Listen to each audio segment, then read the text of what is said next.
Hello. Hi, guys. Actually, no Texorcist tonight. I just lost my phone. I was like, okay, let me get my phone. I don't have my phone. Oh, the joys of living with ADHD. The amount of times a day I say to somebody, have you seen my phone, is just infuriating to me and to them. Hey, everybody. How is everyone doing?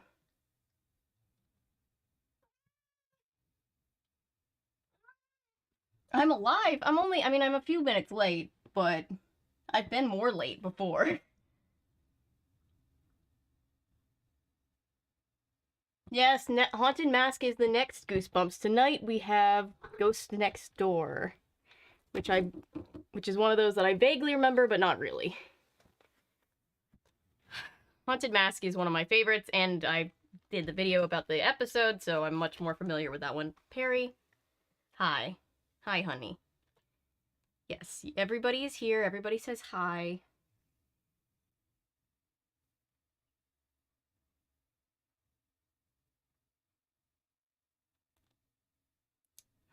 Do do do do do do do do.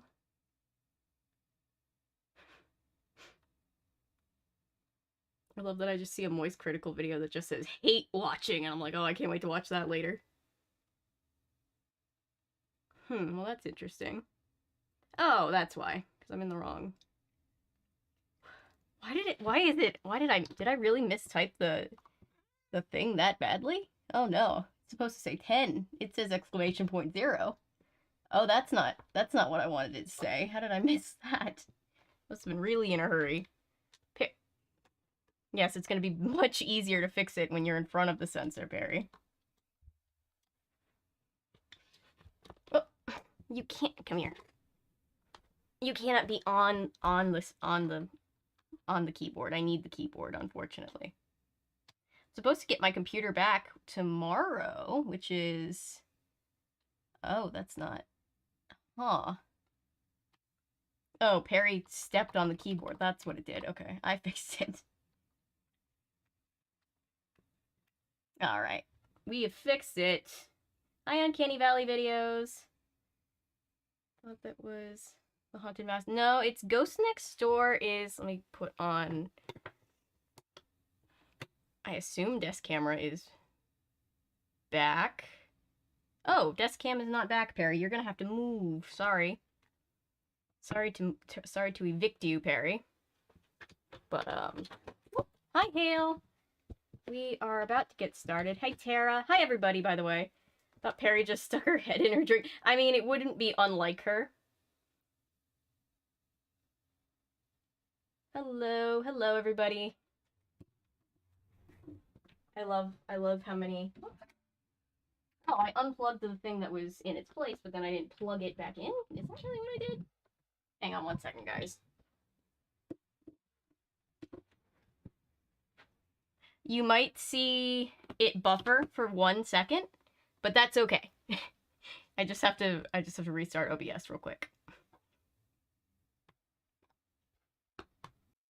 All right, we should be fixed. Should be fixed. Damn it! Why are we not fixed? Hang on. Let me figure this out real quick so we can actually see.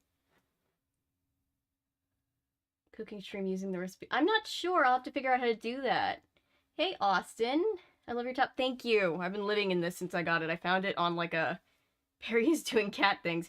I found it on a Cyber Monday sale, and it was one of those things. It's like, I don't need this, but I have it now. It's mine.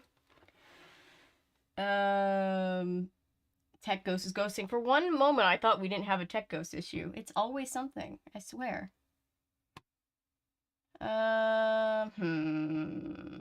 Okay. I'm gonna figure this out while I tell you a little bit about this book. Does anybody remember reading this as a kid? Ghost Next Door. It's book number 10. I remember liking it, but I don't really remember anything about it. I remember that there was a ghost, which is kind of self-explanatory. Desk cam...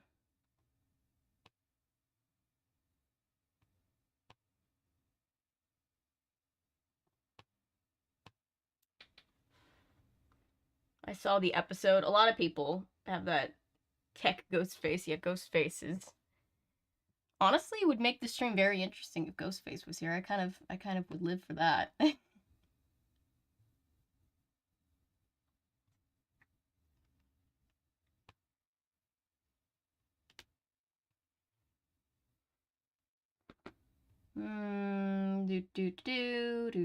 Do. That's not right. That's not what I wanted. Well, that might be why it's not working.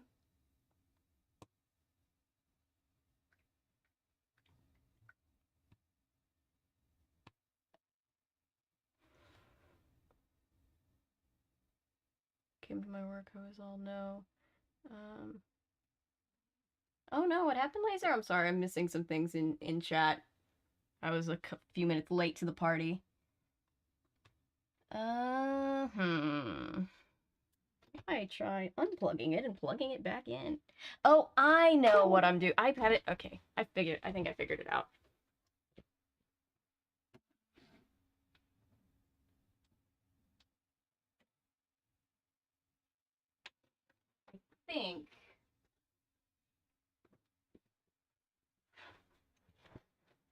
I think that should fix it, maybe.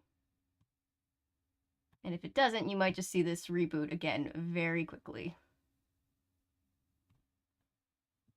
Hello, hello, hello. 1, 2, 3, 1, 2, 3, 1, 2, 3. Can anybody hear me? I called in the Texorcist, by the way. Texorcist is why this got fixed in the first place. Oh my god. Let's try that again. Hi, guys. Hi, everybody. Really feels like the tech ghost was out for blood tonight. It wasn't messing around. It really, yeah, it was. Texorcist got it fixed, though. Movement, sound, finally. Sorry, guys. I'm so sorry. Ghost Next Door. Yeah, we're doing Ghost Next Door, guys. Sorry. Everybody was here, and then everything broke. I'll give everybody a second to get back in. But, yes. We are... I'm afraid to touch anything in OBS now. It's working. Both cameras... I couldn't get the desk cam to work, and then when I restarted OBS, and I was like, oh, I'll just restart it real quick. OBS wouldn't turn back on, and I was like, damn it. But Spencer fixed it, so yay, thank you, Spencer.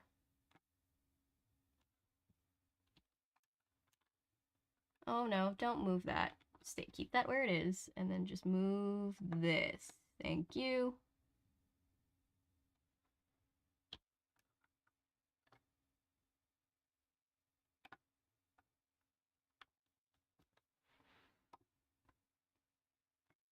I love when tech does techie things.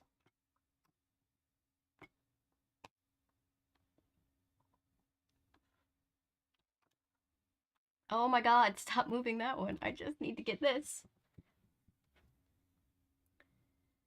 Power, make burst out, sparks fire. Oh no. Oh no, I'm so sorry, Laser. That's terrible. Never seen a keyboard like that before. I'm borrowing it from my brother. It is a Logitech wireless Bluetooth one. This, hopefully I'll have my real computer back by tomorrow. Thank you so much, Jay-Z, to help with your tech ghost court fees. Thank you. I will take him to court. The avatar, serve all nostalgic, obscure, and strange content has returned. Hi. Hey, Noah, I'm back. It's a night already. And we haven't even read any of the book. It keeps moving this, and I want it to move not this. I want it to move that.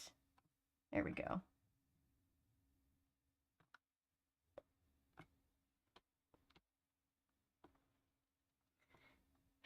I really should make like a, like when merch is finally able to come out, it would be nice to, Tech Ghost Night Court. Sounds pretty fun. Okay, we're moving this one. Can you move it to make it, can you make it bigger? There we go. Now it's listening to me. All right. There. Okay, I'm happy now. There may be no bad parents. I would love to see a book in the Goosebumps series with no bad parents. You guys, if you guys, I think most of you guys Hey everybody, welcome back. Sorry. What is a stream on this channel without some kind of major glitch?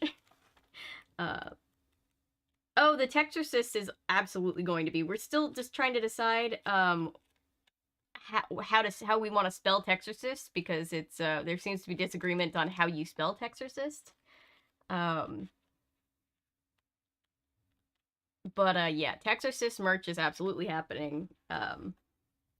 One Day at Horrorland had good parents. One Day at Horrorland had bad parents in the show, for sure. I guess we'll see when we get to the books how I feel about the parents in the books. They might be good in the books. It's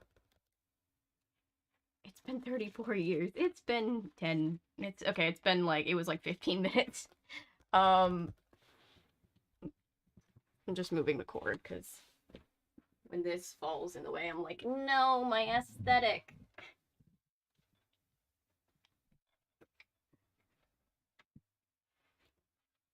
It needs to look like a grandmother's living room, and grandmother's living rooms don't have technology. I don't even think anybody can see it on camera but me right now. Oh well.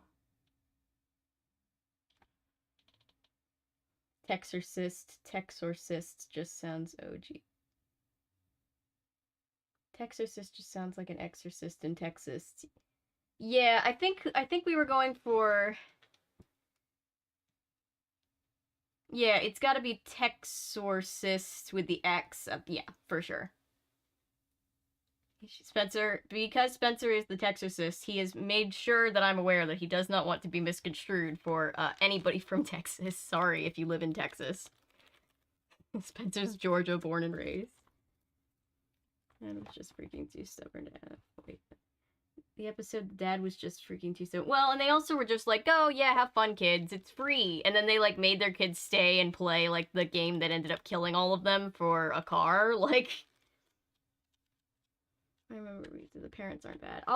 Yeah, it could be. We'll just have to see. So far, they've all been bad, except for the only good parent we've seen, and he does qualify as a parent because he's the parent of the girl, and he's the uncle to the other main character, is the uncle from Curse of the Mummy's Tomb. I'll let everyone judge the parents for themselves. Yeah, the parents in this, I don't remember the parents in this one. They might be good. I'm talking the One Night in Horrorland parents I remember being bad in the episode, and I don't remember how they were in the book.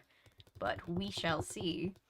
So hi everybody. Welcome back. I see that everyone is back. I apologize, but let's get the ball rolling. Oh boy. If you're watching this, thank you guys for being here and putting up with the tech issues. Also, if you are somebody who is watching this back, thank you. Thank you for putting up with that bullshit. The last time we had an issue like this and I was like, I'll edit it out for the replay crew didn't get it to be edited out because once it hits 6 hours, the stream is not editable. So everybody just had to live with that one. I was kind of mad. I'm from Texas, but I understand. Yeah, if it was from Texas, it's more just the Texas. It's more just like the It's not people from Texas. It's the Texas I think government more that we give everybody crap for, playfully. There are lots of very nice people in Texas, including Jay-Z. Ghosts and Oldie from YouTube back in the day. Ninth Life of Sherman Phelps, a darkly humorous 5-minute, 5-episode animated miniseries about a cat's former 8 lives trying to kill affecting feline on the final life so they can get... Oh wow, I never knew that existed. Schools were going to take the Goosebumps books out of their libraries, but kids fought back. Oh yeah, people, I believe it was the 1994 or 5, Goosebumps was more contested as a book series than Sex by Madonna was, which I think is just very funny. Maybe we'll read the Full House books, the very first thing. I know, we'll get to those soon. There's so many. We have so many books. We have, unintentionally, we were calling it a library almost, not facetiously, but we were calling it a library just as like a fun name for it. It has grown into the amount of books that I've been sent by you guys, the amount of books that I've found for the collection. It has grown into a mini library for sure. I'm going to log that we are reading this book. Good for us. I believe this is the 42nd book we've ever read on stream. Yep, 42nd book.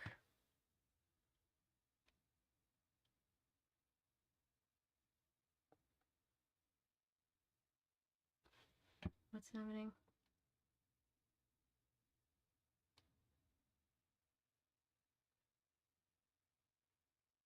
I expose kids to scary things. Life is perfect. Life is beautiful all the time.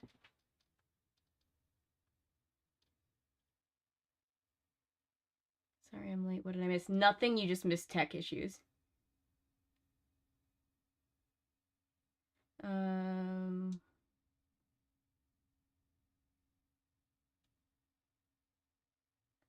Yeah, sorry. I'm gonna miss things. There's, especially on read streams when we have it's hard to keep up with every single message, but I try to keep up with as many as I can. Can't expose kids to scary things. I think it was more like evangelicals didn't like that there's like magic and stuff in them. That's at least, I mean, my parents weren't really like that at all, but like pretty much everybody that we grew up with in church and stuff was very like against all that kind of thing. So it was probably something to do with that, and less the scary stuff, if I had to guess, but I don't know. It could have been a combination. Magic is real. I know. They don't like, they Christians or evangelicals, at least the ones that I was raised with, they believe that magic is real. They just believe that it's evil and that everybody who partakes in it is evil. So they don't want their kids to be a part of it, which is just silly.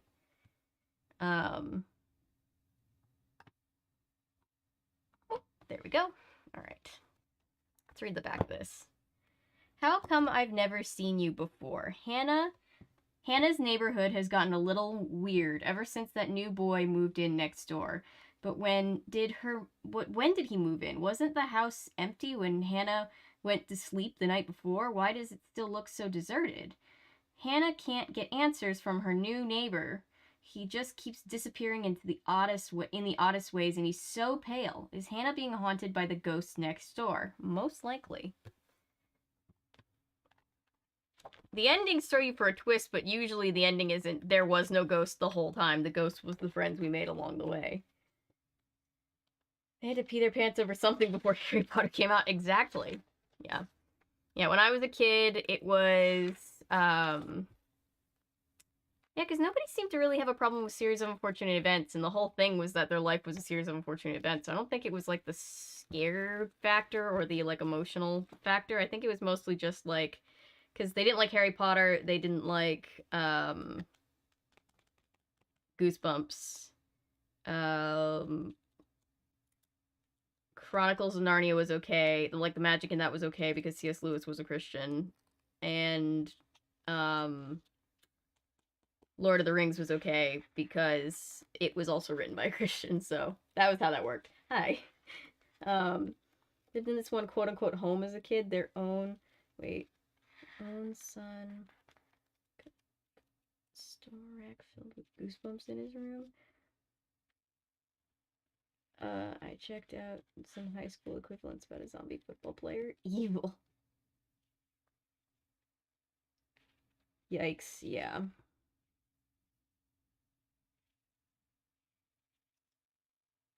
I would imagine the neighbor is not the ghost.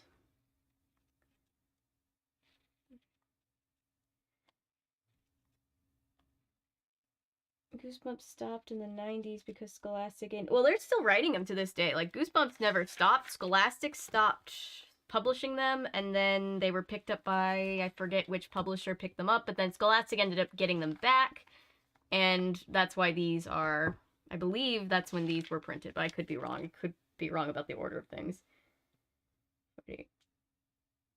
Harry Potter filled the void till Goosebumps returned. Yes, I should have read the rest of the comments, sorry. Some parents did try to ban series of unfortunate events. Oh, okay. They didn't like it teaching kids to be disobedient and not trust adults. Gotcha. McDonald's, that's the ghost. Yeah, they're a great, like, there are a lot of religious people I know that are very nice people and not, like, bigoted or whatever. But then you have the like the religious institutions that are like telling people to do all this stuff, and it's just like, what are we doing, guys? Anyway, let's read a book. Bad parenting? We're taking bets on how bad the parenting will be in this one. We're hearing reports that the parents aren't bad, which would be kind of a first. Narnia, I don't believe was at least in the circles that I grew up in. Narnia was actually a huge, huge thing. Because C.S. Lewis was an atheist who became a Christian, so he's like a big success story for evangelicals. It's a whole thing. If magic is bad, what about God? We could sit here and go into a whole thing, but I'm just gonna start reading. This came out in 1993. I keep forgetting how early we still are in the series because we're like 10 books in, so in my brain I'm like, oh, we must be getting to like at least 97, 98. No, I just keep forgetting how many of these get written a year. Jesus, it kind of does, Cameron. I can't say without spoilers. I think the parents are garbage. Okay, we shall see. I wouldn't be surprised if the parents are garbage. They have been garbage. Alright, chapter 1. Hannah wasn't sure which had awakened her, the brittle cracking sounds or the bright yellow flames. She sat straight up in bed and stared in wide-eyed horror at the fire that surrounded her. Flames rippled across her dresser, the burning wallpaper curled and then melted. The door of her closet had burned away, and she could see the fire leaping from shelf to shelf. Even the mirror was on fire. Hannah could see her reflection dark behind the wall of flickering flames. The fire moved quickly to fill the room. Hannah began to choke on the thick, sour smoke. It was too late to scream, but she screamed anyway. How nice to find out it was only a dream. Hannah sat up in her bed, her heart pounding, her mouth as dry as cotton. Again, with the dry... It always... If it says as dry as cotton, it's always an R.L. Stine book. No crackling flames, no leaping swirls of yellow-orange, no choking smoke. All a dream, a horrible dream, so real, but a dream. Wow, that was really scary, Hannah muttered to herself. She sank back onto her pillow and waited for her heart to stop thudding so hard in her chest. She raised her gray-blue eyes to the ceiling, staring at the cool whiteness of it. Hannah could still picture the black, charred ceiling, the curling wallpaper, the flames tossing in front of the mirror. At least my dreams aren't boring, she told herself. Kicking off the light blanket, she glanced at her desk clock. Only 8:15. How can it only be 8:15, she wondered. I feel as if I've been sleeping forever. What day is it, anyway? It was hard to keep track of these summer days. One seemed to melt into another. Hannah was having a lovely summer. Most of her friends had gone away on family vacations or to camp. Not Camp Nightmare, I hope. There was so little for a 12-year-old to do in a small town like Greenwood Falls. She read a lot of books and watched a lot of TV and rode her bike around town, looking for someone to hang out with. Boring. I mean, reading books is fun. Watching TV can be fun. But today, Hannah climbed out of bed with a smile on her face. She was alive. Her house hadn't burned down. She hadn't been trapped inside the crackling wall of flames. Oof, getting off to a real gut punch right away. Hi, Ellis. Hannah pulled on a pair of neon green shorts and a bright orange sleeveless top. Her parents were always teasing her about being colorblind. Aww. I mean, green and orange, that would look good together. Give me a break. What's the big deal if I like bright colors? She always replied. Bright colors, like the flames around her bed. Hey, dream, get lost, she muttered. She ran a hairbrush quickly through her short blonde hair, then headed down the hall to the kitchen. She could smell the eggs and bacon frying on the stove. Good morning, everyone, Hannah chirped happily. She was even happy to see Bill and Herb, her 6-year-old twin brothers. Pests.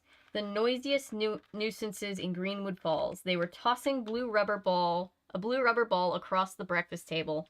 How many times do I have to tell you? No ball playing in the house, Mrs. Fairchild called, turning away from the stove to scold them. A million, Bill said. Herb laughed. the idea of, I mean, obviously everybody who is named Herb was 6 once, but the idea of a 6-year-old being named Herb is just funny to me. Anyway. He thought Bill was hilarious. They both thought they were a riot.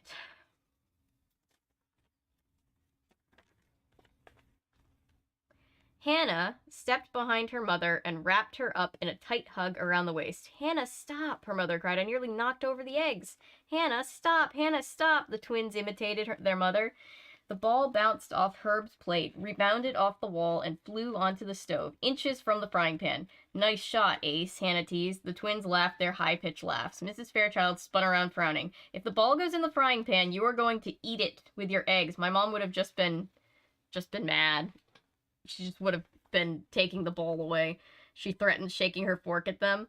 This made the boys laugh even harder. They're in good moods today, Hannah said, smiling. She had a dimple in one cheek when she smiled. When are they even ever in serious moods? Her mother demanded, tossing the ball into the hallway. Well, I'm in a great mood today, Hannah declared, gazing out the window at the cloudless blue sky. Her mother stared at her suspiciously. How come? Hannah shrugged. I just am. She didn't feel like telling her mother about the nightmare, about how good it felt to just be alive. Where's Dad? Oof, I hate that feeling. I mean, I love that feeling, but I hate that feeling. Went to work early, Mrs. Fairchild said, turning the bacon with the fork. Some of us don't get the entire summer off, she added. What are you going to do today, Hannah? Hannah opened the refrigerator and pulled out a carton of orange juice. The usual, I guess. You know, just hang out. I'm sorry you're having such a boring summer, her mother said, sighing. We just didn't have the money to send you to camp. Maybe next summer. That's okay, Mom, Hannah replied brightly. I'm having an okay summer, really. She turned to the twins. How'd you guys like those ghost stories last night? Not scary, Herb quickly replied. Not scary at all. Your ghost stories are dumb, Bill added. You guys look pretty scared to me, Hannah insisted. We were pretending, Herb said. She held up the orange juice carton. Want some? Does it have pulp in it? Herb asked. Hannah pretended to read the carton. Yes, it says 100% pulp. I hate pulp, Herb declared. Me too, Bill agreed, making a face. It wasn't the first time they'd had breakfast discussion about pulp. Can't you buy orange juice without pulp? Bill asked their mother. Can you strain it for us? Herb asked Hannah. Can I have apple juice instead? Bill asked. I don't want juice. I want milk, Herb decided. Normally this discussion would have made Hannah scream, but today she reacted calmly. 1 apple juice and 1 milk coming up, she said cheerfully. You certainly are in a good mood this morning, her mother commented. Hannah handed Bill his apple juice, and he promptly spilled it. After breakfast, Hannah helped her mother clean up the kitchen. Nice day, Mrs. Fairchild said, peering out the window. Not a cloud in the sky. It's supposed to go up to 90. Hannah laughed. Her mother was always giving weather reports. Maybe I'll go for a long bike ride before it gets really hot, she told her mother. She stepped out the back door, took a deep breath. The warm air smelled sweet and fresh. She watched 2 yellow and red butterflies fluttering side by side over the flower garden. She took a few steps across the grass toward the garage. Toward the garage. From somewhere down the block, she could hear the low drone of the power mower. Hannah gazed up at the clear blue sky. The sun felt warm in her face. Hey, look out! An alarmed voice cried. Hannah felt a sharp pain in her back. She uttered a frightening gasp as she fell to the ground.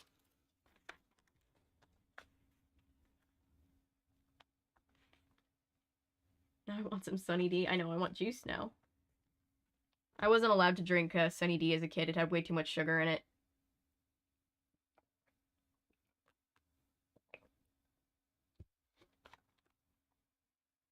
Someone's always mowing their lawn. Always.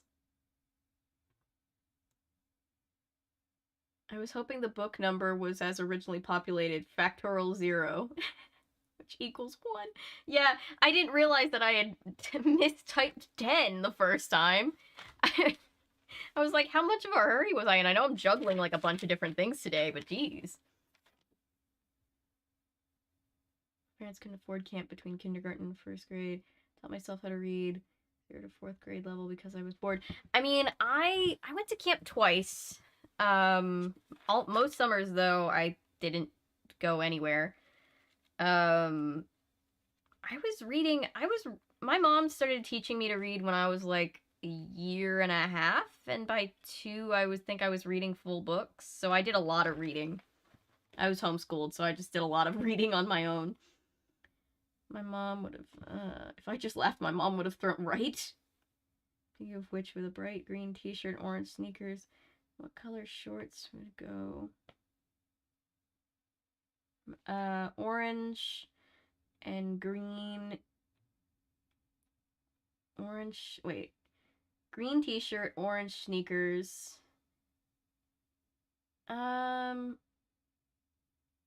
The shorts could match the shoes and both be orange, or you could do like a purple. A purple would be kind of cool too. I'm not even a medical person and I can't with Grey's Anatomy. I can imagine. I knew it, pizza. The parents aren't bad. Well, I mean, so far, not. I mean, I'll reserve my judgment for the parents.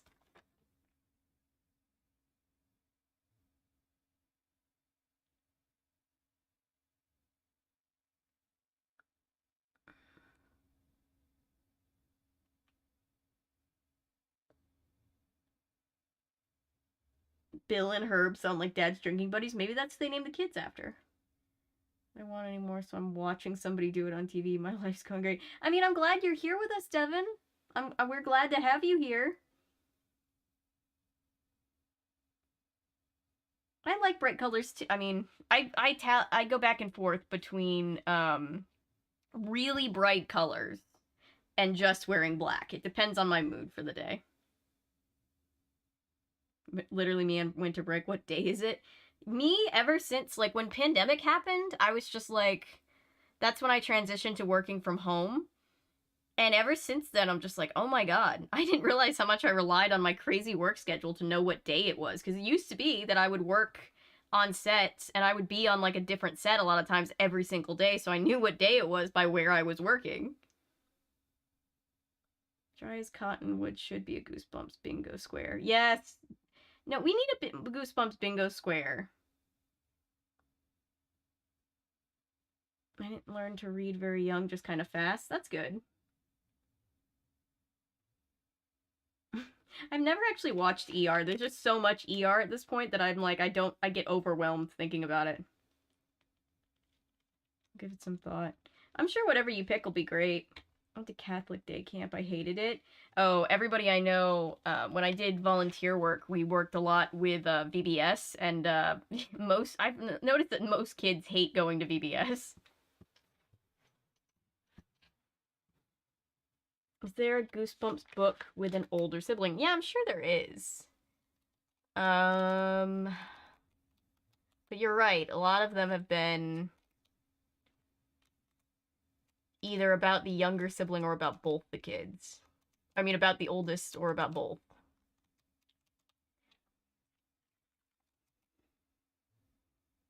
Bad Parents would double as the Goosebumps bingo free space. Yeah. I kind of want to look. I want to do a quick search. Somebody has surely made a Goosebumps bingo card. Right? Let me do a quick search before I keep reading.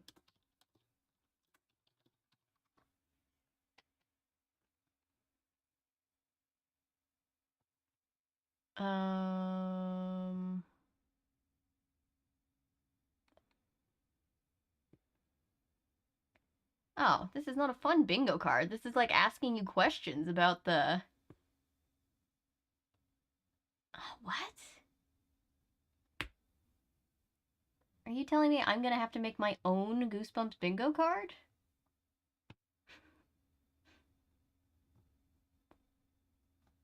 These are just like, how many have you read? That's not... I'll have to make one before we get to our next one.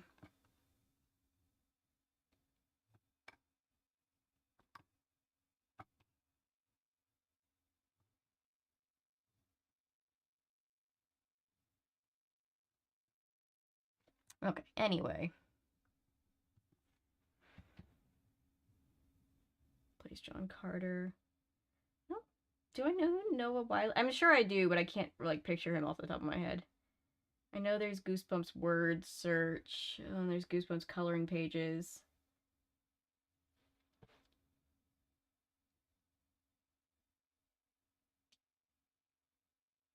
I'm going to say the twist is a dream. Actually, memory in the girl's ghost. That's what I was gonna say. 100%. And I didn't know if I was just being contrarian. Vague memories of the Goosebumps series since we read the book and watched the TV show episode in class. I have vague memories too. I really liked Goosebumps as a kid. It was important to me as a kid, but it's much more important to me now as an adult. I'm not really sure why. But I guess it's good that I have this channel. I think we're the only people who want to play Goosebumps bingo. Oh, you're right. Oh well. I was hoping that somebody else would have already been like, that needs to be a thing. I can make one, just like I made the Nancy Drew bingo when we were doing that. Anyway, let's continue on. Thank you to everybody in chat. Avery merch. Bingo, Goosebumps bingo isn't even merch. That's just like, I'm making this as a public service. The rails the stream will get. I mean, it's already been crashed and come back to life, so honestly, it could be anything. Good night, Adriel. My people meter just crashed. Good night, Adriel. We'll see you next time. Were the only things that made my childhood. Aww. That's so sweet, Austin. Thank you for sharing. Nancy Drew bingo. Yeah, you remember Nancy Drew bingo? I know a couple of you were here for Nancy Drew bingo when we were playing the games. It was like Nancy Drew PC game bingo. And I think the free space was Avery hates Ned. I can't remember now, because I always hate Ned.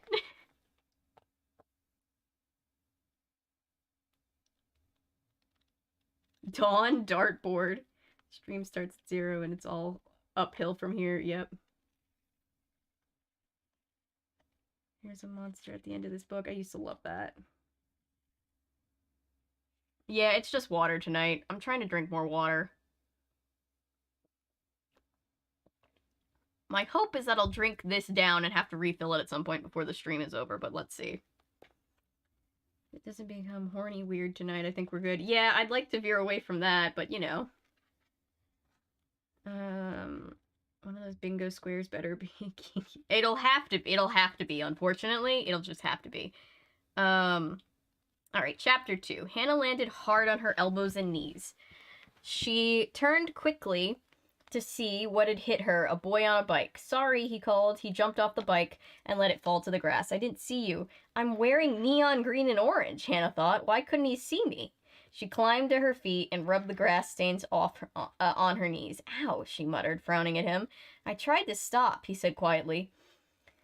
Hannah saw that he had bright red hair, almost as orange as candy corn, brown eyes, and a face full of freckles. Why were you riding in my yard? Hannah demanded. Your yard? He narrowed his dark eyes at her. Since when? Since before I was born, Hannah replied sharply. He pulled a leaf from her hair. You live in that house? He asked, pointing. Hannah nodded. Where do you live? Hannah demanded. She examined her elbows. They were dirty but not bruised. Next door, he said, turning toward the Redwood Ranch-style house across the driveway. Huh? Hannah reacted with surprise. You can't live there. Why not? He demanded.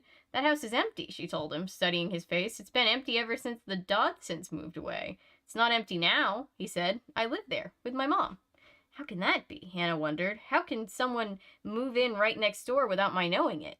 I was playing with the twins back here yesterday, I thought, gazing hard at the boy. I'm sure that house was dark and empty. What's your name? She asked. Danny. Danny Anderson. Danny Annie. Oh, his name kind of rhymes. She told him her name. I guess we're neighbors, she said. I'm 12. How about you? Me too. He bent to examine his bike. Then he pulled out a tuft of grass that had gotten caught in the spokes of the bike wheel. How come I've never seen you before? He asked suspiciously. How come I've never seen you? She replied.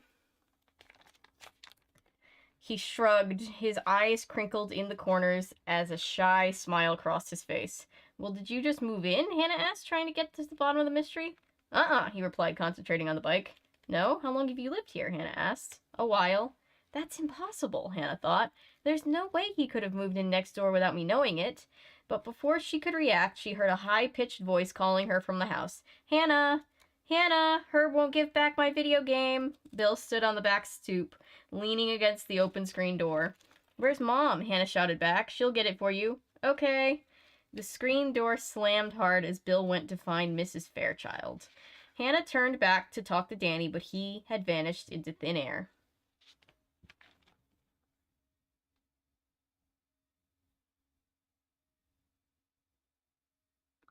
Water is the monster at the end of this book. Water and Cattrall. Oh god, did she put her whole face in it? It's probably fine.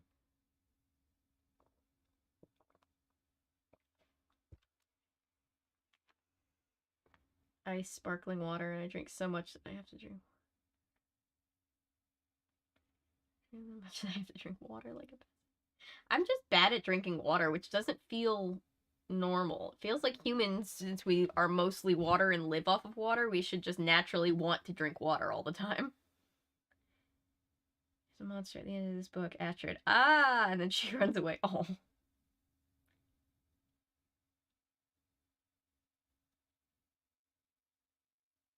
Your Daily water bottle is really helpful. I'll have to look into that. I've noticed that, like, it's really weird, but, like, putting water in, like, a fancy glass or mug or something that I like helps me, like, remember to drink it more. It's weird. It's one of those things where, like, I'll get a drink, I'll set it down, and I don't know if this is an ADHD thing or whatever, but it's just one of those things where it's like, I set it down, and then it's like it's not there anymore. It's just like I just get busy and hyper-focused and forget about it.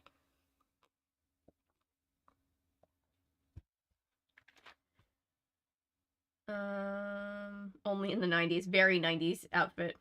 Maybe he's an alien. Remember the last book? I mean, and nothing is off the table. Almost as orange as candy corn. Such an unnecessarily detailed way of saying the kid is a ginger. I know, right? Oh, the chapters get short in these books, yeah. 12.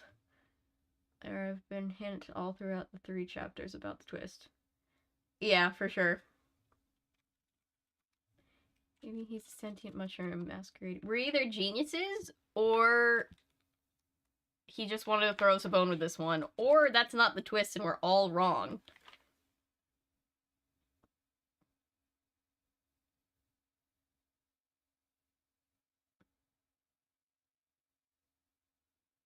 So you know everything, Hannah? Wow, I didn't know you knew everything. Don't spoil it. I mean, to be fair, the past 2 twists have not been obvious, at least to me. The Girl Who Cried Monster and Nightmare Camp, Welcome to Camp Nightmare. I didn't see either of those coming. Consume the liquid. I am so immune to cats. Drink my drinks. Yeah. Because I cannot stand a dry mouth. Especially. Well, yeah, and I need to, like, not lose my voice when I'm doing the read streams, so, like, drank 0 water? I have no idea how the hell she was even still alive. Oof. Never felt so seen with a drink. Yeah. Yeah, it's just, I don't know what it is. It's gotta be an ADHD thing. The monster was life itself. There's water and other things, so you stay alive, but you should be drinking just water. I was thinking, this friend is invisible. You never know what's gonna happen. Hannah and her family are the ghosts. In the dark.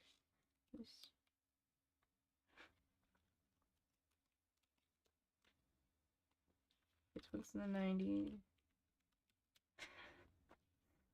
Teachers actually blindsided me, which is wild because I usually annoy people by guessing. The last 2 blindsided me. I was like, what the hell? Oh yeah, no, I think we're all on the same page. I don't think the neighbor is the ghost. But that's just my theory. I have no idea if that's actually true. If he's been Thanos snapped and come back. Pepsi from Taco Bell, who wants something?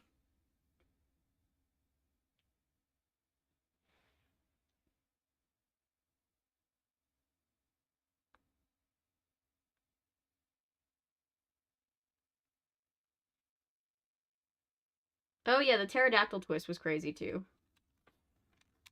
Dorito tacos. Dorito tacos are the best. If you're gonna go to Taco Bell, those are the best. Okay, chapter 3. The mail usually came a little before noon. Hannah rushed eagerly down to the bottom of the drive and pulled open the mailbox lid. No mail for her, no mail at all. Disappointed, she hurried back to her room to write a scolding letter to her best friend Janie Pace. Dear Janie, I hope you're having a good time at camp, but not too good, because you broke your promise. You said that you'd write to me every day, and so far I haven't even received a crummy postcard. I'm so bored. I don't know what to do. You can't imagine how little there is to do in Greenwood Falls when no one is around. It's really like death. Oh God. Yeah, yeah, I watch TV and I read a lot. Do you believe I've already read all the books on our summer reading list. Dad promised to take us all camping in Miller Woods. Big thrill, but he's been working just about every weekend, so I don't think he will. Boring. Last night, I was so bored, I marched the twins outside and built a little campfire behind the garage and pretended we were away at camp and told them a bunch of scary ghost stories. The boys wouldn't admit it, of course, but I could see that they enjoyed it. But you know how ghost stories freak me out. I started seeing weird shadows and things moving behind the trees. It was really kind of hilarious, I guess. I totally scared myself. Don't laugh, Janie. You don't like ghost stories either. My only other news is that a new boy moved into the Dodsons' old house next door. His name is Danny, and he's our age, and he has red hair and freckles, and he's kind of cute, I think. Huh. Okay.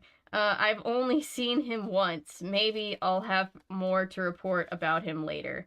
But now it's your turn to write. Come on, Janie. You promised. Have you met any cute guys at camp? Is that why you're too busy to write to me? If I don't hear from you, I hope you get poison ivy, oh gosh, all over your body, especially in places where you can't scratch. Love, Hannah. Wow, that's metal, Hannah. Jesus. Hannah folded the letter and stuffed it into an envelope.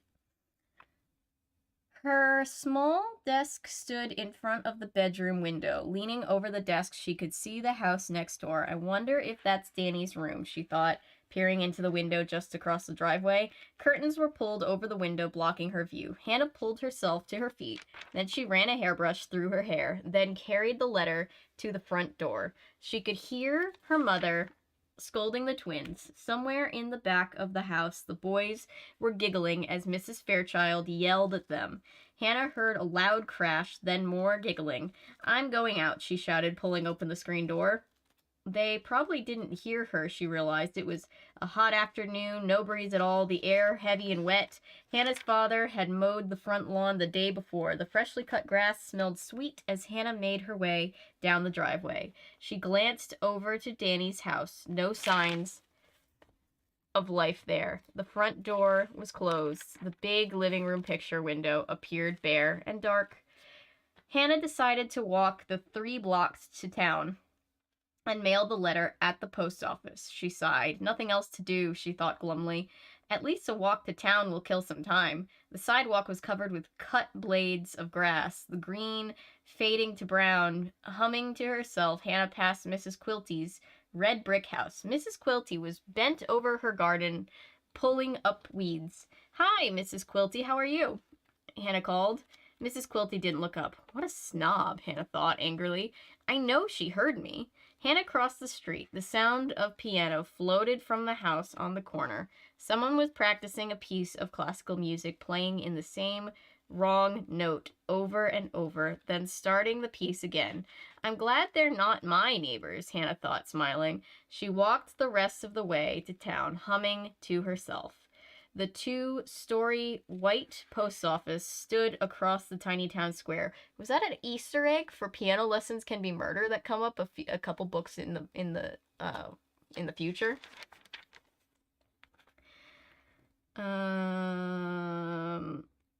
Two-story white post office stood across the tiny town square, its flag drooping on the pole in the windless sky. Around the square stood a blank barbershop, a small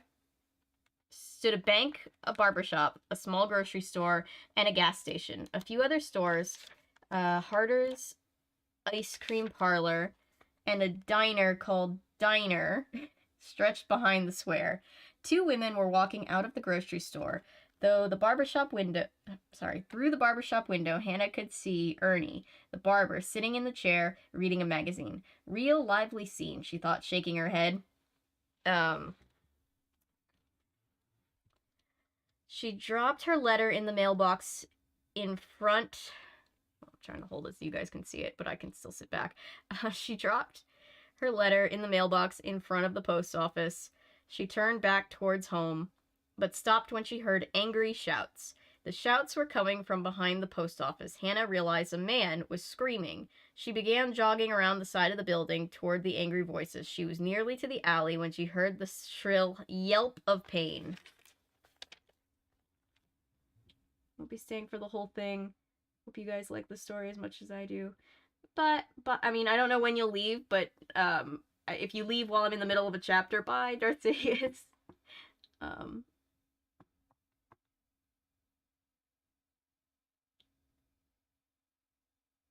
She wished a curse on her friend for being a crappy friend. That's what I call boundaries. Yeah. Yeah, chill. Your friend probably has to unpack or fight over hot water. Hi, Michael. Hope you get poison ivy. Love you. That really is a true, it's like May and Greg from Night in the Woods. It's just that type of friendship is just wonderful.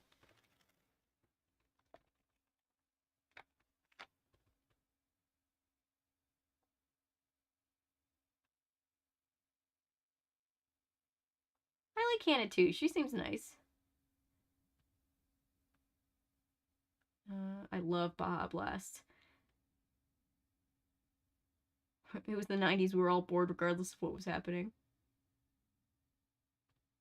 I miss the days of being a kid and being bored. Now I'm an adult who's always busy. I'm always busy doing a job that I love right now, but still always busy.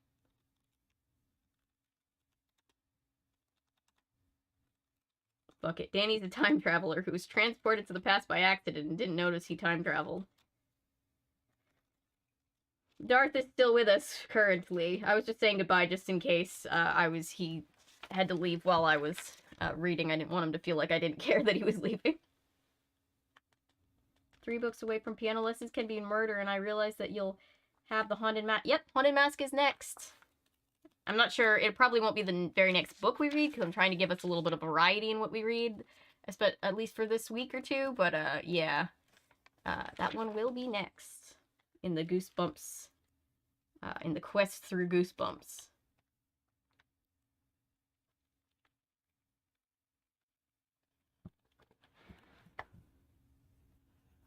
All right. Let's see. Chapter 4. Hey, Hannah called out and ran the rest of the way. What's going on? A narrow alley stretched behind the post office. Creepy. It was a hidden place where kids liked to hang out. Hannah saw they liked to do drugs, I think is what he was implying, but he can't say that. Hannah saw Mr. Chesney in the postmaster. He was shaking a fist angrily at the wiry brown mutt. There were 3 boys in the alley. Hannah recognized Danny, who was hanging behind the 2 boys she didn't recognize. The dog had its head lowered and was whimpering softly. No, not the dog. Don't yell at the dog. A tall boy, thin and lanky, with scraggly blonde hair, grabbed the dog gently and bent down to comfort it. Don't throw stones at my dog. I'm gonna kill this guy, the boy shouted at Mr. Chesney. The other boy stepped forward. He was short, stubby kid, kind of tough looking, with spiky black hair. He glared at Mr. Chesney, his hands balled into fists at his sides. Danny lingered away from the others, very pale, his eyes narrowing tensely. Get away! Go! I warned you, Mr. Chesney snarled. He was thin, red-faced man, entirely bald, with a bushy brown mustache under his pointed nose. He wore a tight-fitting gray wool suit despite the summer heat. You don't have the right to hurt my dog, the blonde boy insisted. Still cradling the mutt, the dog licked the boy's hand. Oh. This is government property, the postmaster replied sharply. I'm warning you, get away from here. This isn't a hangout for you troublemakers. He took a menacing step towards the three boys. I don't like this guy. Hannah saw Danny take a few steps back, his expression frightened. The other two boys stood their ground, staring at the red-faced postmaster defiantly.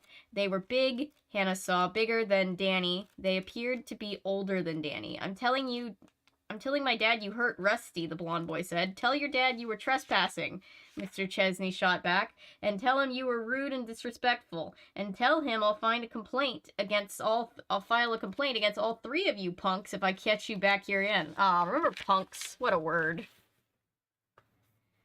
We're not punks, the heavier boy shouted angrily. Then all three boys turned and started running down the alley. The dog zigzagged excitedly at their heels, its stubby tail twitching wildly. Mr. Chesney stormed past Hannah, muttering curses to himself. He was so angry he pushed right past her as he made his way to the front of the post office. What a jerk, Hannah thought, shaking her head. What is his problem, anyway? What year did Sixth Sense come out? Because if it came out after 93, then officially R.L. Stine did it first.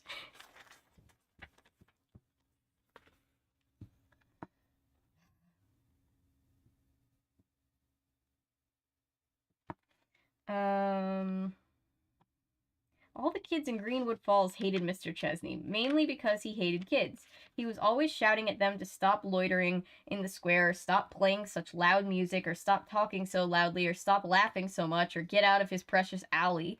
He acts as if he owns the whole town, Hannah thought. At Halloween, Hannah and a bunch of friends had decided to go to Mr. Chesney's house and spray paint his window. But to their disappointment, Chesney was prepared for any Halloween trick players. He stood at the ready in his front window, an angry look on his face. Hannah and her friends had gone on their way, disappointed and scared. He knows how much we all hate him, Hannah realized, and he doesn't care. The alley was quiet now. He's an online troll before the days of online trolling. He's the 93 equivalent of, like, one of those YouTubers that gets into controversy just for the publicity. Like, he doesn't care. The alley was quiet now. Hannah headed back toward the town square, thinking about Danny. He had looked so frightened, so pale he nearly seemed to fade away in the bright sunlight. Danny's two friends didn't seem frightened at all, Hannah thought. They seemed angry and tough, or maybe they were just acting tough because Mr. Chesney was being so horrible. The blonde boy's dog. Crossing the square, Hannah searched for signs of life. In his brightly lit shop, Ernie was still sitting in the barber chair, his face buried in the magazine. A blue station wagon had pulled into the gas station. A woman Hannah didn't recognize was hurrying to get to the bank. No sign of Danny and his two friends. I guess I'll go home and catch a soap opera, Hannah thought with a sigh. I remember watching soap operas out in the afternoon. She crossed the street and made her way slowly toward home. Tall trees, maples and birches. Maples and birches and sassafras lined the sidewalk. The leaves were so thick they nearly blocked the sunlight. It was cooler under the shade, Hannah realized as she walked under them. She was halfway down the block when the dark figure slid out from behind a tree. At first, Hannah thought it was just the shadow cast by the wide trunk, but then, as her eyes adjusted to the shade, the figure became clear. Hannah gasped and stopped walking. She stared hard, squinting at him, struggling to bring him into focus. He stood in a deep blue puddle of shadow. Dressed in black, he was tall and slender, his face completely hidden in darkness. Hannah felt a cold shiver of fear roll down her body. Who is he? She wondered. Why is he dressed like that? Why is he standing so still, keeping in the shadows, staring back at me from the dark shade? Is he trying to scare me? He slowly raised a hand, motioning for her to come nearer. Her heart fluttering in her chest, Hannah took a step back. Is there really someone there? A figure dressed in black? Or am I seeing shadows cast by the trees? She wasn't sure until she heard the whisper, Hannah, Hannah. The whisper was as dry as the brush of tree leaves, nearly as soft. Hannah, Hannah. A slender black shadow motioning to her with her arms as bony as twigs, whispering to her. Such a dry, inhuman whisper. No, Hannah cried. She spun around and struggled to run. Her legs felt weak. He knew her knees didn't want to bend, but she forced herself to run. Faster, faster. Was he following her? Hannah is a rebel. I like Hannah.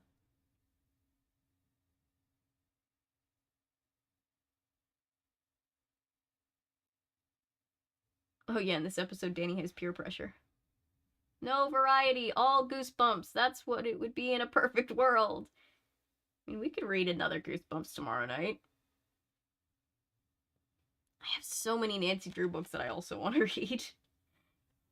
And Hardy Boys books. Claim to me utterly serious that if you ran your fingers the covers you read, you get literal goosebumps. Aww.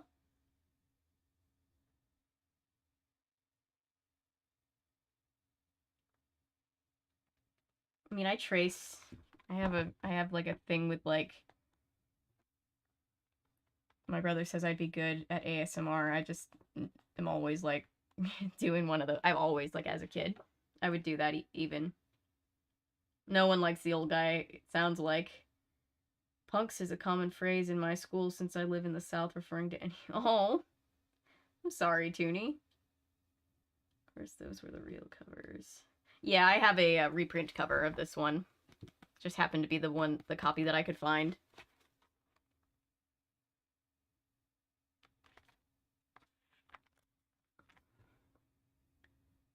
Wait, I missed something. Just realized this is the first time I've watched something with Candace Cameron Bure since her homophobic statement. Oh, yeah. Yeah, no. No, very much so.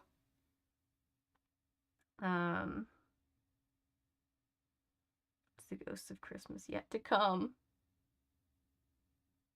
Public domain, we can legally write a story about Christopher Robin. Oh my god, but why would you?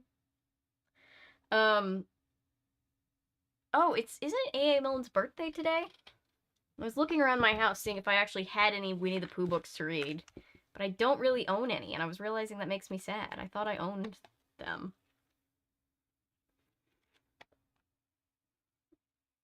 Ghost Camp or We Riot. Oh, we're gonna get to Ghost Camp. We're reading them all in order. So Ghost Camp well, Ghost Camp is a little ways away. It's book number 45, but we'll get there. It'll happen.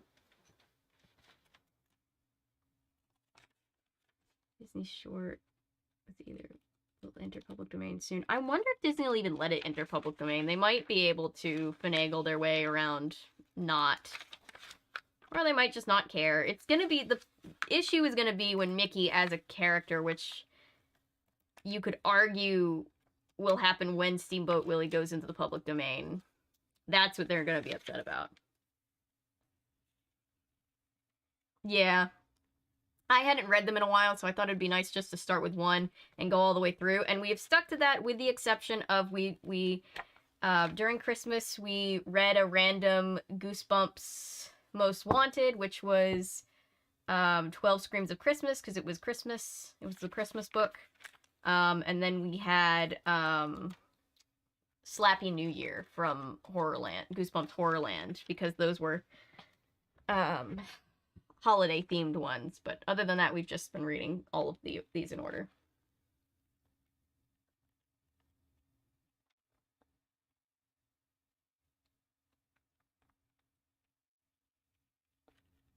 Reading Goosebumps. Sigh, I'm sorry for not reading Goosebumps Ghost Camp. Look, the goal of my content is always to entertain. I did not intend to disappoint anyone. Sorry. To copyright that version, thus renewing his license. That's just my theory. That's actually that's a good theory. That's probably exactly what they're doing, because they can then argue that that design of him is in the public is theirs, and you can only use the old Mickey Mouse, which barely looks like Mickey Mouse anymore. All right. Panting loudly, Hannah crossed the street without stopping to look for traffic. That's how you became a ghost, kid. Sorry. Her sneakers pounded against the sidewalk as she ran. One more block to go. Was he following? The shadows shifted and bent as she ran under the trees. Shadows on top of shadows sliding over each other. Gray on black, blue on gray. Hannah! Hannah! The dry whisper. Dry as death. Oof. Calling to her from the shifting shadows. He knows my name, she thought, gulping for breath, forcing her legs to keep moving. And then she stopped and spun around. Who are you? She shouted breathlessly. What do you want? But he had vanished. There was silence now, except for Hannah's hard breathing. This book, by the way, again, I'm just going to keep saying it, Goosebumps does not get appreciated for how creepy it can be, right? Because we're already on book 10, and he's just ramping up the creepiness with every book, it feels like. Hannah stared into the tangle of late afternoon shadows. Her eyes darted over the shrubs and hedges of the yard on her block. She searched the spaces between the houses, the darkness behind an open garage door, the slanting gray square beside a small shed. Gone. Vanished. No sight of the black and shrouded figure that had whispered her name. Whoa, she uttered out loud. It was an optical illusion, she decided, her eyes still warily studying the front lawns. No way. She argued with herself, an optical illusion doesn't call your name. There's nothing there, Hannah, she assured herself. Her breathing returned to normal. Nothing there. You're making up more ghost stories. You're scaring yourself again. You're bored and you're lonely, and so you're letting your imagination run away with you. Feeling only a little better, Hannah jogged the rest of the way home. Later at dinner, she decided not to mention the shadow figure to her parents. They would never believe it anyway. Instead, Hannah told them about the new family who had moved in next door. I will say one point against her mother is that she hugged her and her mom was like, Hannah, I'm gonna burn the bacon because you hugged me, my child. And it's just like, okay. I'm not saying they're bad parents, I'm just saying I'm on the fence. Huh? Someone moved into the Dodson's house? Mr. Fairchild set down his fork and knife and stared across the table at Hannah from behind his square-framed, horn-rimmed glasses. That's my kind of guy. There's a boy my age, Hannah reported. His name is Danny. He has bright orange hair and freckles. That's nice, Mrs. Fairchild replied distractedly, motioning for the twins to stop shoving each other and eat their dinners. Hannah wasn't even sure her mother had heard her. How did they move without us seeing them? Hannah asked her father. Did you see a moving truck or anything? Mr. Fairchild muttered, picking up his silverware and returning to the roast chicken. Well, don't you think it's weird? My phone's about to die, hang on. Don't you think it's a bit weird? Hannah demanded. She didn't say a bit. She just said, well, don't you think it's weird? Hannah demanded. But before either parent could reply, Herb's chair toppled over backwards. His head hit the linoleum, and he began to howl. Oh, God. Her mom and dad leapt off their chairs and bent to help him. I didn't push him, Bill screamed shrilly. Really, I didn't. Frustrated, their parents weren't interested in her big news. Hannah carried her plate to the kitchen. Oh. Then she wandered into her bedroom. Making her way to her desk, she pushed aside the curtains and peered out the window. Danny, are you in there? She wondered, staring at the curtains that covered his dark window. What are you doing right now? The summer days seemed to float by. Hannah could barely remember how she passed the time. If only some of my friends were around, she thought wistfully. If only one of my friends was around. If only one of my friends would write. Such a lonely summer. She looked for Danny, but he never seemed to be around. When she finally saw him in his backyard one late afternoon, she hurried over to talk to him. Hi, she cried enthusiastically. He was tossing a tennis ball against the back of the house and catching it. The ball made a loud thunk each time it hit the redwood wall. My mom would also kill me for that. She would be so annoyed. Although she probably doesn't know, because if he lives with just his mom, she probably works and he's probably alone during the day. Danny turned, startled. Oh, hi, how's it going? He turned back to the house and tossed the ball. He was wearing a blue t-shirt over baggy black and yellow striped shorts. Hannah, also very 90s, okay. Hannah stepped up beside him. Fuck. The ball hit to the wall just below the gutter and bounced into Danny's hand. I haven't seen you around, Hannah said awkwardly. Uh-huh, was his brief reply. Fuck. I saw you behind the post office, she blurted out. Huh? He spun the ball in his hand but didn't throw it. A few days ago. I saw you in the alley with those two guys. Mr. Chesney is a real jerk, isn't he? Hannah said. Danny snickered. When he yells, his whole head turns bright red, just like a tomato. A rotten tomato, Hannah added. Got him. What's his problem, anyway? Danny asked, tossing the ball. Fuck. My friends and I, we weren't doing anything, just hanging out. He thinks he's a big shot, Hannah replied. He's always bragging about how he's a federal employee. Yeah. What are you doing this summer, she asked. Just hanging around like me.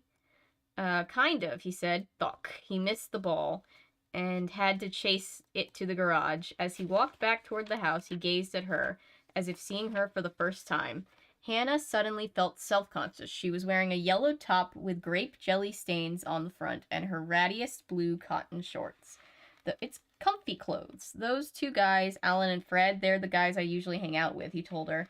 Guys from school. Fuck. How could he have friends from school? Hannah wondered. Didn't he just move here? Where do you go to school? She asked, dodging out of the way as he backed up to catch the ball. Maple Avenue Middle School, he replied. Fuck. Hey, that's where I go, Hannah examined. How come I've never seen him there? She wondered. Do you know Alan Miller? Danny asked, turning to her, shading his eyes with one hand from the late afternoon sun. I mean, we know how it happened, but honestly, if there wasn't even anything weird going on, he could have just moved and stayed in the school district, you know? I know people that are in my neighborhood who lived in a house in the neighborhood and needed to move because they needed more space, so they just moved to a different house on the same street. Like, they're still here in the neighborhood, they just moved, like, a few houses down the street. Do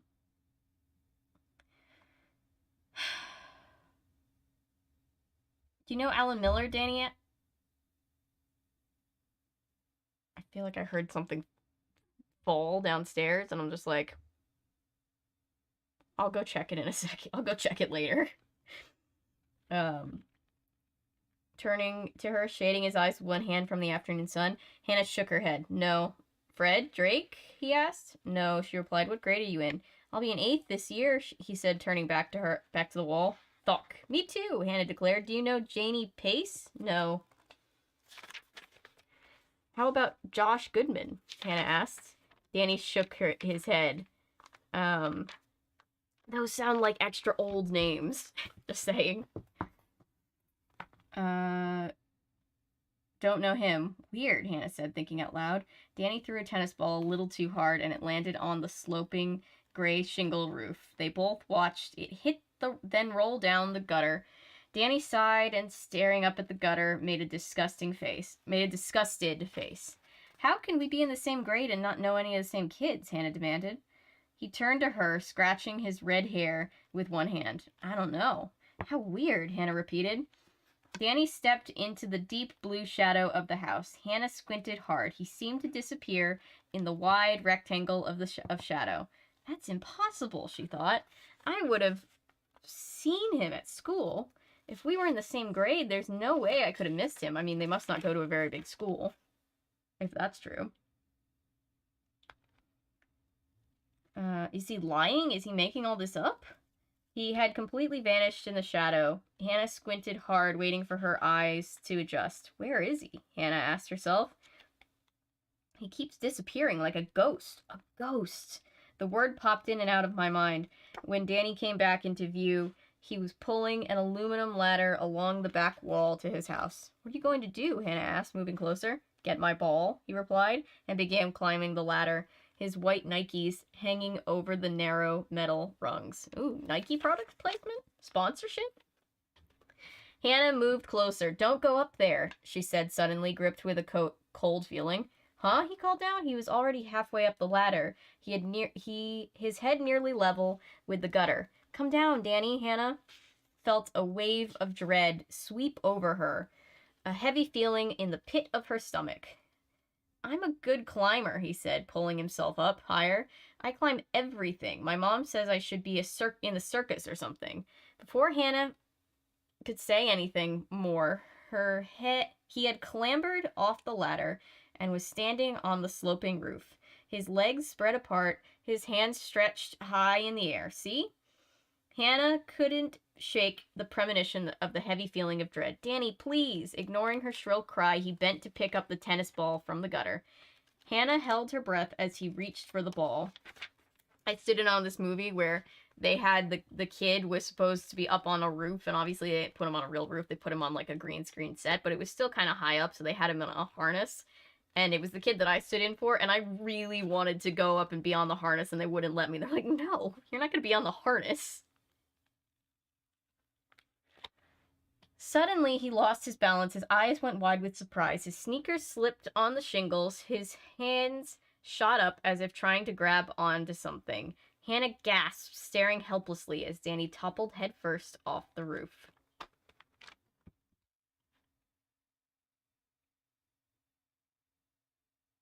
I looked it up. Yes, this book, 1993, predates The Sixth Sense, 1999. Ah! Quick, let's start a conspiracy theory that M. Night Shyamalan copied R.L. Stine. No, I'm just kidding. It's funny, though. Fuck. That's what it says. No need to be sorry. I figured you were either still here just listening or just doing something else.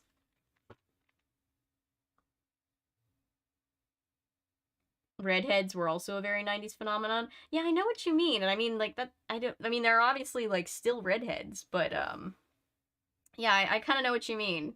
We saw more redheads in pop culture. I'd rather have unburned bacon than burned bacon, so it's good in the long run. Yeah, I get it, but I don't know. Sequel of Goosebumps didn't show.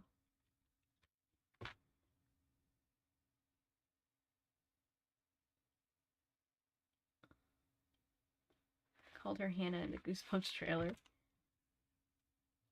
Dead House Live, though. Dead House Live. Yeah, we did Dead House. The VOD is available if you want to go watch it back, but yeah. Not saying we'll never read it again in the future, but yes, we've already in this cycle read that live. My phone is about to die. I'm gonna put it in the other room and just read off of the other screen. I cannot wait to have my computer back. I think it'll be tomorrow, though.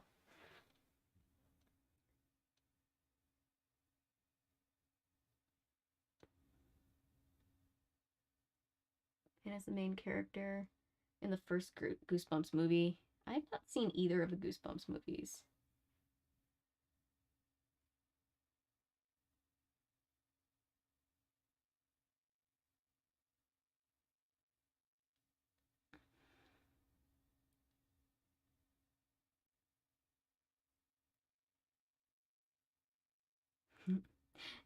I love Jack's films. I don't know why. I'm not sure why this got pulled up, but I do love watching his videos.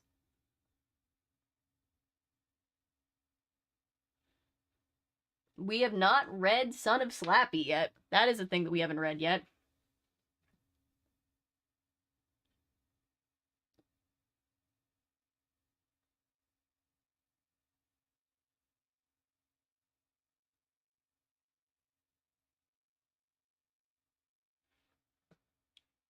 Kids don't remember stuff. Maybe ghosts don't remember stuff. Who knows?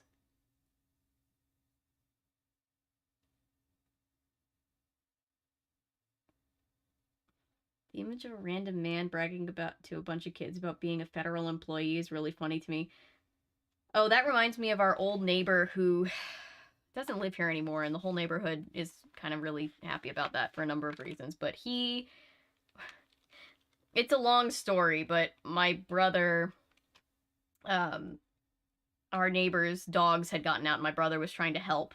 and he shows up, and this neighbor back when he lived there had like a you know, he always carries a gun. He's one of those guys, which, like, whatever, as long as, you know, whatever. And then, like, but he was like, he told Spencer that he was a federal agent and that he would have gone in and cleared the house himself because he was afraid there was a break-in, but he wasn't going to because he didn't, like, know the family very well. And, like, Spencer tells me this, and I'm like, that guy's not a federal agent. He's like, he's not? Why did he tell me that? I'm like, because he lied. I have to go put my phone on the charger.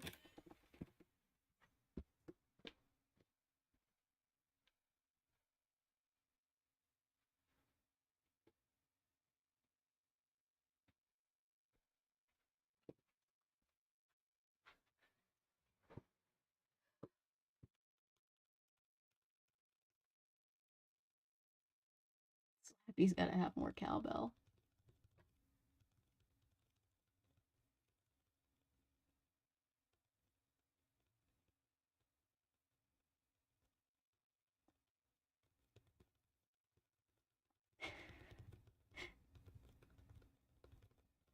Danny Ghosts died twice.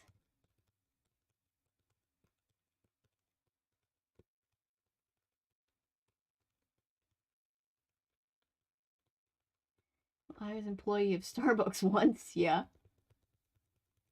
Impersonating a federal agent is a crime. Yeah. Yeah.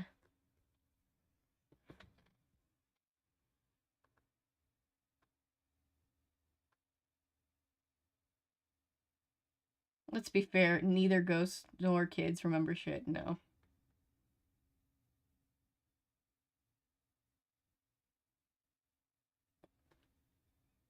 Identity theft is not a joke, Jim. I was thinking the same thing.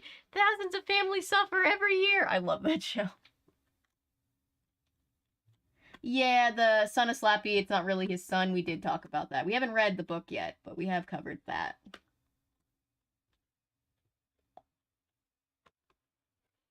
Alright. Reading is awesome.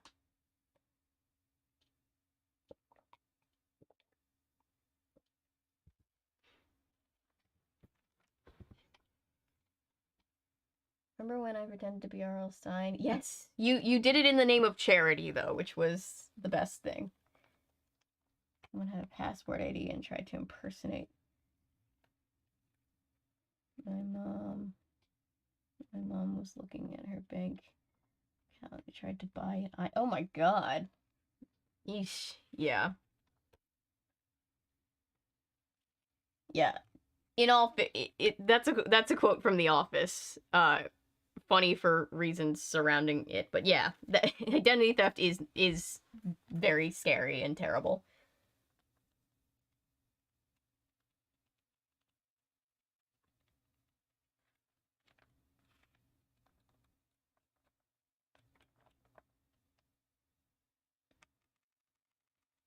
Yeah. I know, you know. I just wanted to clear up for anybody for anybody who might be confused.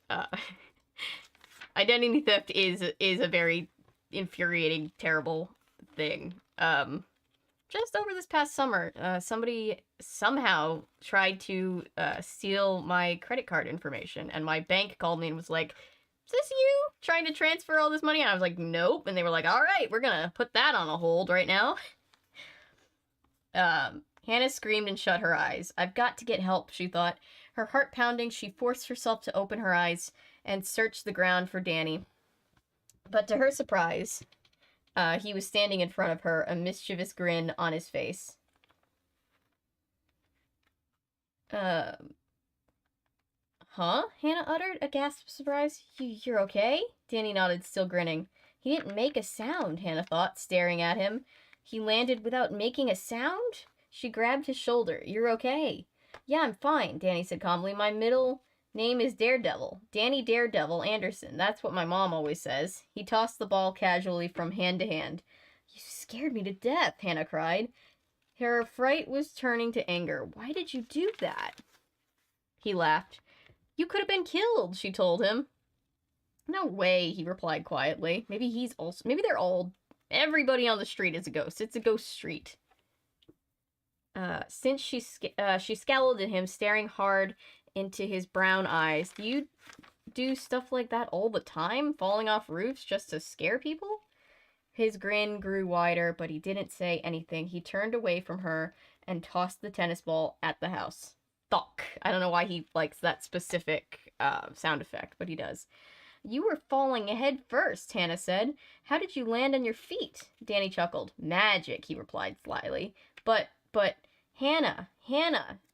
She turned to see her mother calling her from the back stoop. What is it? Hannah shouted. Thunk. I have to go out for an hour. Can you come take care of Bill and Herb? Hannah turned back to Danny. I've got to go. See you. See you, he replied, flashing her a freckle-faced grin. Thunk.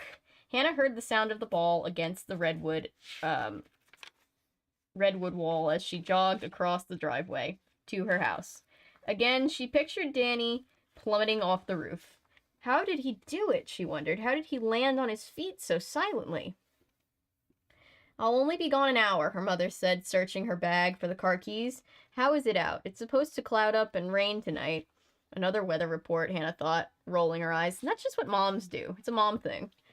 Don't let them kill each other if you can help it, Mrs. Fairchild said, finding the keys and shutting her bag. That was Danny, Hannah told her. Oh, the new kid next door. Did you see him? Sorry. Mrs. Fairchild hurried to the door. You didn't see him? Hannah called. The screen door slammed. Bill and Herb appeared and pulled Hannah into their room. Chutes and ladders, Bill demanded. Yeah, let's play Chutes and Ladders, Herb echoed. I used to love Chutes and Ladders. Hannah rolled her eyes. She hated that game. It was so lame. Okay, she agreed with a sigh. She dropped down across from them on the rug. Yay! Bill cried happily, opening the game board. You'll play? Yeah, I'll play, Hannah told him unhappily. And can we cheat? Bill asked. Yeah, let's cheat, Herb urged with grinning enthusiasm. I've had this idea and I'm not sure how it would work, but I think it would be funny to play. We need to play more board games on stream, like with Natasha and company, but it also would just be fun to, it would be fun, I think, to do a stream where even if I was the only one who was here, we could just have like a board game and then chat would vote on what the other player does, so it would be like me playing against chat. I think that would be pretty funny. After dinner, the twins were upstairs arguing with their parents over which of them got to take the last bath. They both hated baths and always fought to be the last. Just do it and get it over with. Hannah helped clear the table, then wandered into the den. She was thinking about Danny as she made her way to the window. Pushing aside the curtains, she pressed her forehead against the cool glass and stared across the drive to Danny's house. The sun had lowered behind the trees. Danny's house was cast in heavy, dark shadows. The windows were covered with curtains and blinds. Hannah realized she had never actually seen anyone inside the house. She had never seen Danny go into the house or come out of it. She had never seen anyone come out of the house. Hannah stepped back. Hannah stepped back from the window, thinking hard. She remembered the morning she had met Danny after he had run her down in the backyard. She had been talking to him, and he had vanished into thin air. She thought about how he had seemed to disappear into the shadow at the side of his house, and how she'd had to squint real hard to see him, and she thought about how she had seemed to float to the ground, how he had seemed to float to the ground, landing silently from the roof, silent as a ghost. Hannah, what are you thinking? She scolded herself. Am I making up another ghost story? She suddenly had so many questions running through her mind. How had Danny and his family moved in without her noticing? How could he be in her school, in her grade, without ever seeing him there? How come she didn't know his friends and he didn't know hers? It's also so weird, Hannah thought. I'm not imagining it all. I'm not making it up. What if Danny really is a ghost? If only she had someone to talk to, someone to discuss Danny with. But her friends were all away, and her parents would certainly never listen to such a crazy idea. I'll have to prove it myself, Hannah decided. I'll study him. I'll be scientific. I'll observe him. I'll spy on him. Yes, I'll spy on him. I'll go look in his kitchen window, she decided. She stepped out onto the back stoop and pushed the screen door shut behind her. It was a warm, still night. A pale sliver of moon hung above the backyard in a royal blue sky. As Hannah headed across her backyard, taking long, rapid strides, crickets began to chirp loudly. Danny's house loomed back in front of her, low and dark against the sky. The ladder was still propped against the back wall. Hannah crossed the driveway that separated her from his. Her heart pounded. She crept across the grass and climbed the 3 low concrete steps onto the back stoop. The kitchen door was closed. She stepped up to the door, pressed her face close to the window, peered into the kitchen, and gasped.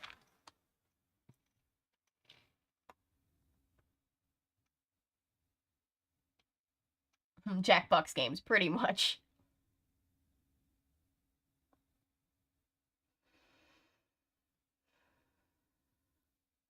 Looks like Danny is a phantom. Danny Phantom. It's a ghost stream. We're all ghosts.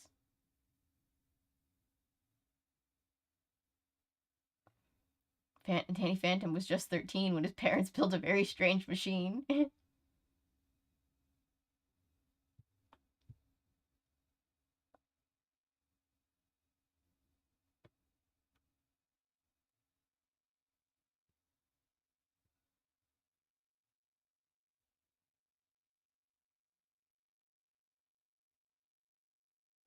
That's very specific, Patrick. I'm very sorry.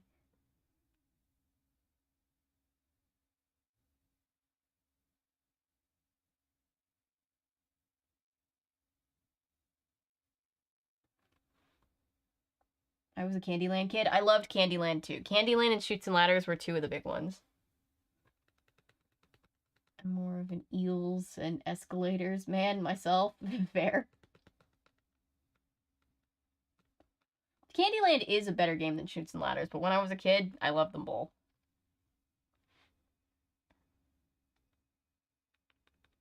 The twins are 6.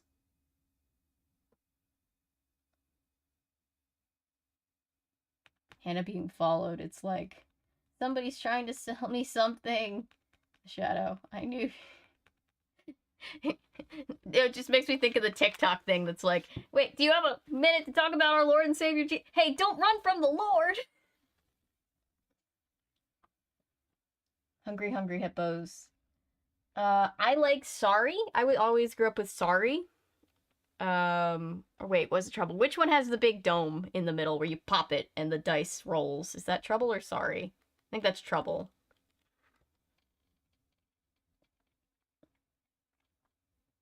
And Hungry Hungry Hippos we had.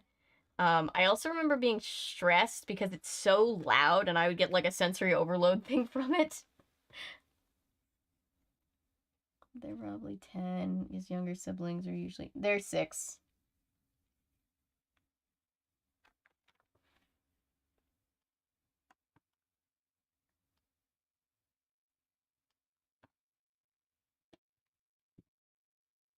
It's so fun. I love them too.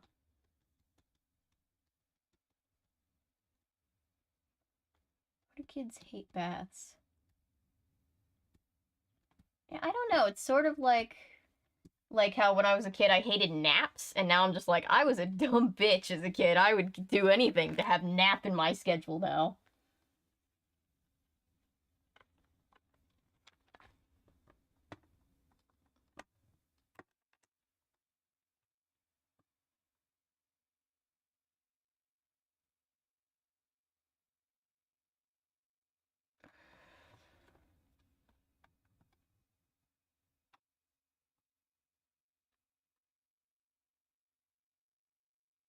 Tripped and hit the top of my head. Oh my god!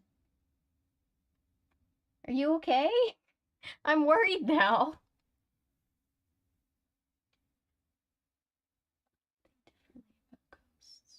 I've never watched that show.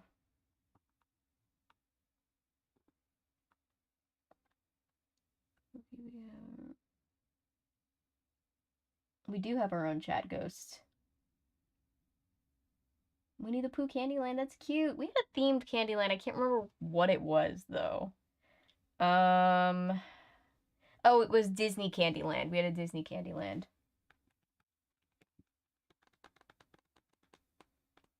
My sister, who's a nurse, says it's no big concern unless I feel dizzy, nauseous, or strange. Yeah, just keep an eye on it. I hope you don't feel dizzy, nauseous, or strange.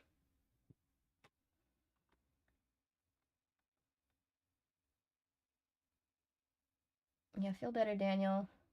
I think the tech ghost, none other than red herring. Legalize adult nap time. I mean, like, I know some cultures are bigger on, like, downtime in the afternoon, and I think that's the way to go, because, like, there's no way we're productive equally throughout the day if we're just going and going and going and going and going.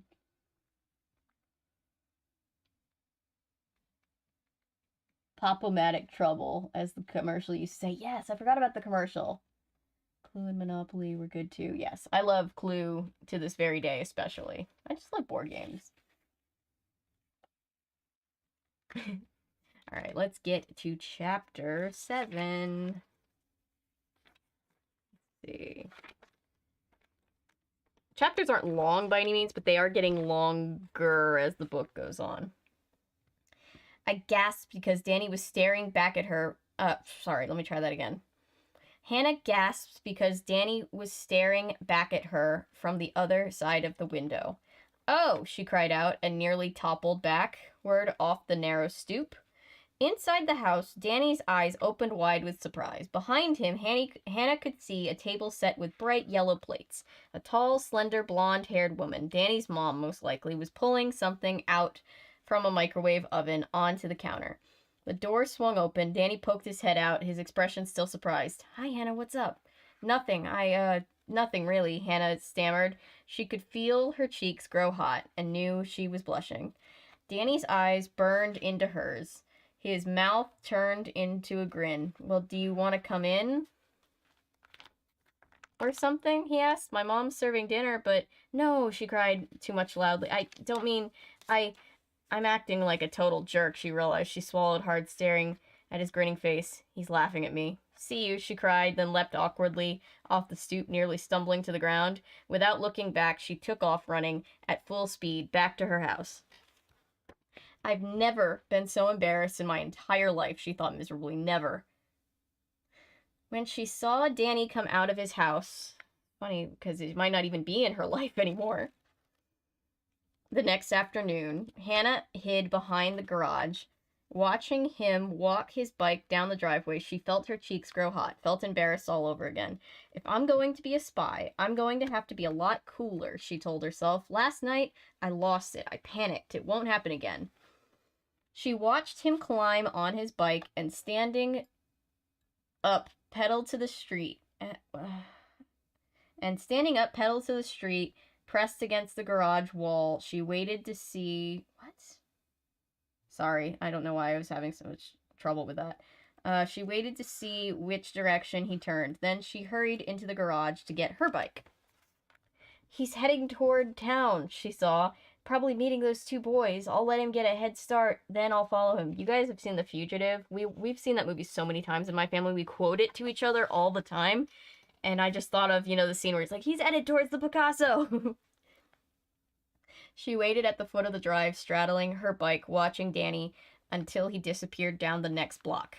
Sunlight filtered through the overhanging trees as she began pedaling, keeping a slow, steady pace as she rode after him. Mrs. Quilty was out weeding. That's such a fun name. Mrs. Quilty? Weeding her garden as usual. This time, Hannah didn't bother to call hello. A small white terrier chased her for half a block, yapping loudly with excitement, then finally giving up as Hannah pedaled away. The school playground came into view. Several kids were playing softball on the corner diamond. Hannah looked for Danny, but he wasn't there. She continued on into town. The sun felt warm on her face. She suddenly thought about Janie. Maybe I'll get a letter from her today, she thought. She wished Janie were around to help spy on Danny. I miss when my best friend isn't here to spy on my neighbors. The two of them would be a great spy team. Hannah knew she wouldn't have lost her cool like she had last night if Janie were around.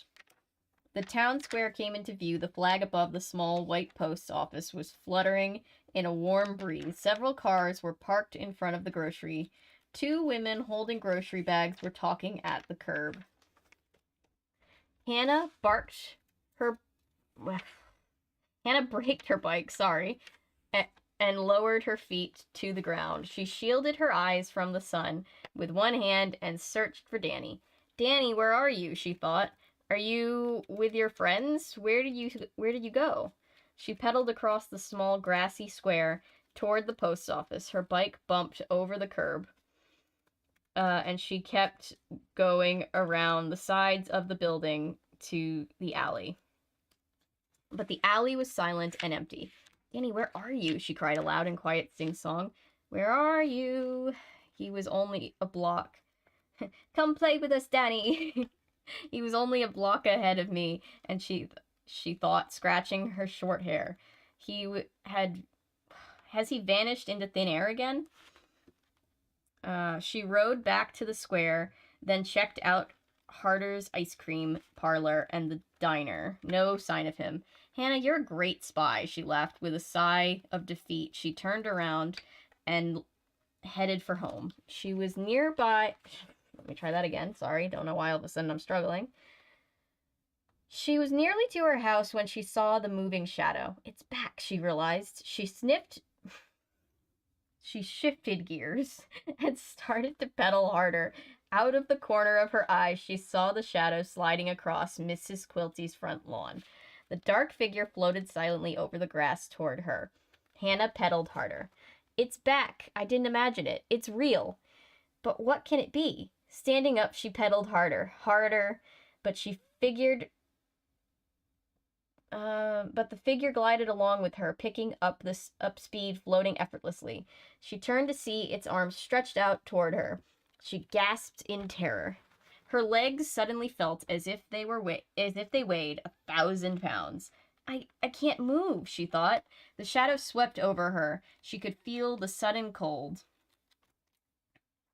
Stick-like black arms reached out for her from the human-shaped shadow. Its face. Why can't I see its face? Hannah wondered, struggling to keep moving.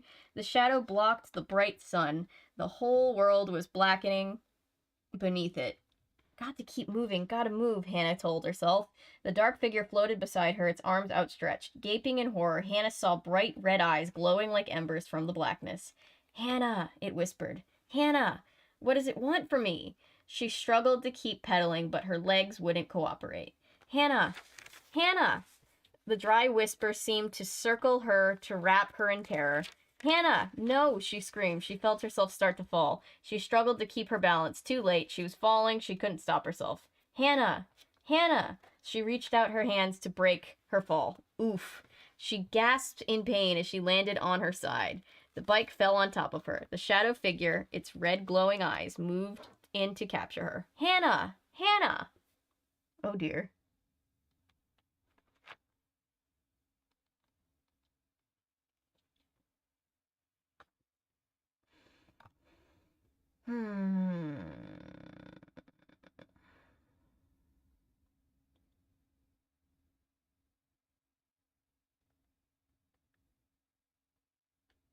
My friends went to a little bit more of a prestigious school, and they actually did have nap time. Nice.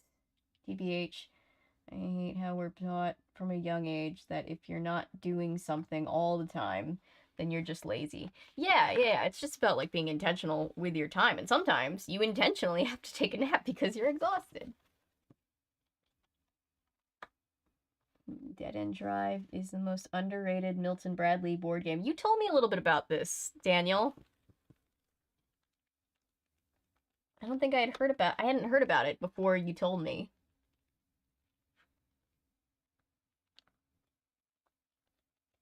Oh yeah, I own the Jumanji board game. I feel like I need to get a friend and we should like play it on stream one time just to freak everybody out.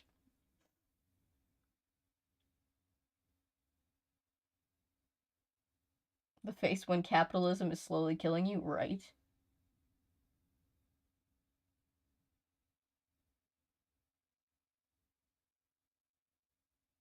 No, Patrick, they're too young for that.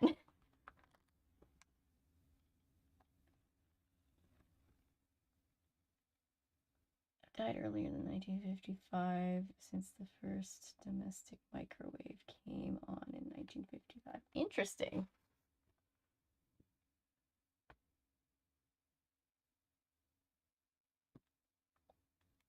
The new Jumanji movies are fine, but they don't have Robin. Yeah, the new ones are fine. They're not bad movies or anything. They're fun. I'm not to be that person that's like, oh, the original was so much better, but like the original just has a charm to it that I feel like the new ones don't have.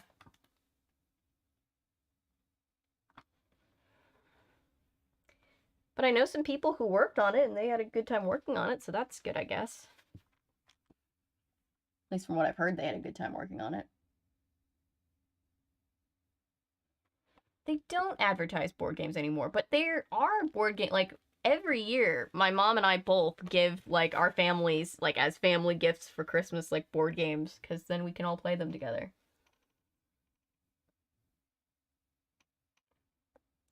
Why would death chase some teen? I don't know, man. Maybe it's just got a quota to fill.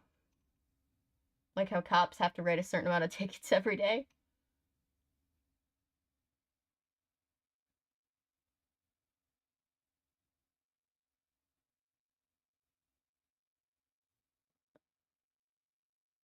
Can you imagine if R.L. Stine wrote 50 Shades?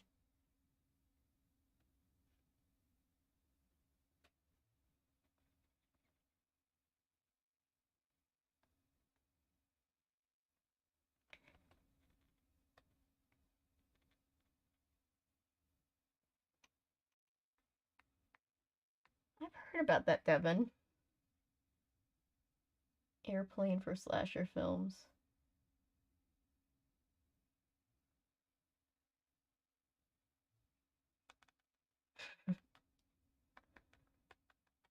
Back, has the twist happened yet?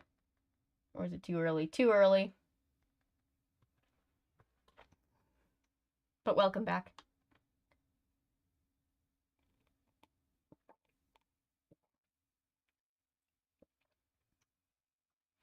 Yeah, who knows? I looked away from the chat for a second, I looked back and I was like, oh, 50 Shades of Grey, okay. No spoilers. Hypotheses are fine, but no spoilers, if you definitely know. Hi, Paulo. Slappy was the prototype. Jesus Christ.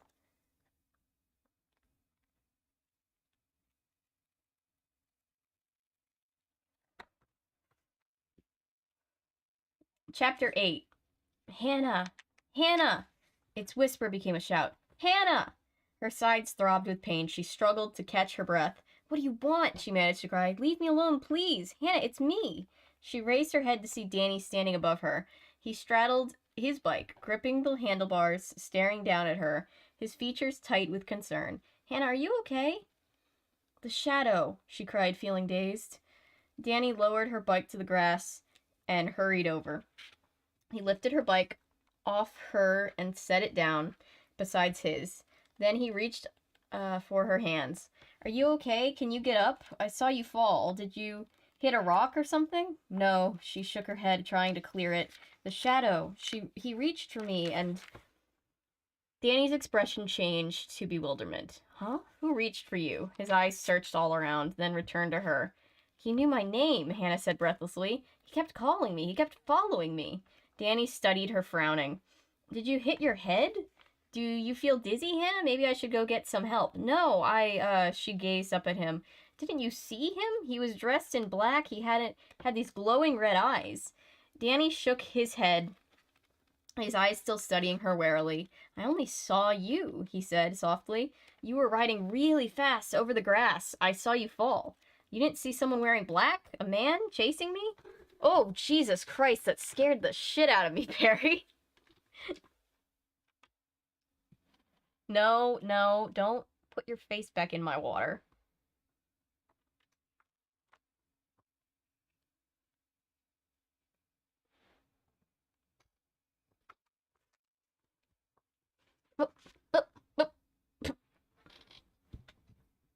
Hi, Perry. Everybody's saying hi.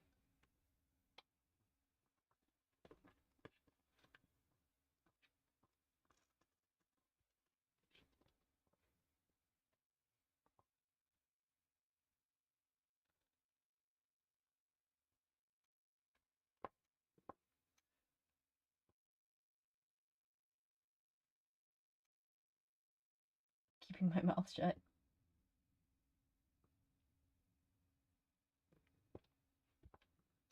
Hi, Perry. Perry jump scare. Hello, Perry. Paula, did you get your calendar?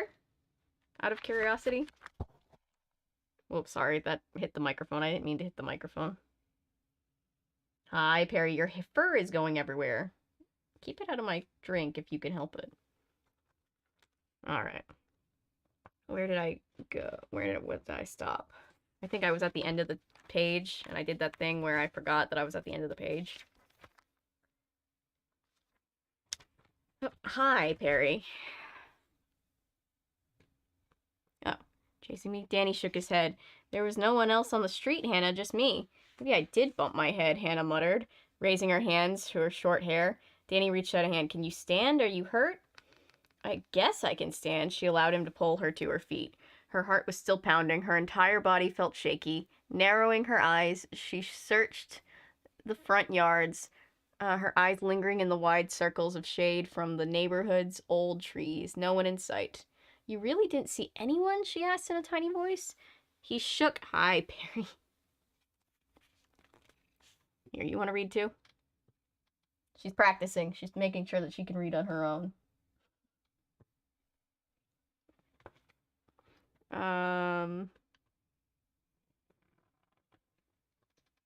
Alright, okay. Hi.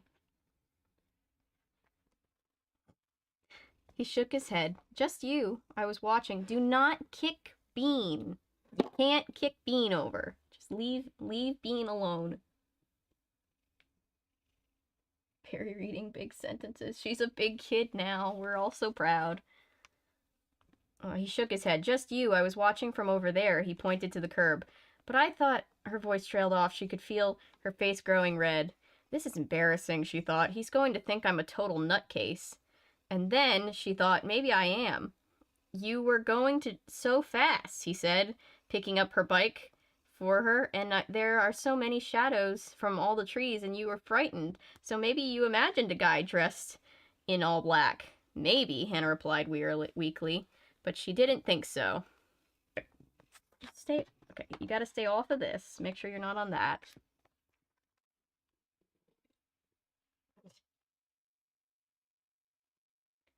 Oh, I see what we're doing. She now knows where the second camera is, so she wants to make sure she steals that one, too.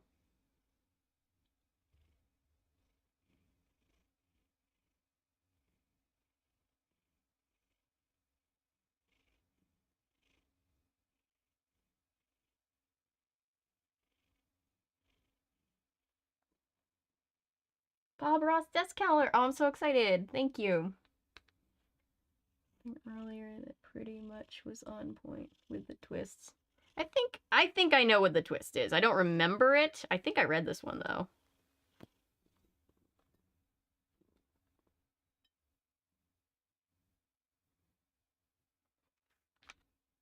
High white clouds drifted over the sun next afternoon as Hannah jogged down the driveway to the mailbox. Somewhere down the block, a dog barked. She pulled down the lid and eagerly reached inside. Her hand slid over bare metal. No mail. Nothing. Sighing with disappointment, she slammed the mailbox lid shut. Janie had promised to write every day. She had been gone for weeks, and Hannah still hadn't received even a postcard. Not one of her friends had written to her.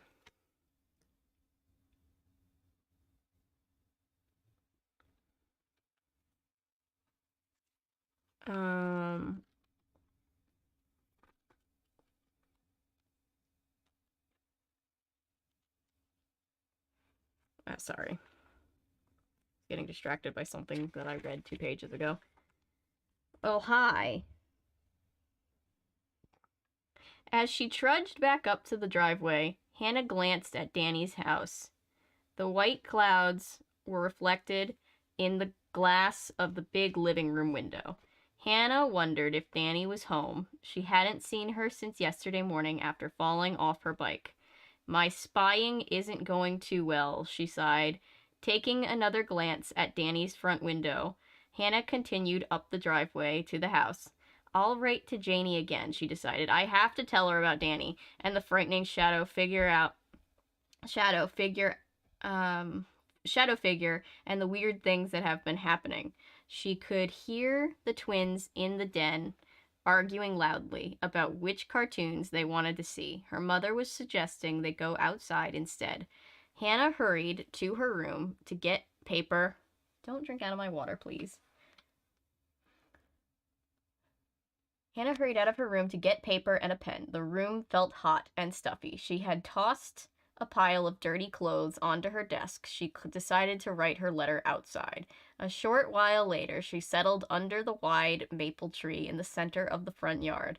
A blanket of high clouds had rolled over the sky. The sun was trying to poke out from the white glare. The old leafy tree protected her in comforting shade. Hannah yawned. She hadn't slept well that night before.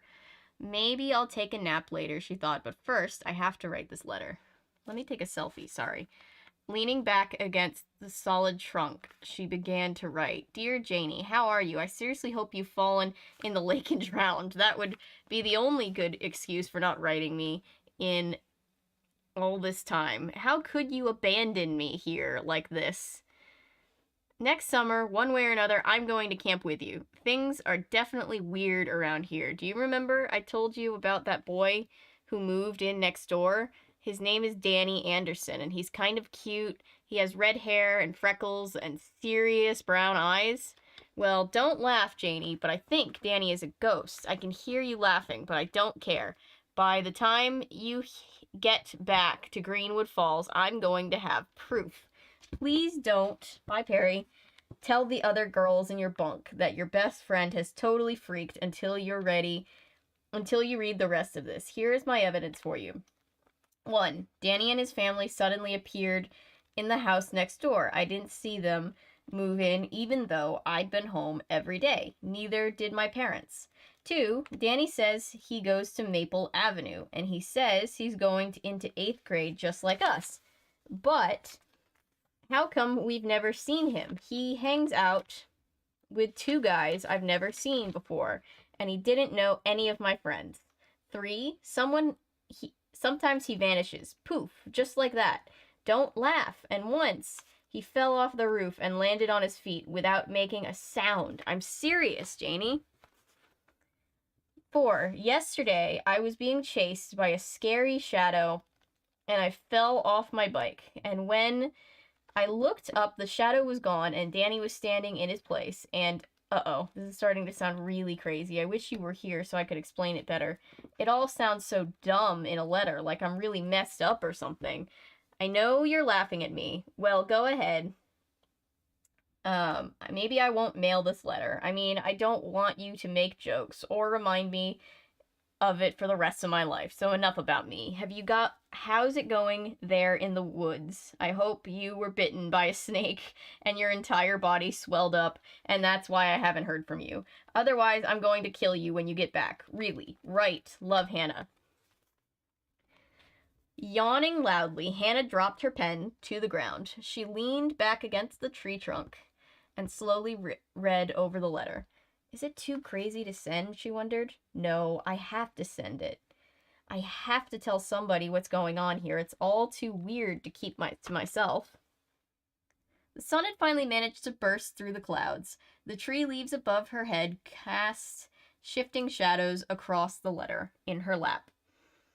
She glanced up in the bright sunlight and gasped, startled to see a face staring back at her. Danny. Hi, Hannah, he said quietly. Hannah squinted up at him. His entire body was ringed by bright sunlight. He seemed to be shimmering in the light. I don't see you, Hannah stammered. I didn't know you were here.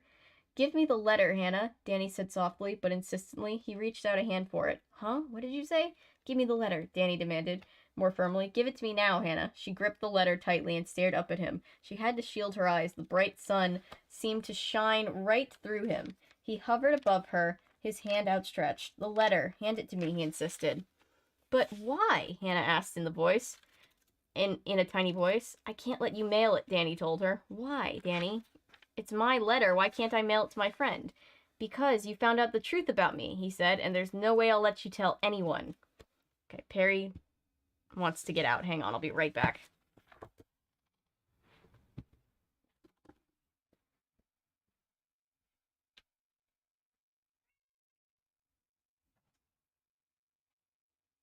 No?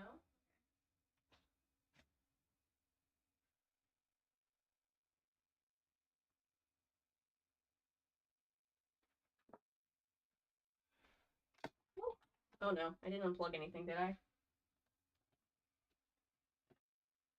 I sure hope not.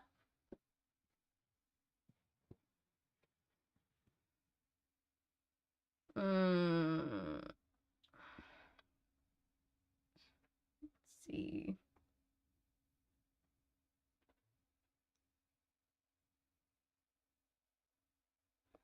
Oh, a lot of chat has chatted. Everything's better with Perry. Perry jump scare. But mother, your water is so refreshing. She has so much water everywhere in this house. Hi, baby Perry. Danny had snow white hair and glowing green eyes. He is a phantom. Yeah, it's like reason number 5 that I think he's a ghost. His name is Danny, so he must be Danny Phantom. Ergo, Perry. Hang on.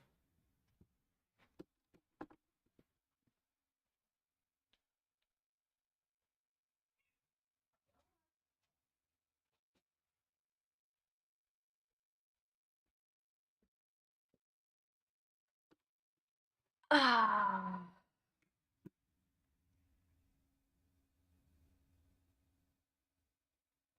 Baby Perry wants refreshments. Our cats, we gave them a little cat fountain. We've actually had to give them a couple because the other one they had broke. But oh my god, they're so bougie. They're like, no, we want running distilled water, mother. 5 Nights at Perry's. Precious.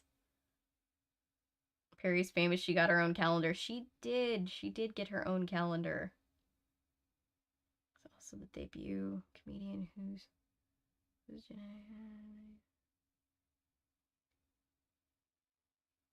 oh, that's sad. Perry the Platypus. Doobie doobie dooba. I heard Danny could walk through walls, disappear, and fly. Came out good. I ordered 2 for friends. Thank you, Paulo. That is tremendously helpful for the channel. Yummy. Fur water is the best water. I had to look it up. I know what happens. Ooh, I think I know what happens.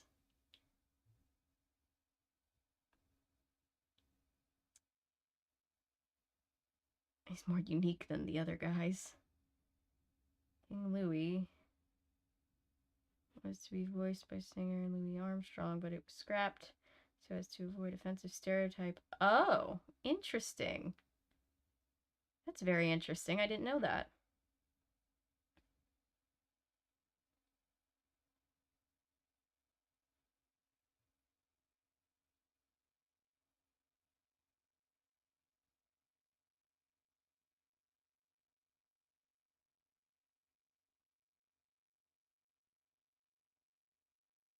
Parrot reading big sentences.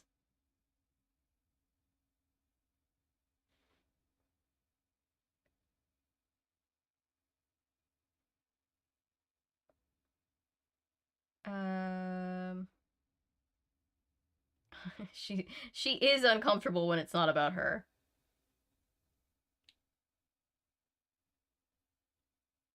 Tell the cat to get a job. Perry's job is to be adorable chaos. Yeah, that's her job.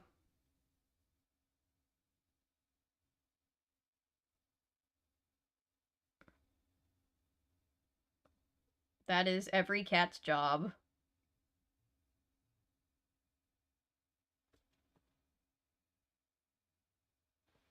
All her friends are ghosts, that's my guess. Here's a famous model now. Much that pays. Harry Get 70% of Avery's earnings from the calendars. Yeah, if anybody has trouble with any like ordering issues with the calendar, please reach out to me, because it's the first time I've ever sold anything, include anything on Etsy or anything in general. So I just want to make sure that everything's like running smoothly. So don't feel afraid to reach out to me. Just be like, hey, it's not working. So far, it's all gone very well, but I'm just like nervous because I don't understand the system fully yet.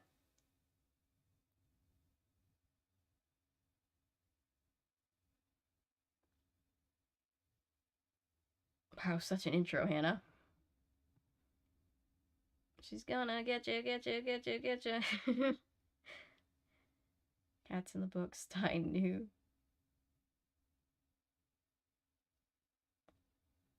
12 years old going into 8th grade. I was 15 when I went. Wait. No, I was... No, I was 8th grade at 12. Well, I started as an 11-year-old and ended as a 12-year-old. Wait, no. Now I'm so confused.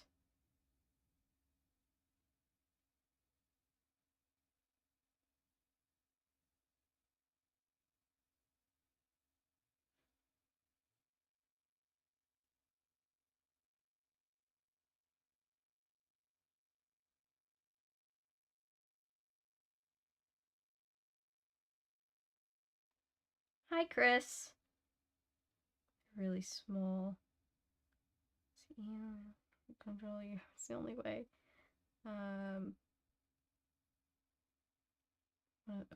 I think I know where this one is going. I don't remember, but I think I know. But honestly, it's just, so far it's been kind of one of the creepier ones. I love, like, R.L. Stine is underrated for how much he's just not afraid to, like, go there with his kids' books.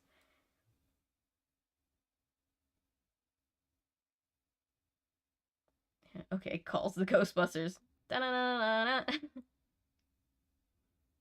Ghost, that's not a very...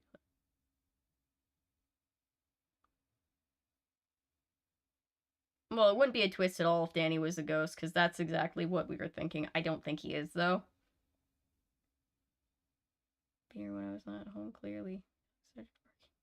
Oh, no. I did not. She doesn't have germs. I don't actually think she got any of the water. I think she just put her face into the cup, but she didn't actually get any of the water. Or at least that's what I'm telling myself.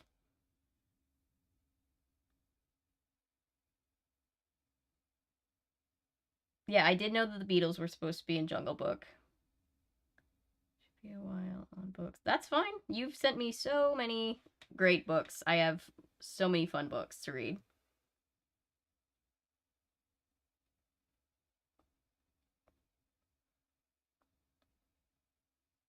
Oh, I might... Patrick, you're awesome. Patrick has sent so many books for the Misfit book library. The librarian, but Perry is the unforeseen mastermind. Yeah. Ghostbusters just send them all to detention. Yeah, how do the Ghostbusters deal with, like, kid ghosts? They just show up and it's just, like, a bunch of kids following them around. Welcome, glad to help. Mother denies Perry. Jail. Jail for 10,000 years. Cats are so... Maybe he's a vampire. Cats are so... I'm applying to be a librarian, too. Good luck! Fair warning, it took me a few tries to study. Like, I studied and I got close, but I kept, like, you have to get a really high score for them to accept it, and then once they accept it, it's gonna, or for it to be a passing grade, and then once it's a passing grade, it took, like, a month or two for me to even get accepted just because they take that long. So, don't feel bad if you don't hear back for a little while. On the cheat sheet. Shh. Well, you're gonna have to just, it will, if you actually log anything in, you can just check the librarian's manual.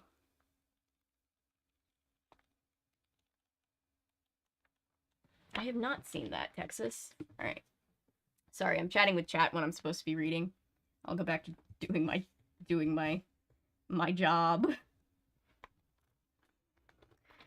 So I'm right, Hannah said softly. You're a ghost. She shuddered and waved a cold fear sweeping over her. When did you die, Danny? Why are you here? To haunt me? What are you going to do to me? Questions raced through her mind, frightening questions. Give me the letter, Hannah, Danny insisted. No one will ever read it. No one can know. But Danny, she stared up at him, stared up at a ghost. The golden sunlight poured through him. He shimmered in and out of view. She raised a hand to shield her eyes. He became too bright to look at. What are you guys going to do to me, Danny? Hannah asked, shutting her eyes tightly. What are you going to do? He didn't reply. When Hannah opened her eyes, she stared up into two faces instead of one. Two grinning faces. Twin brothers pointed at her and laughed. You were asleep, Bill said. You were snoring, Herb told her. Huh? Hannah blinked several times, trying to clear her mind. Her neck felt stiff, her back ached. Here's how you were snoring, Herb said. He performed some hideous snuffling sounds. Both boys fell to the grass, laughing. They rolled onto each other and began an impromptu wrestling match.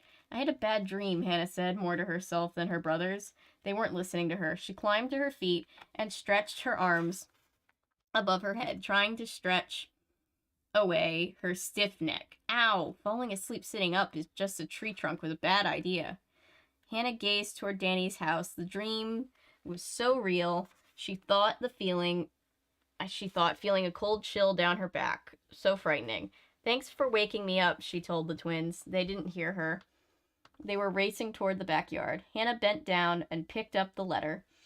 She folded it in half and made her way up the lawn to the front door. Sometimes dreams tell the truth, she thought, her shoulders still aching. Sometimes dreams tell you things you couldn't know any other way. I'm going to find out what the truth is about Danny, she vowed. I'm going to find out the truth if it kills me. Oh my gosh. I'm not looking to see, I just want to see how many pages there are. That is not... Oh, 123. Little few less pages than usual. It looks like more just because this is one of those, it's a reprint edition with a bunch of like extra stuff in the back. The next evening, Hannah decided to see if Danny was home. Maybe he'd like to walk to Harder's and get ice cream cones, she thought. She told her mother where she was going and made her way across the backyard. It had rained all day. The grass glistened wetly. Interesting. And the ground beneath her sneakers was soft and marshy. A pale crescent-shaped moon rose above wisps of black cloud. The night air felt tingly and wet. Use the word wet twice in the same paragraph. I don't know why.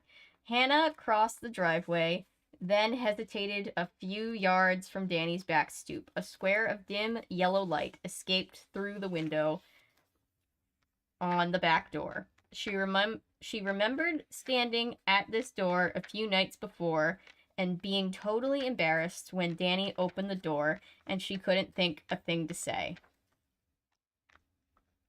That almost felt like a poem for a second, the way that it flowed. At least this time I know what I'm going to say, she thought. Taking a deep breath, Hannah stepped into the square of light on the stoop. She knocked on the window of the kitchen door. She listened. The house was silent. She knocked again. Silence. No footsteps to answer the door. She leaned forward and peered into the kitchen. Oh, Hannah cried out in surprise. That's also going to have to be on the Goosebumps. It's going to have to be a Goosebumps square. Danny's mother sat at the yellow kitchen table, her back to Hannah, her hair glowing in the light of a low ceiling fixture. She had both hands wrapped around a steaming white coffee mug. Why doesn't she answer the door? Hannah wondered. She hesitated, then raised her fist and knocked loudly on the door several times. Through the window, she could see that Danny's mother didn't react to the knocking at all. She lifted the white mug to her lips and took a long sip, her back to Hannah. Answer the door, Hannah cried aloud. She knocked again and called, Mrs. Anderson, it's me, Hannah, from next door. Under the cone of light, Danny's mother set the white mug down on the yellow table. She didn't turn around. She didn't move from her chair. Mrs. Anderson? Hannah raised her hand to knock, then lowered it in defeat. Why doesn't she hear me? Hannah wondered, staring at the woman, slender shoulders, at her hair gleaming down past the collar of her blouse. Why won't she come to the door? And then Hannah shivered with fear as she answered her own question. I know why she doesn't hear me, Hannah thought, backing away from the window. I know why she doesn't answer the door. Overcome with fear, Hannah uttered a low moan and backed away from the light of the stoop into the safety of the darkness.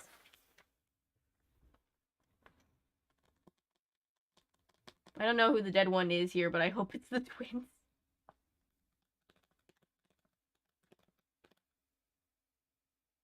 Bye, Cameron.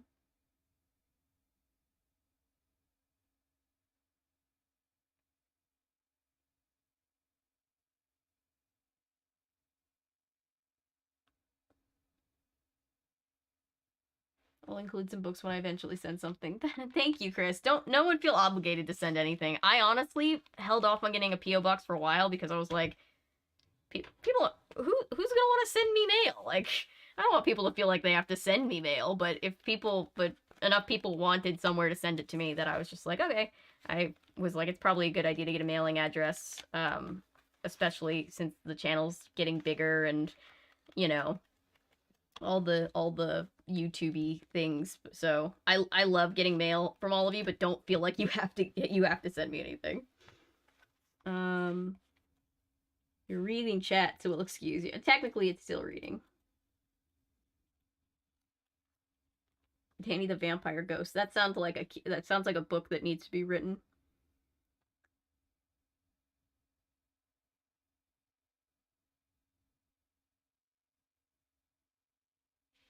No, she dreamt that Danny told her he was a ghost and then wanted her letter.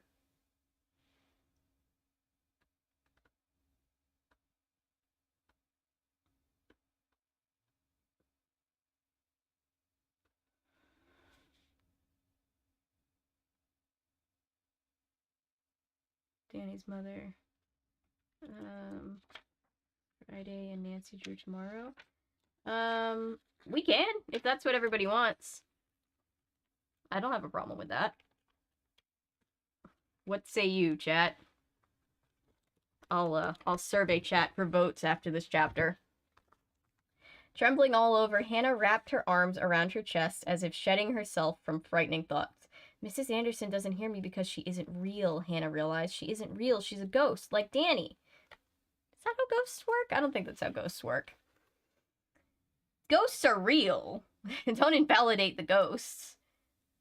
They're just dead.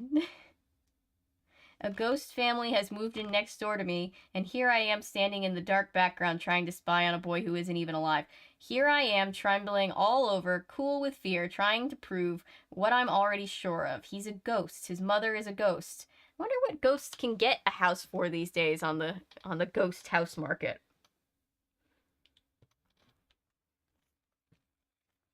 They've got to be cheaper, right? Because technically they can move into any house, whether it's occupied or not, so the demand has to be lower. And the kitchen light went out. The back of Danny's house was completely dark now. The pale light from the crescent moon trickled onto the glistening, wet grass. Again, with the wet grass. Hannah stood listening to the silence, trying to force away the frightening thoughts that crowded her mind until it felt as if her head was about to burst. Also, it's still a crescent moon. I guess if it's only a couple days later, it would still be a crescent moon. That makes sense. Like if it's still within a, you know, week or two period, I can see that. Where is Danny? She wondered. Crossing the driveway, she headed back to her house. She could hear music and voices from the TV in the den. She could hear the twins' laughter floating out from the upstairs window of the room. Ghosts, she thought, staring at the lighted windows like bright eyes shining back at her. Ghosts. I don't believe in ghosts. The thought made her feel a little less frightened. She suddenly realized her throat was dry, The night air felt hot and sticky against her skin. That makes me... I need to take a drink. Hang on.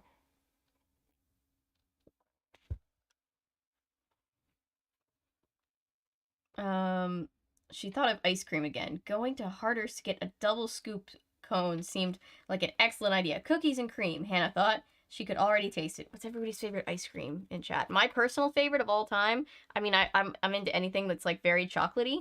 But if I'm gonna do a combination, the mint chocolate chip with like a double fudge, very good. Chocolate and mint chocolate chip, very good. And I thought she could already taste it. She hurried into the house to tell her parents she was walking into town. At the doorway to the dark paneled den, she stopped. Her parents, bathed in the glow of the TV screen, turned to her expectantly. "What's up, Hannah?" She had a sudden impulse to tell them everything, and so she did. "The people next door, they're not alive," she blurted out. "They're ghosts. You know Danny, the boy my age? He's a ghost. I know he is. And his mother." "Hannah, please. We're trying to watch," her father said, pointing to the TV with the can of Diet Coke in his hand. "Sponsorship." "They don't believe me," she thought. And then she scolded herself. Of course they don't believe me. Who would believe such a crazy story? In her room, she took a $5 bill from her wallet, and shoved it into the pocket of her shorts. Then she brushed her hair. Why would you have a wallet if you're not going to take the whole wallet with you? I have questions.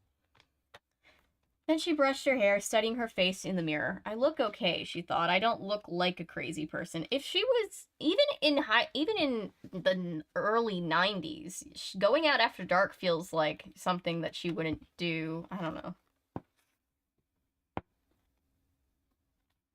Her hair was damp from the wet night air. "Maybe I'll let it grow," she thought, watching it fall into shape around her face. "I should have something to show for the summer."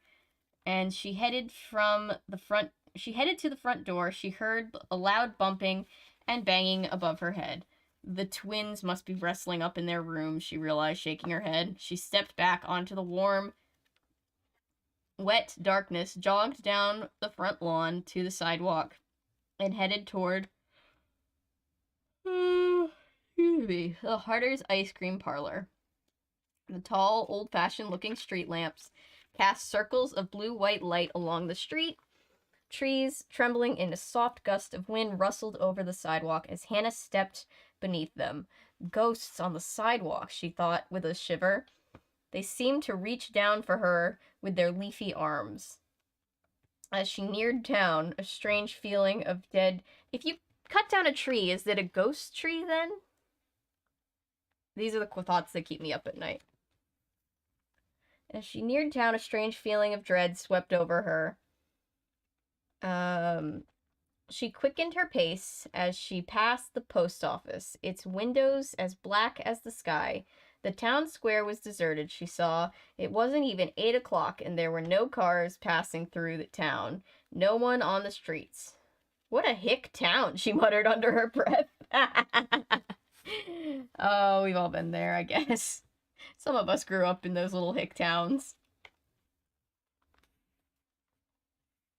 Behind the bank, she turned onto Elm Street. Harder's ice cream parlor stood on the next corner. A large red neon ice cream cone in its window cast a red glow onto the sidewalk. At least Harder's stays open past dark, Hannah thought. As she walked closer, she could see the glass front door of the small shop propped open invitingly.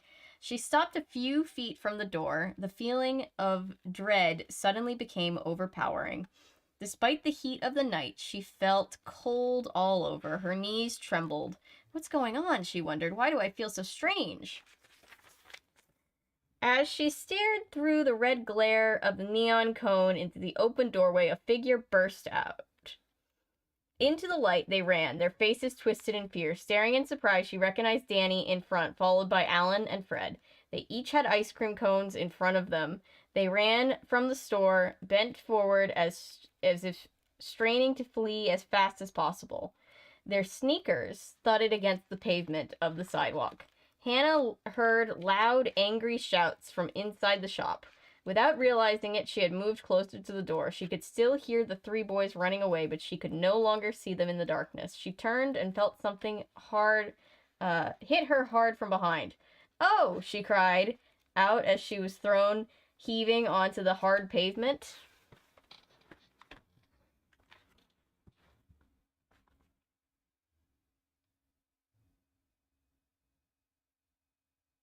IDK, it's late. I did mass tomorrow since I don't have school Friday. But I'm fine with Friday too. Okay. Scooby-Doo and the Vampire's Ghost.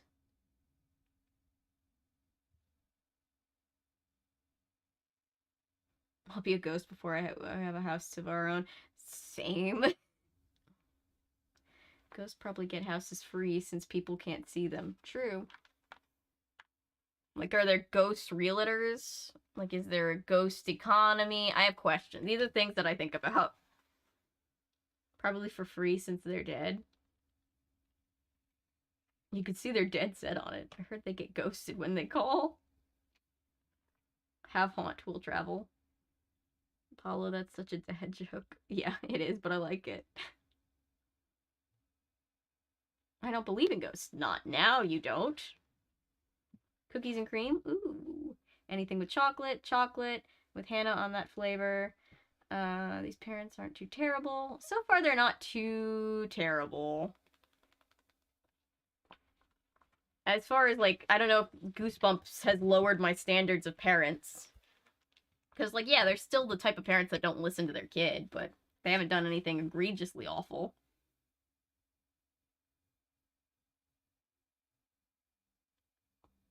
Hiding the truth from Hannah, and Danny is not alive. The only good Goosebumps are SMH. In the year 2000. Dead house. This town is fucking terrible.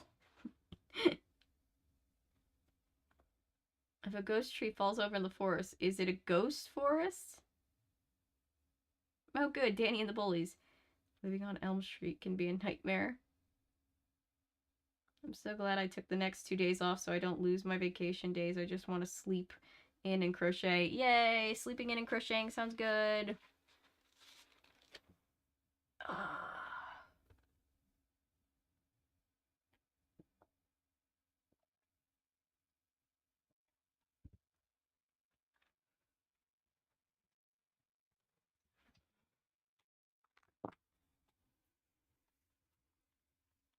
Hannah landed hard on the sidewalk on her elbows and knees. The fall took her breath away.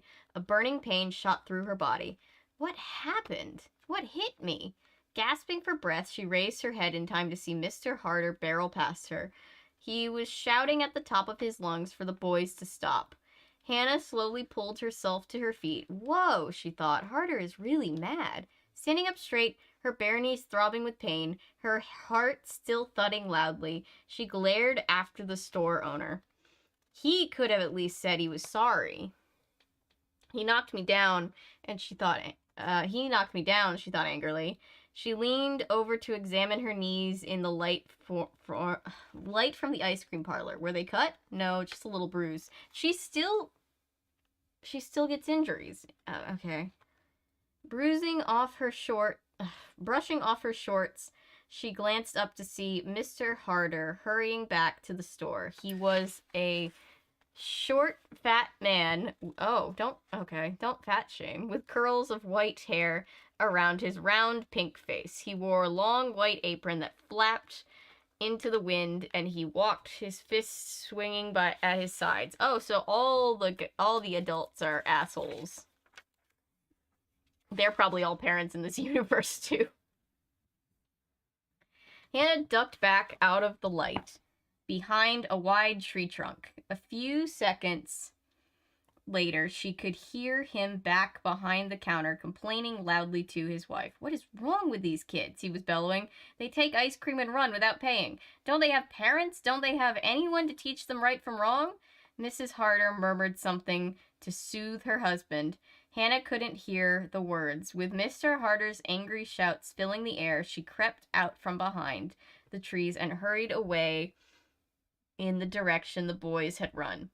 Why did Danny and his friends pull such a stupid stunt? She wondered. What if they had been caught?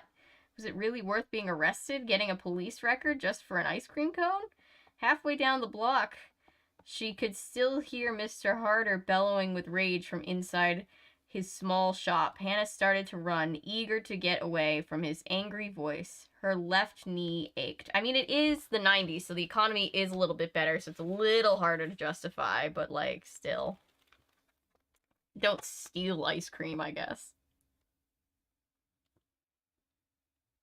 The air suddenly felt stifling hot, heavy, and damp. Strands of hair were matted against her forehead from sweat. She pictured Danny running from the store, holding the ice cream cone in one hand. She pictured the frightened expression on his face as he fled. She pictured Alan and Fred right behind him, their sneakers thudding against the pavement as they made their getaway.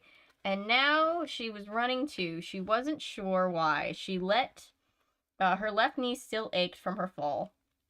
She was out of the town square now, running past dark houses and lawns. She turned a corner, the street lamp casting a cone of white light around her. More houses, a few porch lights lit, no one on the street. Such a boring little town, she thought again. She stopped short when she saw the three boys. They were halfway up the block, huddled behind the tall, wall-like hedge. Hey, you guys! Her voice came out as a whisper. Running in the street, she made her way toward them quickly. As she came closer, she could see them laughing together, enjoying their ice cream cones. They hadn't seen her. Hannah made her way into the deep shadows on the other side of the street. Keeping in the dark, she crept closer until she was in the yard across the street from them, hidden by a bushy evergreen shrub. Fred and Alan were shoving each other playfully, enjoying their triumph over the store owner. Danny stood by himself behind them against the tall hedge, silently licking his cone. I mean, I feel bad for calling him a jerk now. I mean, I would also be mad if somebody stole from me. Harder's was having a special tonight, Alan declared loudly. Free ice cream. Fred hee-hawed and slapped Alan hard on the back. Both boys turned to Danny. The light from the street lamp made their faces look pale and green. You looked real scared, Alan told Danny. I thought you were going to puke your guts out. Hey, no worries, Danny insisted. I was the first one out of there, you know?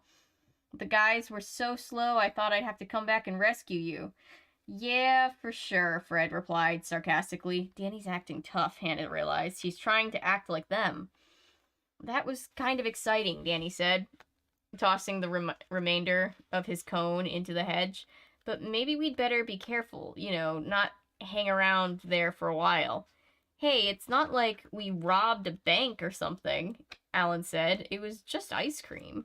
Fred said something to Alan that Hannah couldn't hear, and the two boys started wrestling around, uttering high-pitched giggles. Hey, guys, not so loud, Danny warned. I mean, let's go back to Harder's, Alan suggested. I wanted 2 scoops. Fred hee-hawed and slapped Alan a high five. Danny joined in the laughter. Hey guys, we should get going, Danny said. Before his friends could reply, the street filled with light. Hannah turned to see 2 bright white lights looming toward them. Car headlights. The police, Hannah thought. They're caught. All 3 of them are caught. I just think about Ichabod and Mr. Toad. Afraid of the police? Open up, I say. The police.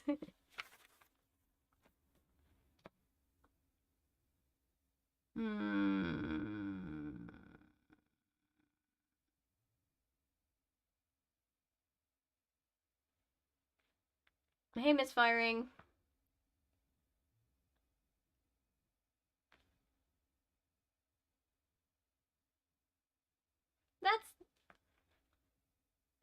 That's the year 3000.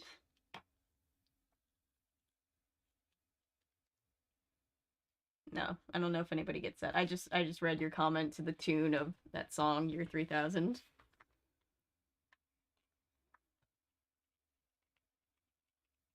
I hope we get to the twist. Hopefully we will. I'm hoping that we will.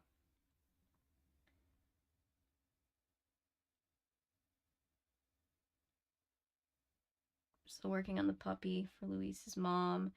Next, I want to make biblically accurate angel. I love that. I think this year I want to try and make the Hex Girls when Halloween season comes around. That would be amazing. I bet if I saw a hot ghost. Oh my. I mean,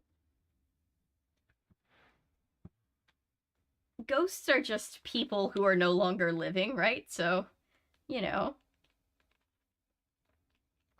If you're a 10 in real life, you're a 10 in the afterlife? I don't know. I don't know what that means. I don't...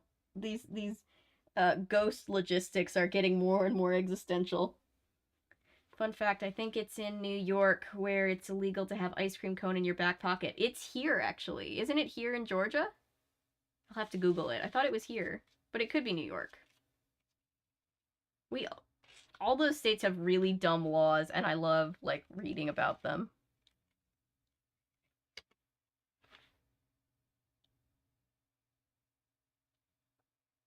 Because stealing ice cream is just like robbing a bank.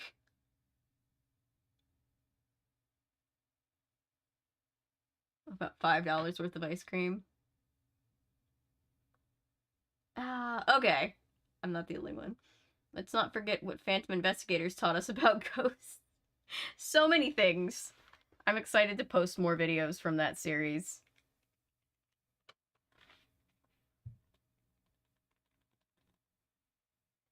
Above water, not underwater. Maybe Georgia. I'll have to try it out.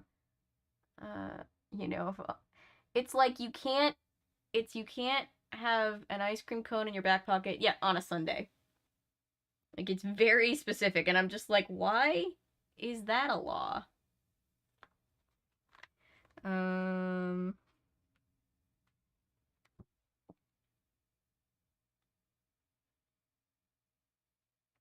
gotta figure out a way to be able to keep, because I want to keep the book here-ish so that you guys can see. I know there's no illustrations in this one, but still, it's a little bit more immersive. But I also want to, like, be able to, I feel like I need to, like, fix my chair. I don't know. I'll figure it out. That's a off the stream problem to fix for not right now. Wait, holy sudden live action hit. Oh, what? Where people started getting arrested. Like, it's not hurting anyone. Like, maybe your pants and butt get soggy? Yeah. Live action head. Do you mean the this? Sorry, I was confused. I missed something.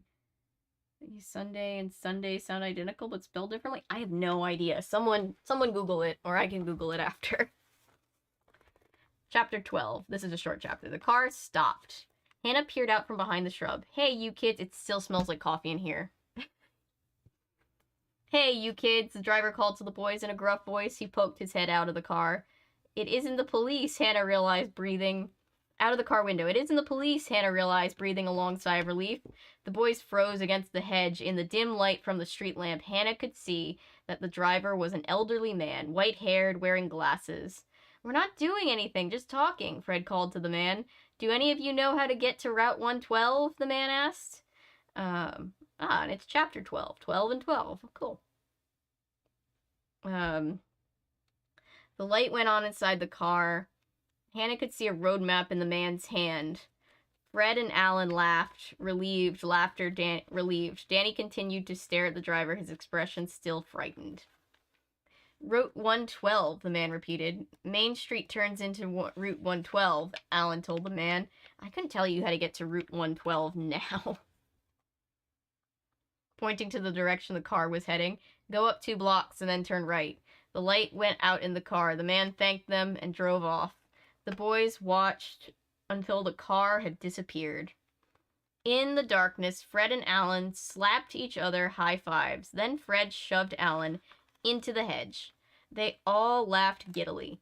Hey, look where we are, Alan said, surprised. The boys turned toward the driveway. From her hiding place across the street, Hannah followed their gaze. At the end of the hedge stood a tall wooden mailbox on a pole.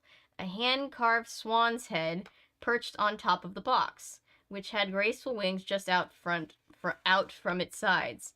It's Chesney's house, Alan said, making his way along the hedge toward the mailbox. He grabbed the wings with both hands. Do you believe this mailbox? Chesney carved it himself, Fred said, snickering. What a dork. Maybe this is why he hates the kids. It's his pride and joy, Alan sneered. He pulled open the lid and peered inside. Empty. Who would want to write him? Danny declared, trying to sound as tough as his two friends. Hey, I've got an idea, Fred said. He stepped behind Danny and started shoving him towards the mailbox. Whoa, Danny protested, but Fred pushed him up to the mailbox. Let's see how strong you are, Fred said. Hey, wait, Danny cried. Hannah leaned out from behind the trees, behind the low shrub.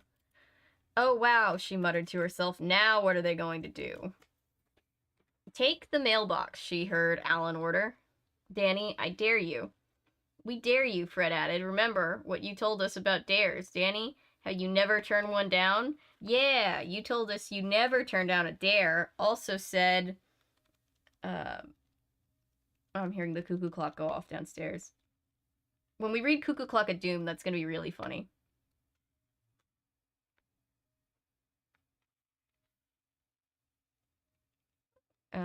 Yeah, you told us you never turned down a dare, Alan said, grinning. That's just what the other guy said. Danny hesitated. Well, A heavy feeling of dread formed in the pit of Hannah's stomach. Watching Danny step toward Mr. Chesney's hand-carved mailbox, she suddenly had a premonition, a feeling that something really terrible was about to happen. I've got to stop them, she decided. Taking a deep breath, she stepped out from behind the bush. As she started to call to them, everything went black. Hey, she cried aloud, what happened? Do ghosts have premonitions of the future? Is that what we're implying? Her first thought was that the street lamp had gone out. But then Hannah saw the two red circles glowing in the front of her. The two glowing eyes surrounded by darkness. The shadow figure rose up inches in front of her. She tried to scream, but her voice was muffled in its heavy darkness. She tried to run, but it blocked her path. The red eyes burned into hers. Closer, closer. It's got me now, Hannah knew. Oh, gosh. Hannah, it whispered. Hannah. Sorry, it was a short chapter. I'm just going into the next one. So close she could smell its hot, sour breath. Ugh. Hannah, it whispered like crackling dead leaves. The ruby eyes burned like fire. Hannah felt darkness circle her, wrap around her tightly. When you want I'm not the grammar authority, but when you want a semicolon in that, Hannah felt the darkness circle her, wrap around her tightly. I guess not. I guess just a comma. Please, was all she could manage to choke out. Hannah! And then the light returned. Hannah blinked and struggled to breathe. The sour odor lingered in her nostrils, but the street was bright now.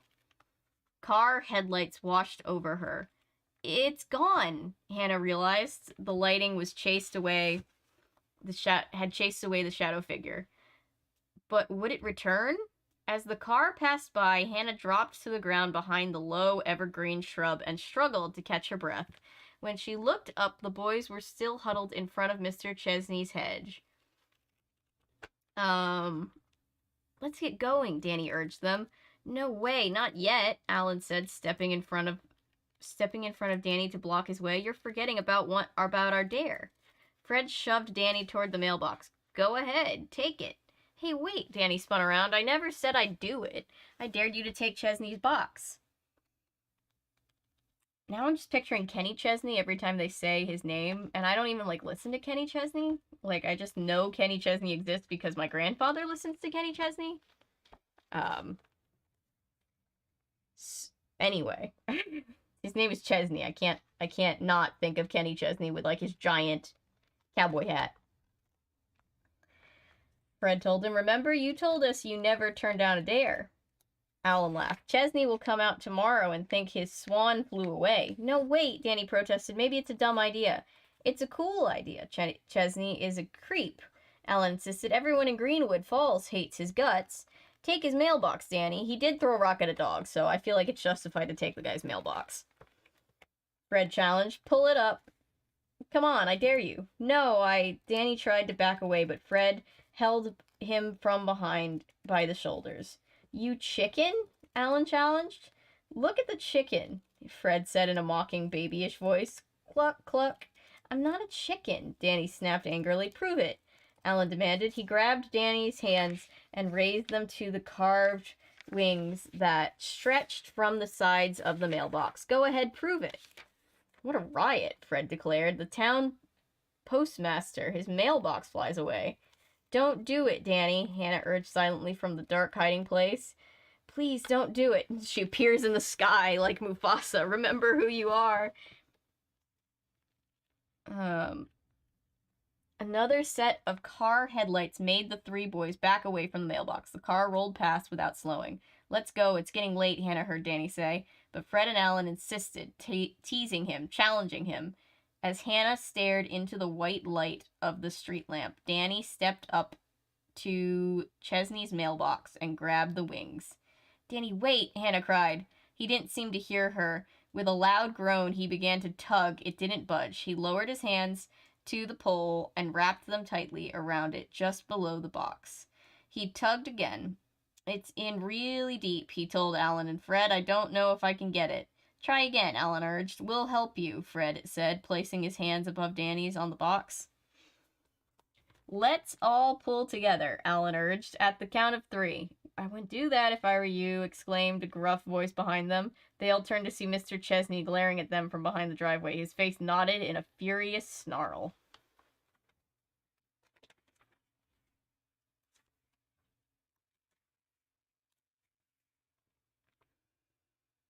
All right. Oh, Phantom Investigators. Yes. Phantom Investigators is such an interesting hodgepodge of animation, isn't it?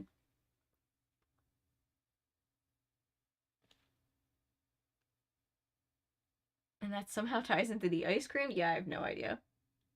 What happened?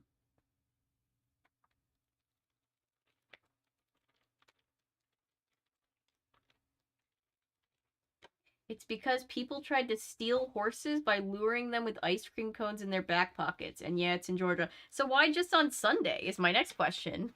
Was it okay to steal horses on every day that wasn't Sunday? Perry's screaming to get in. I think she just came back from stealing a horse. Old law, since we don't see horses being free on a daily basis here in Georgia. I'm sure it's from, like, at least 100 years ago. Destroying someone's mailbox is low. I'm not condoning it. I'm just saying he isn't a good person. I agree with them when they say that, but yeah, stealing somebody's mailbox is, you know. I'm gonna say somebody hates those kids, but he fucked up for hurting the dog. Yeah, don't throw rocks at the dog. Guy has a camera. Positioning.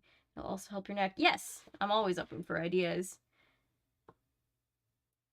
Too many plugins or already fully recharged up by... Oh, yeah, I'm sorry, Laser. You were telling... I was reading this in the chat before. That sounds very scary. I'll just DM you the idea. Okay, that's cool. We'll get it worked out. This is still a fairly new addition to the stream, so I haven't fully figured it out, but I have noticed that I do prefer kind of leaning back because my back and neck problems tend to act up. It's not like really bad, but I was just like, oh, I want to lean back. And as a spirit that doesn't know dead and figures the Grim Reaper is the Grim Reaper trying to bring her into the afterlife. That's what I thought too. Spoiler alert for an episode of The Twilight Zone. I don't know if anybody cares. Am I being heard? Am I live? Am I...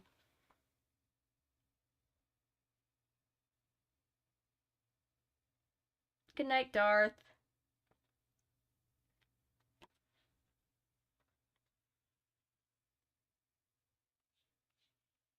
Perry's gonna ride a horse like Puss in Boots. Hang on, let me go let Perry in. Oh yeah, but not to spoil an episode of Twilight Zone. but it keeps reminding me of that episode, The Hitchhiker, which I should probably cover soon. I need to do more good Twilight Zone individual episodes.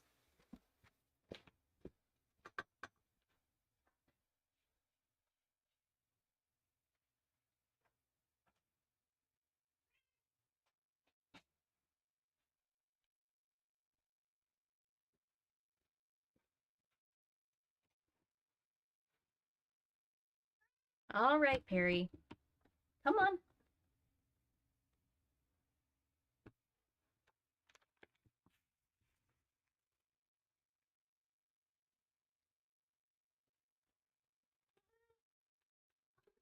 Hi.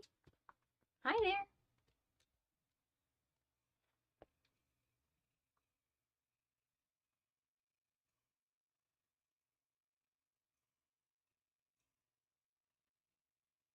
Supposed to be killed. I assume Hannah has selective amnesia. I mean, I guess they can be like. I guess you could like remove them from a space, but I don't think they can be destroyed.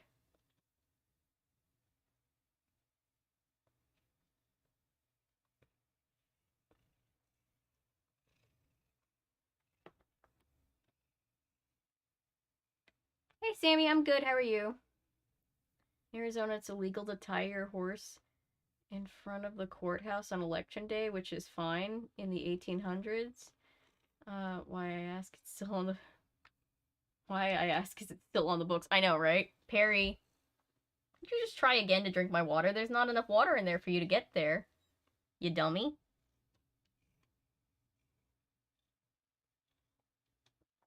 Perry, you've got so much water around this house. There's so many bowls of water. Yeah, she has little tiny sock feet.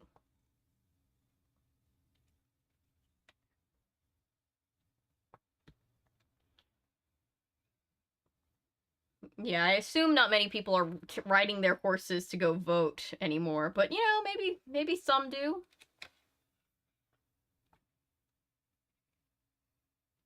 That one's special since you're not letting her drink it. Yes, cats are petty like that. Petty. I called her petty. Perry, stop. Alright, I'm just putting us on full screen for a second. One, because I know everybody wants me to, because Perry, and two, because sitting back is more comfortable at the moment. Alright, chapter 14. Mr. Chesney grabbed Danny's shoulders. It's 11:11, make a wish. What are you looking at, Perry? Grabbed Danny's shoulders and pulled him away from the mailbox. One of the wooden swan wings came off in Danny's hands, and Mr. Chesney wrestled him away. Danny let it drop to the ground. You punks! Mr. Chesney sputtered, his eyes wide with rage. You, let go of him! Hannah screamed from across the street, but fear muffled in her voice. Her cry came out as a whisper. With a loud groan, Danny pulled free of the man's grasp. Without another word, the three boys were running. Perry! I'm gonna have to get a new thing of water. Running down the middle of the dark street, their sneakers pounding loudly on the pavement. I'll remember you, Mr. Chesney called after them. I'll remember you. I'll see you again. And next time I'll get you all. Oh, I'm sorry. Are we keeping you awake, Perry?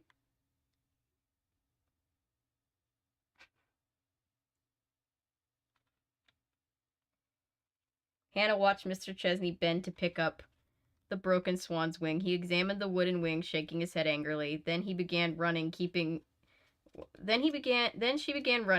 in the dark front yards, hidden by hedges and low shrubs, running in the direction of Danny and his friends had headed. She saw the boys turn a corner and kept running, keeping well behind. She followed them through the town square, still deserted and dark. Even Harder's ice cream parlor was closed now. The shop dark behind the red glare of the neon window side. Two dogs, tall, ungainly mutts with thin, shaggy frames, crossed the street in front of them, trotting slowly out for their evening walk. The dogs didn't look up as the boys ran past.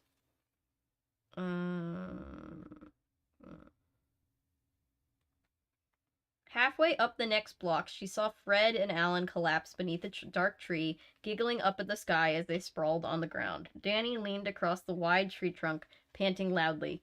Fred and Alan couldn't stop laughing. Did you see the look on his face when that stupid wing dropped off?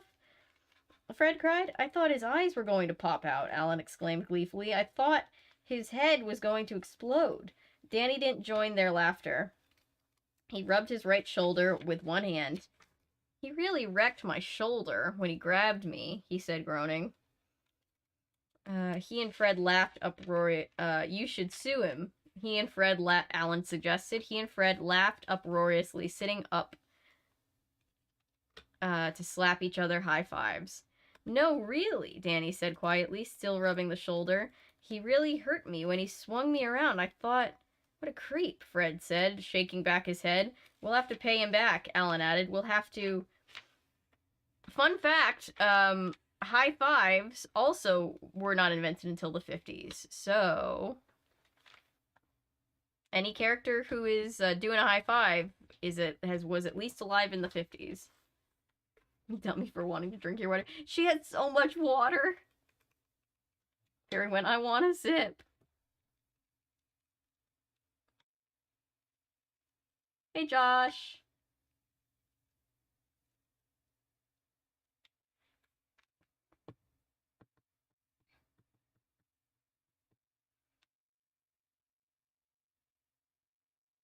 Maybe we should stay away from there, Danny said, still breathing hard. You heard what he said about getting us. The other two boys laughed scornfully. Yeah, for sure. He'd really come after us, Alan scoffed, brushing blades of freshly cut grass from his scraggly hair. The respected town postmaster chasing after innocent kids, Fred said, snickering.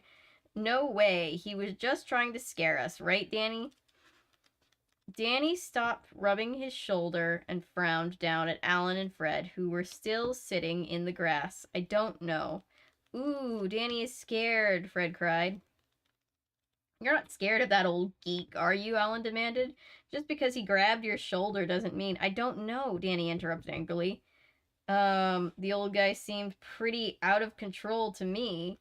He was... so angry. I mean, maybe he would attack us to protect his precious mailbox. Stealing the Postmaster General's mailbox? Very funny. Or I guess not Postmaster General, just Postmaster. Stealing the mailbox. Very ironic. Like, bad, don't do it, but ironic. Bet we could make him a lot angrier, Alan said quietly, climbing to his feet, staring intently at Danny. Yeah, but we could. Fred agreed, grinning. Unless you're chicken, Danny. Bet we could unless you're chicken, Danny. Alan said, moving closely to Danny. Danny challenged his voice.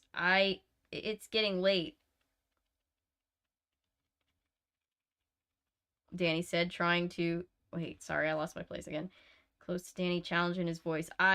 It's getting late, Danny said, trying to read his watch in the dark. I promised my mom I'd get home. Fred climbed to his feet and moved next to Alan. We should teach Chesney a lesson, he said, brushing blades of grass off the back of his jeans. His eyes gleamed mischievously in the dim light. We should teach him not to pick on innocent kids. Yeah, you're right, Alan agreed, his eyes on Danny. I mean, he hurt Danny. He had no business. Excuse me. He had no business grabbing him like that. I've got to get home. See you guys tomorrow, Danny said, waving. Okay, see you, Fred called after them.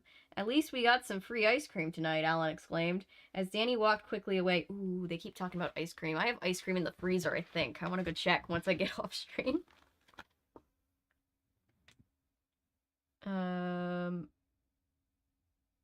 As Danny walked quickly away, Hannah could hear Alan and Fred giggling, their gleeful, high-pitched giggles. Free ice cream, she thought, frowning. Those two guys really are looking for trouble. Whoop.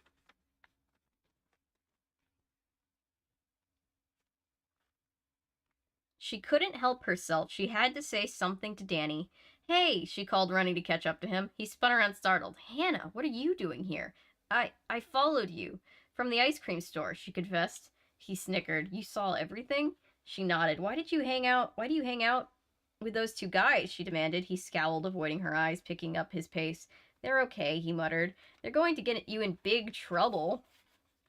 One of these days, Hannah predicted. They really are. Danny shrugged. They just talk tough. They think it's cool, but they're really okay.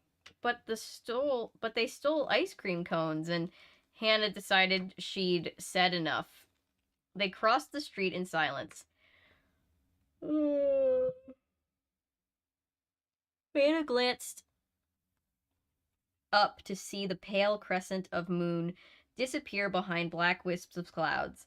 The street grew darker, the trees shook their leaves, sending whispers all around. Danny kicked a stone down the sidewalk and clattered softly onto the grass. Hannah suddenly remembered going over to Danny's house earlier to get him. In all the excitement of the stolen ice cream cones and Mr. Chesney and his mailbox, she had completely forgotten what happened on his back stoop. I went over to your house tonight, she started reluctantly. Before I went into town. Danny stopped and turned to her, his eyes studying hers. Yeah? I thought that maybe you would want to walk to town or something, Hannah continued. Your mother was home, in the kitchen. He continued to stare hard at her, as if trying to read her thoughts. I knocked on the door. Hannah said, tugging a strand of blonde hair off her forehead. I could see your mother at the table. She had her back to me. She didn't turn around or anything. Danny didn't reply. He lowered his eyes to the pavement and started walking again, hands shoved in his pockets. It was so strange, Hannah continued. I knocked really loud, but it was like your mother was in a different world or something. She didn't answer the door. She didn't even turn around. Their houses came into view ahead of them. A porch light sent a yellow glow over Hannah's front lawn. On the other side of the driveway, Danny's house loomed in darkness.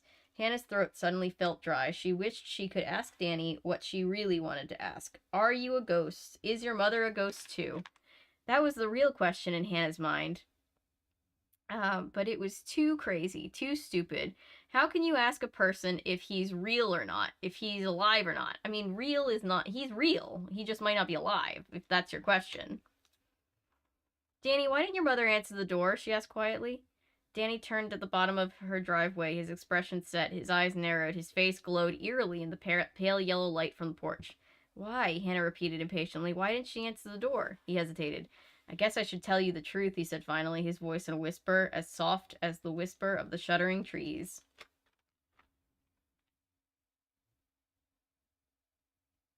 All these new subs have forgotten their head. You've forgotten your roots, your identity of this channel. We demand more Beyond Belief. I'm getting to Beyond Belief. I've had so many videos to do. I really want to do Beyond Belief. You have no idea how much I just want to do a Beyond Belief and a Twilight Zone. And now everybody wants me to talk about this Velma show. Oh no. It's a lot. No, I'll get to it soon. Hi, Hannah. Ellery. Sundays are called Sundays because it used to be illegal to serve ice cream sodas on Sunday, so they invented Sundays to sell ice cream and get around the weird arbitrary law. Huh, interesting. Was it because they, used to have alcohol in them? I have questions. I didn't know that.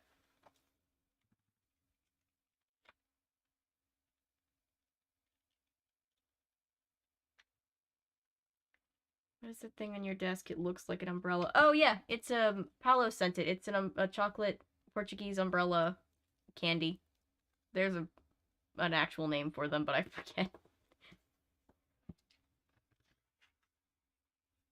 The spelling is different, so as to distinguish between the day and the dessert. Okay.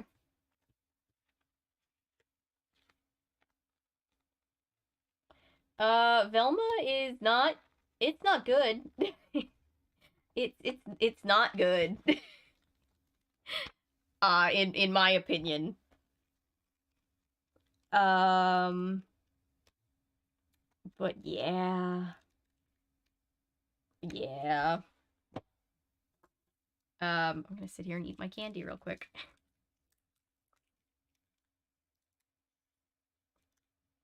Ooh, it has a twisty. The hallucination animation is stunning. The animation is cool. I really like the animation. The rest of it was rough though. And in my opinion again. Velma is a show. That's all I can say about it.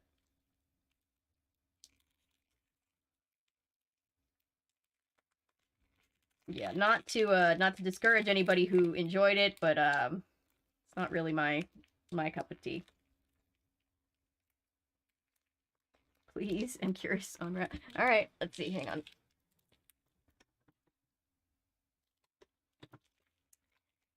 This feels now. It feels like we're doing like you know the ASMR videos where they're just like we're gonna open up these like it's not quite an unboxing because it's really just about the sound.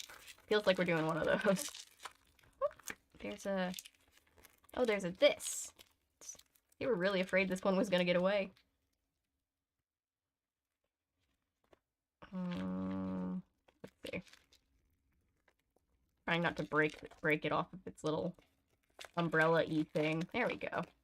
And it looks like this.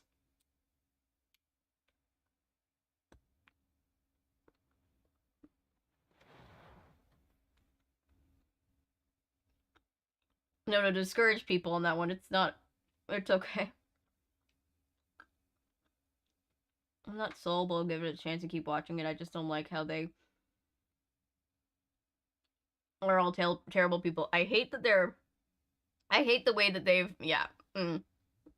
Oof. I just hate it. I hate the way that every character is like portrayed personality wise is my big thing. I've seen the trailers for Velma. The animation does look good, yet I've seen reviews, and that's just oof, like why try to make a show? They're trying to make they think they need to make Scooby-Doo like relevant again, and they don't realize that Scooby-Doo is loved for being exactly the way that it is. Like, just keep making Mystery Incorporated again. Everybody loved that one. People found ice cream sodas too indulgent for the Lord's Day, yada yada. Ah, interesting. Sorry to hear. Yeah, I'm sorry, Laser.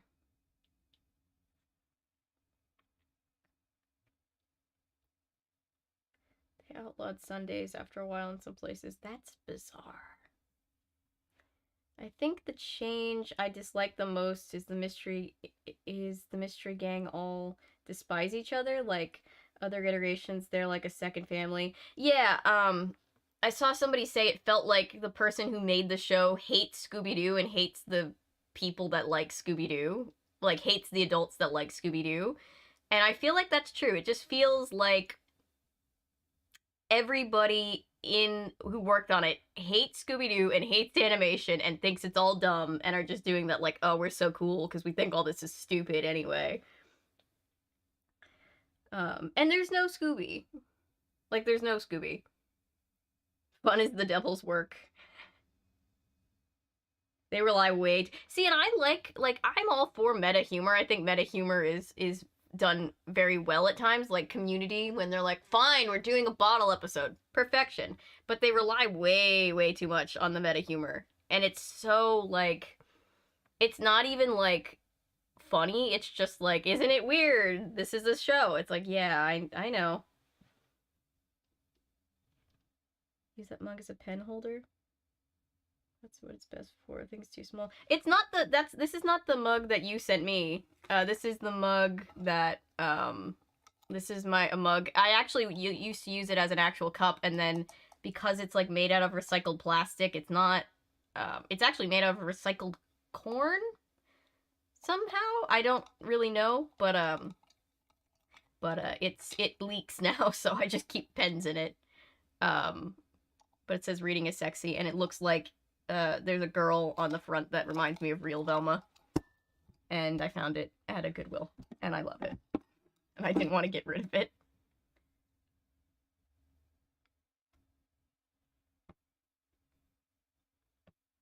It's too mean for Scooby-Doo. It's supposed to be wholesome. Yeah, that's the whole... Yeah. If you want dark and edgy Scooby-Doo, watch Mystery Incorporated. Exactly. Mr. Incorporated is a perfect version of the show. It's very good. Thank you, Paulo.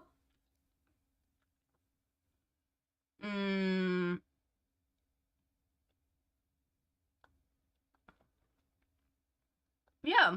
The Scooby-Doo movies also exist. That's also a pretty good, I think, mix of, like, edgy and Scooby-Doo. Middling kids. That would be fun, pizza.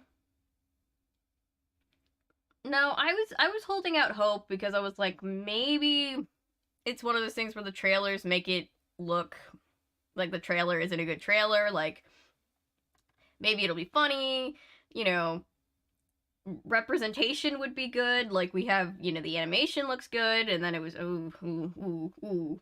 Ah, he.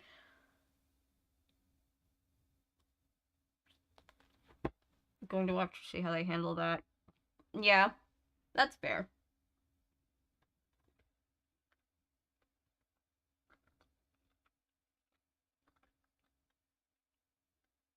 Hmm. Almost getting a season 2, apparently. Of course it is.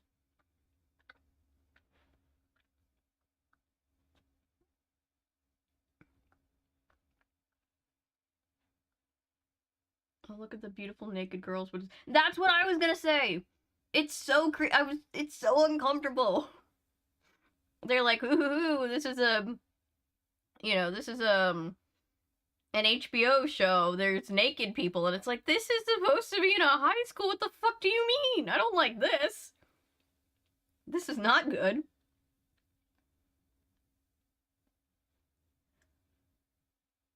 Ah, on my knees. No. Before the show came out, they renewed it. Yeah. And they also had the absolute balls to be like, this is the most watched premiere of animated thing on HBO Max. It's like, it's the only animated thing on HBO Max right now. You took, like, all the other animation. Oh, I could go on forever. And it's interesting because, like, I like Mindy Kaling. Mindy Kaling is hilarious. I'm just so fascinated by this whole situation.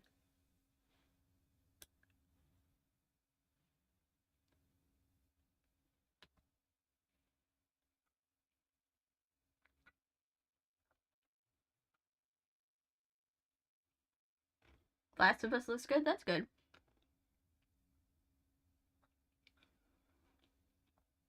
Yeah, they canceled the wholesome looking Scoob. Sorry, I know I need to get back to reading. I just wanted to finish my umbrella. It's set in high school. That's not an adult thing to do. Yeah, I don't know. Just like in the whole, like, animators get no respect right now anyway, and they don't get paid fairly. And so the whole, like, the line that was like something like, oh, that's what we call an adult that still watches cartoons. And it's just like, shut the fuck up. Voice acting is good, the animation is stunning, so I feel this has to be something good about it. Like, too much effort went in. I know. It does have that feeling, doesn't it?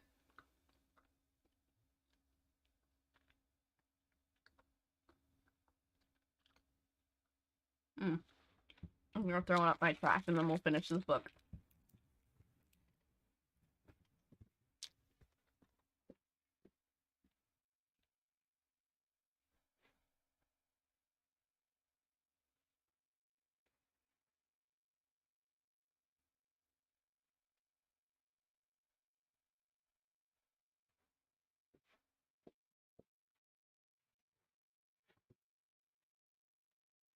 For silver lining. I mean, it's always good. I always try to, even with, like, stuff on the channel, even, like, the things that we've cut, like, the worst things that we've covered. Try to find something good to say about it. Like, even, I Believe in Santa Claus had that really fun, frame-up shot through the mirror with, like, the kid and his picture of his parents in the one. That was cool. Like, there's always something good to say about, like, most things, but I will say the original, like, the voice actors who've been doing all the other, like, traditional Scooby-Doo voicing, they're probably very glad that they're not on board with this one. given the reviews that they're getting. They massacred our sweet himbo Fred. They made they made all of them to be bitchy, but like Velma, you can't come for my girl like that.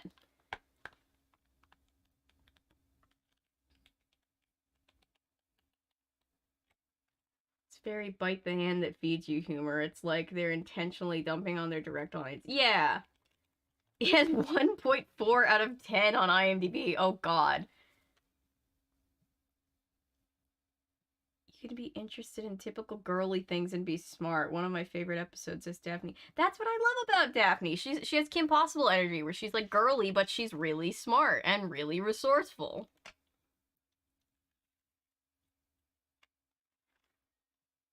Live action Daphne even took up kung fu and kicked some ass. I know. It's just, ugh. I'll probably do a video just talking about the pilot episode, just so that I can get people to stop asking me to make a video about it, and then never ever talk about it again, probably. Unless they like turned it around in some miracle, but my hopes aren't high. Alright. Sorry, getting back to the book. I miss Mindy Cohen's sassy but fun Velma. I know. No. This show is not canon, obviously. We obviously don't accept this. Or it's like the dark Scooby-verse. But Fred is beautiful. Like, I love him when he goes into the circus and has prior training. Yes! Alright, chapter 15. Sorry, everybody's like, please just finish the book. I was like, okay, sorry. Danny leaned close to Hannah. She could see that his red hair was matted to his forehead, his perspiration, his eyes burned into hers. There's a good reason why my mother didn't answer the door, Danny told her. Because she's a ghost, Hannah thought. She felt a cold shiver roll down her back. A tremor of fear. She swallowed hard. Am I afraid of Danny? She asked herself. Yes, a little. She realized her scary dream about him flashed into her mind. Yes, a little. I mean, was it a scary dream? It was just a dream. I don't know. Can't tell her how to feel. You see, Danny started, then hesitated. He cleared his throat. He shifted his weight nervously. You see, my mom is deaf. Aww. Huh? Hannah wasn't sure she heard correctly. It wasn't at all what she was expecting. That's good to see representation. She got this inner ear infection, Danny explained in a low voice, keeping his eyes trained on Hannah in both ears. A couple of years ago, the doctors treated it, but the infection spread. They thought they could save one ear, but they couldn't. It made her completely deaf. You mean, Hannah stammered, that's why she couldn't hear you knocking, Danny explained. She can't hear anything at all. He lowered his eyes to the ground. I see, Hannah replied awkwardly. I'm sorry, Danny. I didn't know. I didn't know what to think. Mom doesn't like people to know, Danny continued. Oh, that's sad. Backing toward his house. She thinks people will feel sorry for her. Oh, till they know, if they know. She hates to have people feeling sorry for her. She's a really good lip reader. She usually fools people. Oh, well, I wouldn't say anything, Hannah replied. I mean, I won't tell anyone. She suddenly felt very stupid. Her head lowered, she made her way up the driveway toward the front walk. See you tomorrow, Danny called. Yeah, okay, she replied, thinking about what he had just told her. She looked up to wave goodnight to him, but he had vanished. Hannah turned and began jogging around the side of the house, toward the back door. Danny's words troubled her. She realized all of her thoughts about ghosts may have been a big mistake. Her parents were always predicting that someday her imagination would run away with her. Now maybe it has, Hannah thought unhappily. Maybe I've totally lost it. She turned the corner of the house and started toward the back door, her sneakers squishing on the soft, wet ground. Why do we keep talking about how mushy the ground is? He's really stuck on this. The light over the porch sent a narrow cone of white light onto the concrete stoop. Hannah was nearly to the door when the dark figure, wrapped in black shadow, its red eyes glowing like hot coals, stepped into the light, blocking her path. Hannah, stay away, it whispered, pointing menacingly at her with one long, shadowy finger. Weird Parallel Universe Mystery Incorporated. Wonder if they'll finally age. I know they were vandalizing his mailbox, but Mr. Cheney feels like a child murderer. I mean, he did throw rocks at a dog. I didn't think that Fred from Courage was this bad. Yeah, Fred didn't really have a lot to do in Courage, but I didn't feel like he was like like out of character or anything like that. I thought he was funny. He had a couple of fun moments. What did my ears hear? That my name is a goosebump. Oh yeah, Hannah. The main character's name is Hannah. Yay. Exactly, and she's brave and loyal to her friends. I never understood people dumping on Daphne and claiming she always gets kidnapped. She doesn't, like, if anything, and then they're like, I mean, I guess in the early ones, like, danger-prone Daphne, she's always finding, like, traps and stuff, but, like, she's always finding the traps, hence finding the clues. Phineas and Ferb is returning, I did see that.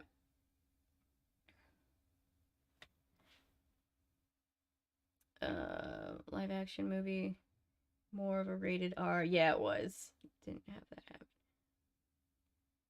I like them. I think I appreciate the movies as an adult now. I feel like,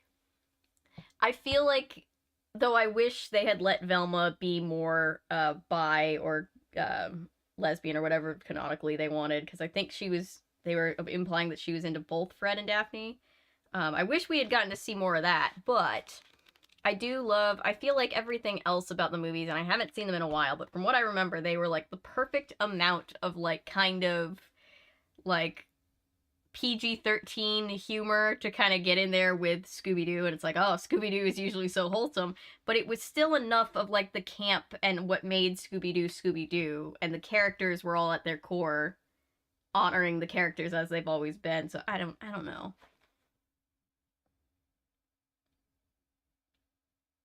From what I remember, the actress for Velma is a white apologist or something, as well as an anti-Me Too heavy stuff like that. The actress for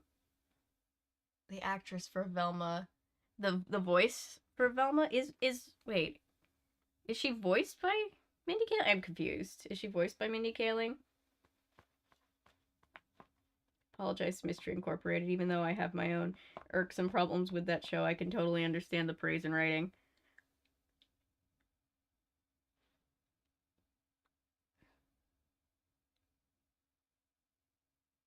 Good on Hannah. She apologized for her mistake. Yeah, she did. It's nice to see, like, you have to feel so shitty, right? Your mom didn't answer the door. It's like, yeah, because she can't hear you. Like, dude. It's always nice. I always am happy to see, representation in general, but deaf representation, always very nice to see.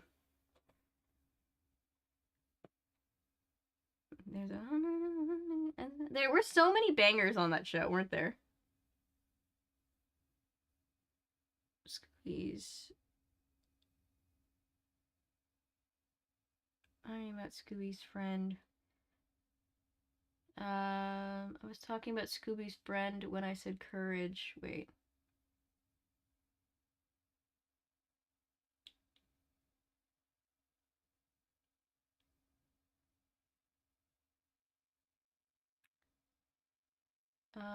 Oh, I'm caught up. Sorry. I thought, never mind.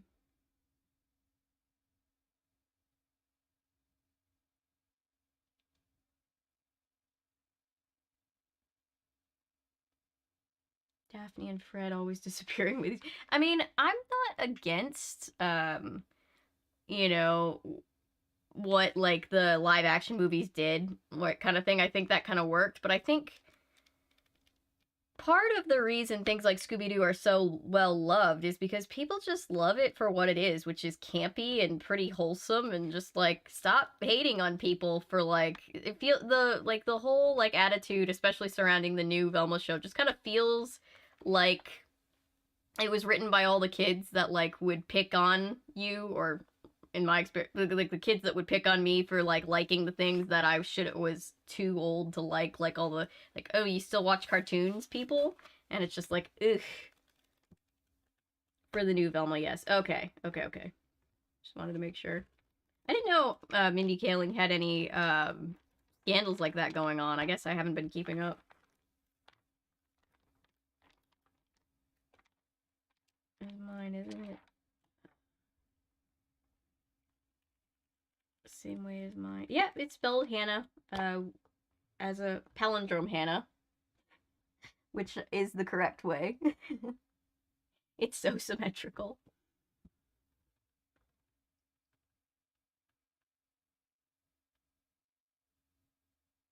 Wait. I thought... I'm so... Wait. The opening of the script mostly...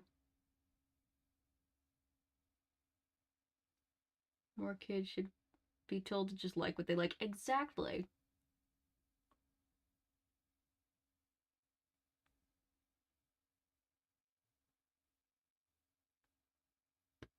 No. I mean, in this book we get deaf representation. The mom is deaf, and that just was nice to see. Anyway, it would be nice to see a Goosebumps book where like the main protagonist kid was deaf too. That'd be fun.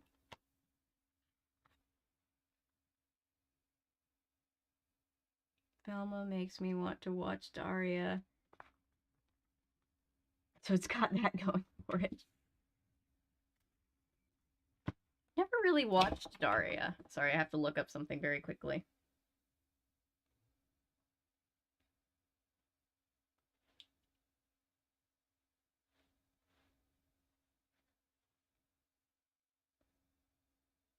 Oh, I just saw Wishbone. I need to, when I opened up my this thing, I need to get back to reading Wishbone books and doing videos.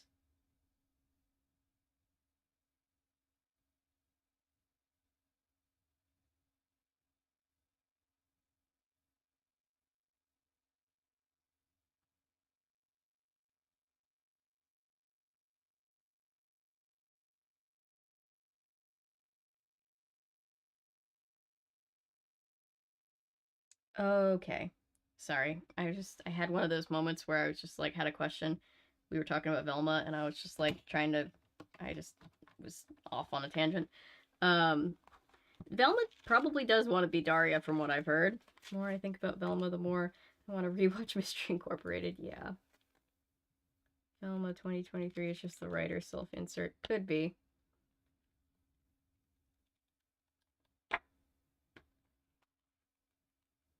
Okay, we're really close to finishing this book.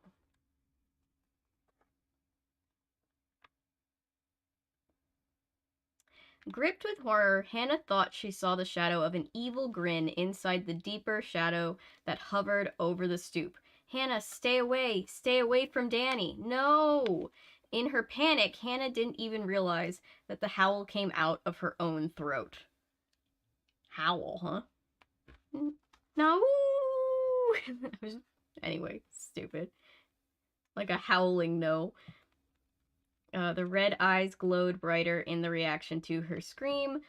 The fiery stare burned into her eyes, forcing her to shield her face with both hands. Hannah, listen to my warning. The dreadful, dry... listen to my warning.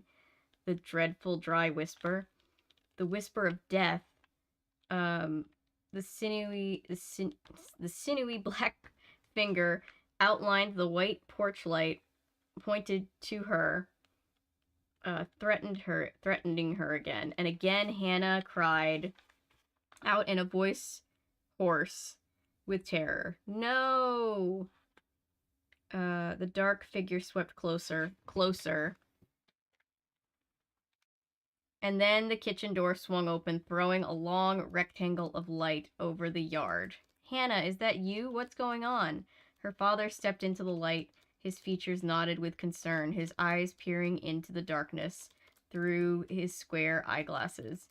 Dad, Hannah's voice caught in her throat. Look out, Dad. Hannah pointed to empty air. Pointed to the empty rectangle of light from the kitchen door. Pointed to nothing. The shadow figure had disappeared once again. I'm gonna just go to main cam again. The shadow figure had disappeared once again, her mind spinning in confusion. Feeling dazed and terrified, she hurried past her father into the house. She had told her parents about the frightening dark figure with the glowing red eyes. Her father carefully searched the backyard, his flashlight playing over the lawn. He found no footsteps in the soft, wet ground, no sign at all of an intruder. Hannah's mother had gazed intently at her, studying her as if trying to find some kind of answer in Hannah's eyes. I'm not crazy, Hannah stammered angrily. Mrs. Fairchild's cheeks turned pink. I know that, she replied tensely. Should I call the police? There's nothing back there, Mr. Fairchild said, scratching his thinning brown hair, his eyeglasses reflecting the light from the kitchen ceiling. I'll just go to bed, Hannah told them, moving abruptly to the door. I'm really tired. Her legs felt trembly and weak as she hurried down the hall to the room. Sighing wearily, she pushed open her bedroom door. A dark shadow figure was waiting for her in her bed. Oof. Uh-oh. Am I... Whoop. We're still live and going strong, right? Okay, good. Just checking.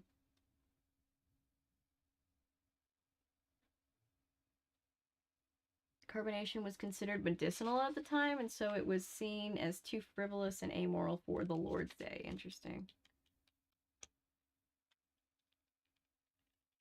Who doesn't like Jack Russells in costumes? I know, right? I think you would like Daria. The humor is very dry. I've always meant to watch Daria. I've never, like, avoided it on purpose. I just haven't gotten around to watching it.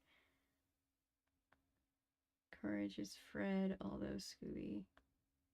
Its spin-off would be good, too.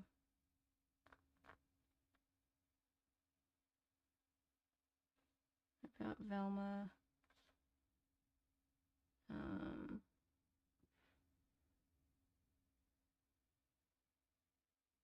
Daria was awesome.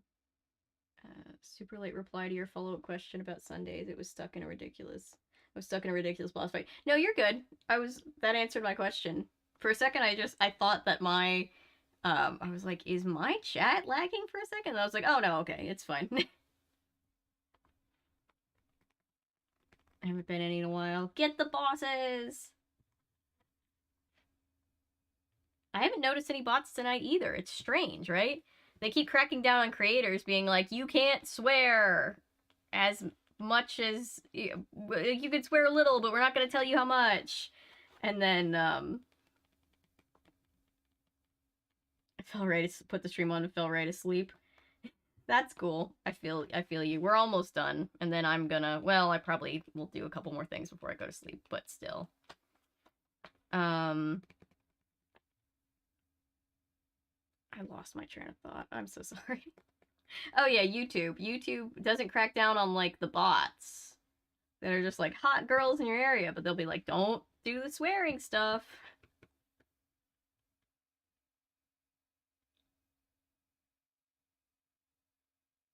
We scared them off. I mean, you guys are great Knights of the Bot table. So it could be that they're just scared. No, it's okay. I want to finish this book. I've got some other things. I'm not going to bed or anything right after this. Anyway, I've got a couple other things to finish up. Grim Creeper. Dun dun dun. Left Aria. I could see you covering the first episode. Probably,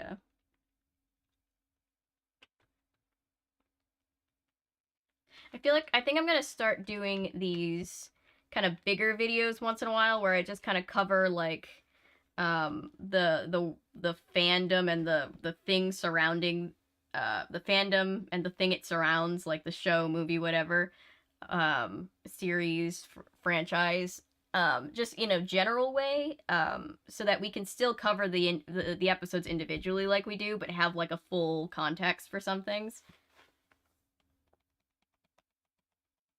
No, we're almost done with it. I'm just getting distracted. Got a new character in a game, so I'm grinding. Nice! Can't believe I have to grind all over again to get my my levels back up in Chain of Memories. I'm so salty about it. Chapter 17. Hannah gasped and started to back away, but as the hall light fell into the bedroom, she realized she wasn't staring at the frightening figure after all. She was staring at a long-sleeved dark sweater she had tossed over the bedpost at the foot of her bed. Oh, come on. Hannah gripped the sides of the doorway. She couldn't decide whether to laugh or cry. What a night, she exclaimed out loud. She clicked on the bedroom ceiling light, then closed the door behind her. As she made her way over to the bed to pull the sweater off the bedpost, she was shaking all over. She pulled off her clothes quickly, tossing them onto the floor, put on a nightshirt, and climbed under the covers, eager to get to sleep. But she couldn't stop her mind from worrying all over all that had happened. She couldn't stop the frightening pictures from playing in her head over and over. The shadows of tree limbs from the front yard shifted and bobbed across the ceiling. Normally she found their silent dance soothing, but tonight the moving shadows frightened her, reminded her of the menacing dark figures that had called her name. She tried to think about Danny instead, but those thoughts were just as troubling. Danny is a ghost. Danny is a ghost. The phrase repeated again and again in her mind. He had to be lying about his mother, Hannah decided. He made up the story about her being deaf because he doesn't want me to figure out that she's a ghost too. What a thing. What a sentence. Questions, questions. Questions she couldn't answer. If Danny is a ghost, what is he doing here? Why did he move in next door to me? Why does he hang out with Alan and Fred? Are they ghosts too? Is that why I've never seen them at school or in town before? Is that why I've never seen any of them? They're all ghosts. Hannah shut her eyes, trying to force all the questions from her mind, but she couldn't stop thinking about Danny and the dark shadow figure. Why did the dark figure tell me to stay away from Danny? Is it trying to keep me away from proving that Danny is a ghost? Finally, Hannah fell asleep, but even in sleep, her troubling thoughts pursued her. The sinewy black shadow followed her into her dreams. In the dream, she was standing in a gray cave. A fire burned brightly far in the distance at the mouth of the cave. The black figure, its red eyes glowing brighter than the fire itself, moved towards Hannah, closer and closer. And when the black figure came so close, close enough for Hannah to reach out and touch it, the shadow figure reached up with its stick-like arms and pulled itself apart. Oof. It reached up with its ebony hands and with bone-like fingers pulled away the darkness where its face should be, revealing Danny underneath. Danny leering at her with glowing red eyes that burned into hers until she woke up gasping for breath. The red eyes thing just keeps making me think of the nightmare sequences. The monster from Nancy Drew Curse of Blackmore Manor. Remember that game? The 3 Janes in a trench coat origination.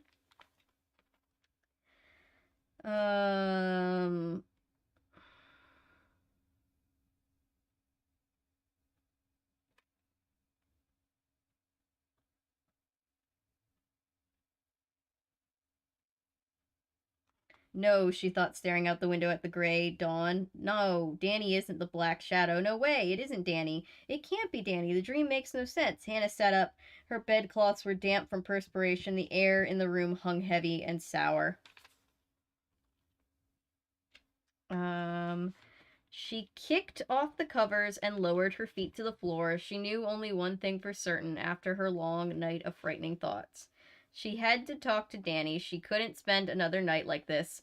She had to find out the truth. That morning, after breakfast, she saw him kicking a soccer ball around in his backyard. She pulled open the kitchen door and ran outside. The screen door slammed loudly behind her as she began to run to him. "Hey, Danny," she called. "Are you a ghost?" What a thing. Burst through all. "Jane?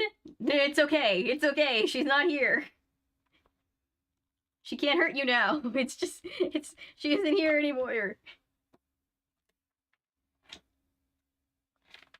Oh, the text is off kilter. I thought I was just seeing things. Yes, you were Hannah. Hannah, Crazy Hannah Creations is obviously the superior Hannah and would win in any fight, battle royale amongst all the Hannahs in the universe. To hear my name in a Goosebumps book, it's the second time to hear my name in a Goosebumps book. First from the movie. Oh, for fuck's sake.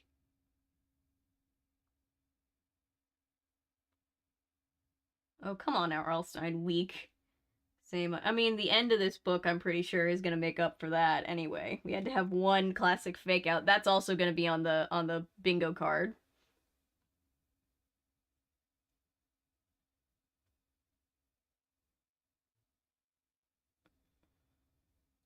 It's not a wall behind you, but a curtain. Yeah, no, it's a because this is a closet, and behind the curtain is the part of the closet that I actually use as a closet. Everything else is used as like a workspace and filming space for this channel, because this is a ridiculously big closet, and I don't need a closet that big, but I did need a place to start filming.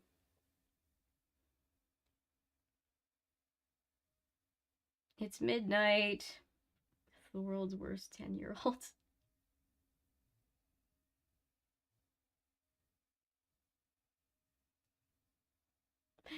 Hey, are you a ghost? Stealthy plan she has.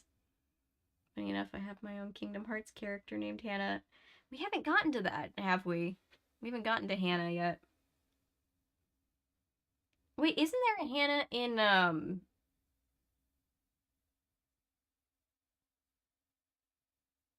Isn't there a Hannah in Kingdom Keepers? I thought there was a Hannah. Maybe I'm just misremembering. I haven't read those in a while. Nightmare on Elm Street where Freddy has a daughter. I don't remember that. That was a joke about a fictional character. I do not endorse actual Yeah, it goes without saying. That was a joke about how horrible that character was. YouTube. Please don't smite us. Don't smosh us off stream. We're almost done with the book. And I mean, getting there. I mean, look at how close to the end we are, and a bunch of this is after, like, first chapter of the next book, and a bunch of promotional stuff. Chapter 18. Huh? Danny glanced at her, then kicked the black and white soccer ball against the side of the garage. He was wearing a navy blue t-shirt over denim shorts. He had a blue and red Cubs cap pulled down over his red hair. Excuse me, pulled down over his red hair. Hannah ran full speed across the driveway and stopped a few feet from him. Are you a ghost? She repeated breathlessly. He wrinkled his forehead, squinting at her. Then the ball bounced across the grass. He stepped forward and kicked it. Yeah, sure, he said. No, really, Hannah insisted, her heart pounding. The ball bounced high off the garage and caught it against his chest. What did you say? He scratched the back of his knee. He's staring at me as if I'm nuts, Hannah realized. Maybe I am. He probably thinks she's trying to bully him because they said he's very fair-skinned. As another fair-skinned person, I can imagine being like, okay, yeah, I know, I'm really pale, it looks like I'm dead, I get it. Never mind, she said, swallowing hard. Can I play? Yeah, he dropped the ball to the grass. How you doing? He asked. You okay today? Hannah nodded. Yeah, I guess. That was pretty wild last night, Danny said, kicking the ball gently to her. I mean, at Mr. Chesney's. The ball got by Hannah. She chased after it and kicked it back. Normally she was a good athlete, but this morning she was wearing sandals, not the best for kicking soccer ball. Very bad for that. I really got scared, Hannah admitted. I thought that car that stopped was the police, and yeah, it was kind of scary, Danny said. He picked the ball up and hit it back to her with his head. Do Alan and Fred really go to Maple Avenue School? Hannah asked. The ball hit her ankle and rolled toward the driveway.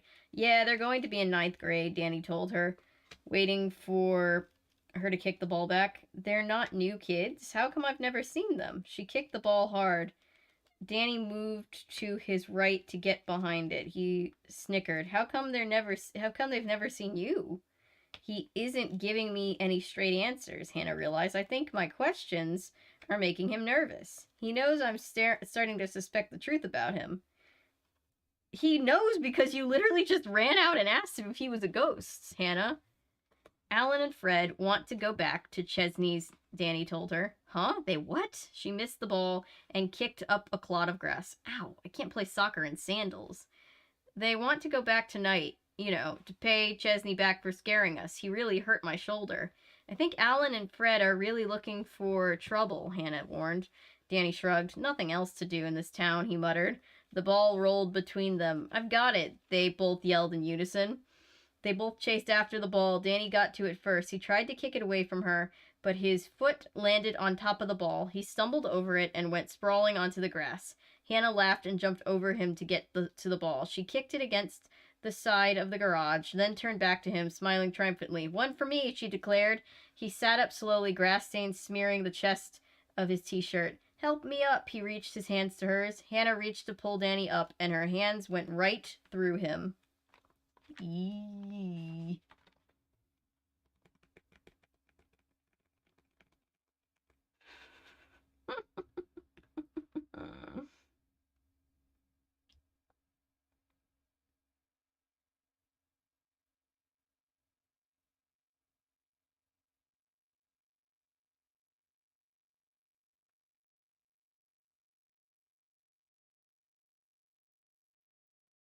Hannah and Black Butler. Okay. We need to read those books on stream again. It's been far too long, and I don't think I ever read all of them.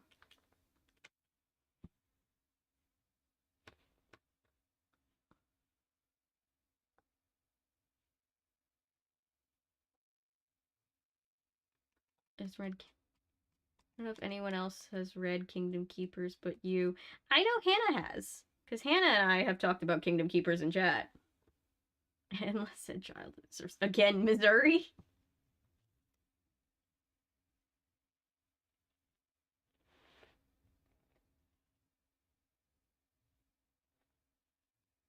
Burst through the wall. I have! The Kingdom Keepers is my favorite. The Kingdom Keepers was good. It was fun. I liked it a lot. I was actually very obsessed with them in like middle and early high school.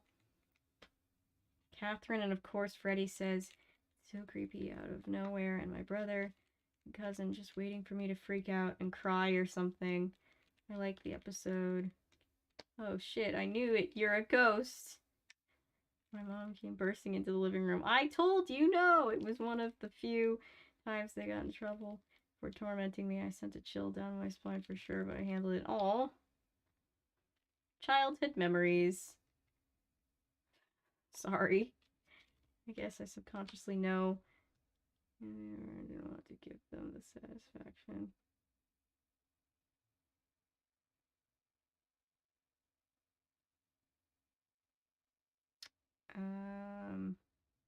Alright, let's see. They both uttered startled cries. Hey, come on, help me up, Danny said.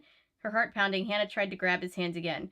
But again, her hands went right through his. Hey, Danny cried, his eyes wide with alarm. He jumped to his feet, staring at her hard. I knew it, Hannah said softly, raising her hands to her cheeks. She took a step back, away from him. Knew it? Knew what? He continued to stare at her, his face filled with confusion. What's going on, Hannah? Stop pretending, Hannah told him suddenly, cold all over despite the bright morning sunshine. I know the truth, Danny, you're a ghost. Huh? His mouth dropped open in disbelief. He pulled off his Cub's cap and scratched his hair, staring hard at her all the while. Imagine if a ghost just showed up and started telling you that you were actually the ghost. Ghost lighting is what I like to call that. You're a ghost, she repeated, her voice trembling. Me, he cried. No way, are you crazy? I'm not a ghost. Without warning, he stepped in front of her and shot his hand out at her chest. Hannah gasped as his hand went right through her body. She didn't feel a thing. It was as if she weren't there. Danny cried out and jerked his hand back as if he had burned it. He swallowed hard, his expression tight with horror. You, he stammered. Hannah tried to reply, but the words caught in her throat. Giving her one last horrified glance, Danny turned and began running at full speed toward his house. Hannah stared helplessly after him until he disappeared through the back door. The door slammed hard behind him. Dazed, Hannah turned and began to run home. She felt dizzy. The ground seemed to spin beneath her. The blue sky shimmered and became blindingly bright. Her house tilted and swayed. Danny's not the ghost, Hannah said out loud. I finally know the truth. Danny's not the ghost. I am. Yeah. Yeah. Ghost lighting? OMG. Ghost light gatekeep girl boss. You need to make that whole sentence like ghosts light something for gatekeep and then something for girl boss, and then we can put it on the t-shirt. Dun dun dun. To read through the original series before the renewal. Oh wait. Ridley Pearson is gonna have a new Kingdom Keeper series this year. A new book series? No way! So excited. Reminds me of Toy Story 2. So who's the real Buzz? I am. The new book is called Inheritance, and it's about the kids of the Kingdom Keepers about to go through the same adventures as their parents. Oh, I like that.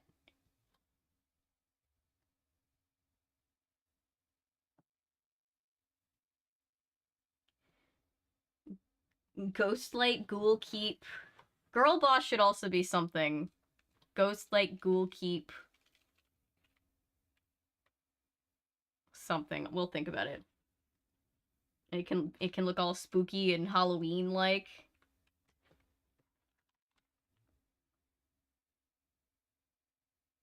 Boo. Ah!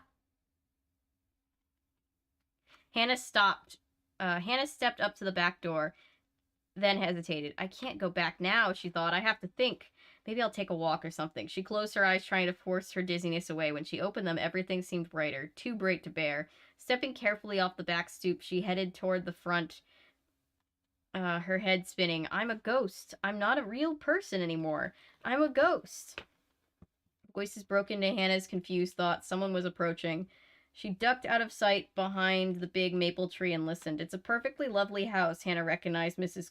Quilty's voice.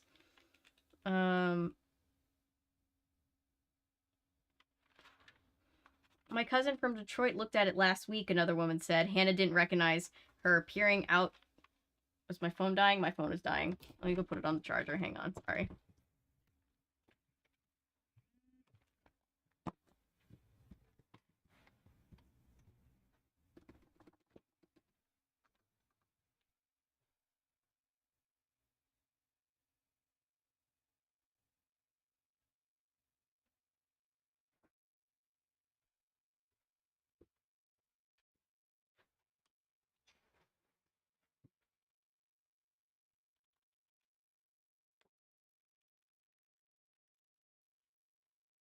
Okay.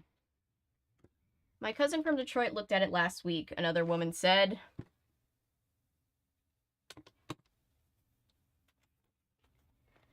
Hannah didn't recognize her. Peering out from behind the tree trunk, Hannah saw that it was a thin, haggard-looking woman wearing a yellow sundress. She and Mrs. Quilty were standing halfway up the drive, admiring Hannah's house.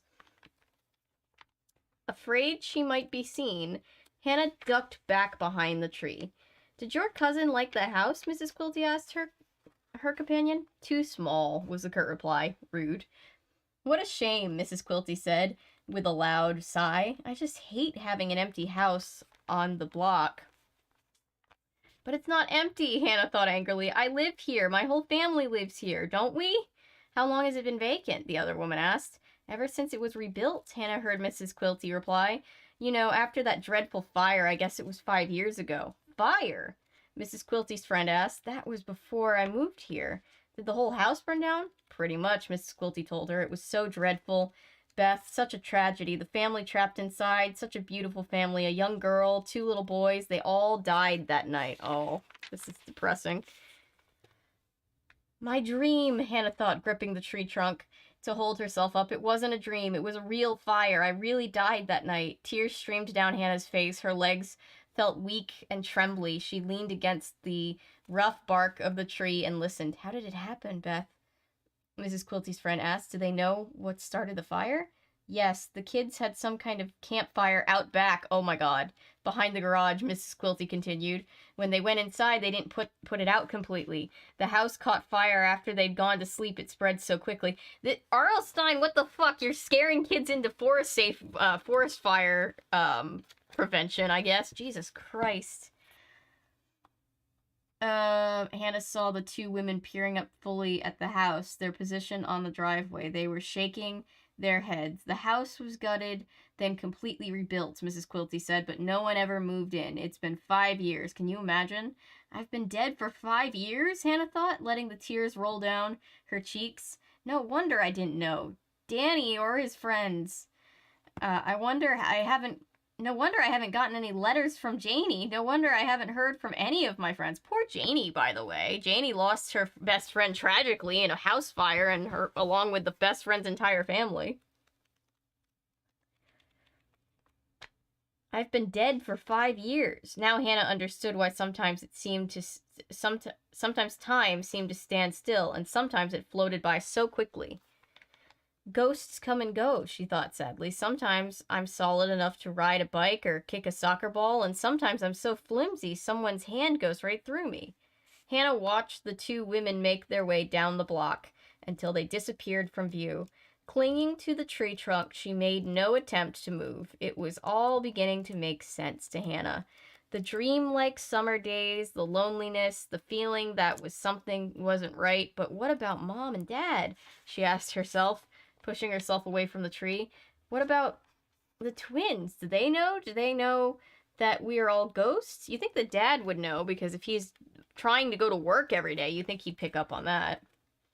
Mom, she shouted, running to the front door. Mom! She burst into the house and ran through the hall to the kitchen. Mom! Mom, where are you? Bill! Herb! Silence. No one there. They were all gone.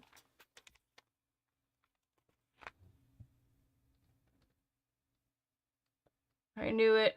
I was just guessing the twist. Yeah, I had no idea, but I had a feeling.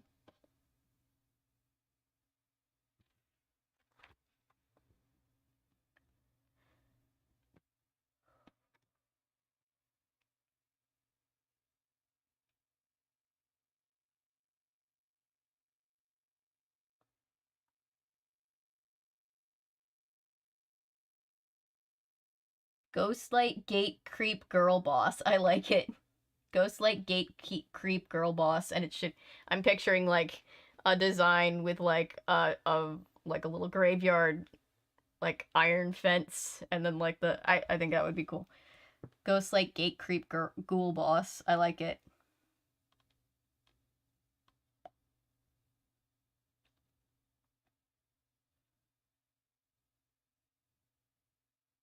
The Return.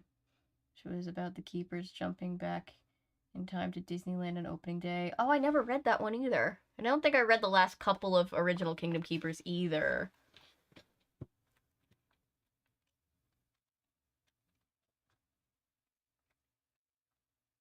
Geist Boss, I like too. I like Ghostlight Ghoul Keep Geist Boss.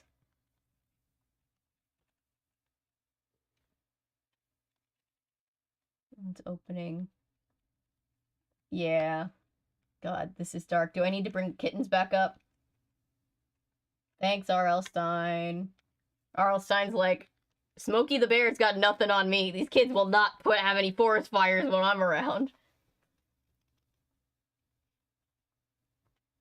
Make it sound more like the OG. Ghostlight, Geist Keep, Ghoul Boss. I like all of these variations.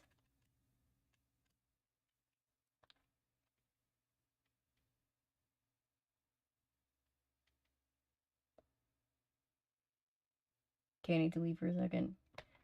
Bye for a second.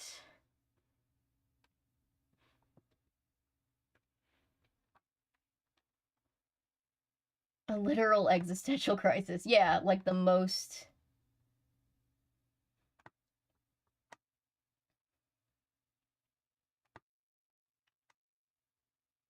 Scroll up! Scroll up! Hang on.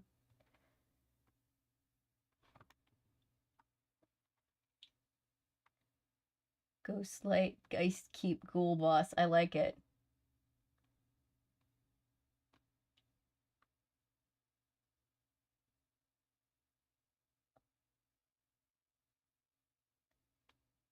Yeah, stay safe, Natty.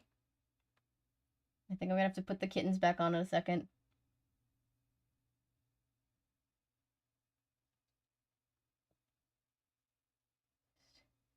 I'm a ghost, and it's okay. It's okay.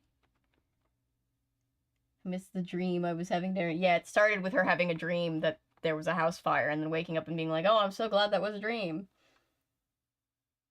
It's like her summer vacation. It looks like the summer vacation's gonna last a very long time. Dad is like a cubicle job, so he never talks to anyone? Maybe.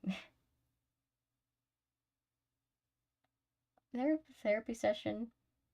We have the Goosebumps monsters at this point, because I know Hannah may need it. Yeah. I think all the kids need them.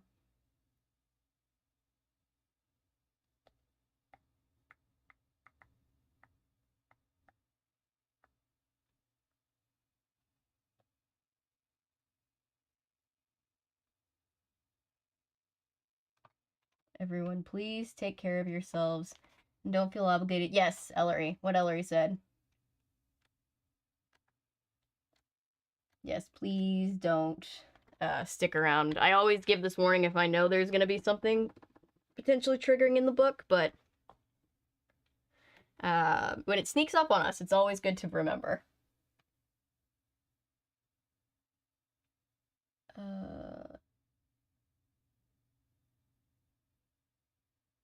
Oh, it's a Kingdom. Okay. I don't know the reference yet, but I will one day.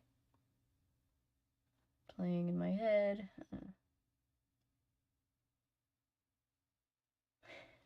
I'm sorry, Natty. We didn't know when we started. Hang on. I'm putting the kittens back on.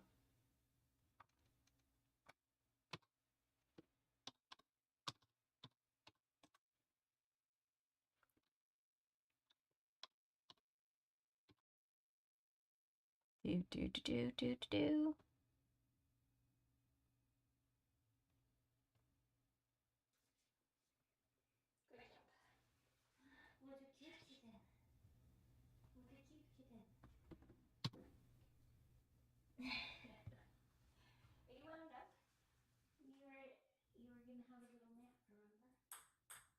Therapist plus exorcist.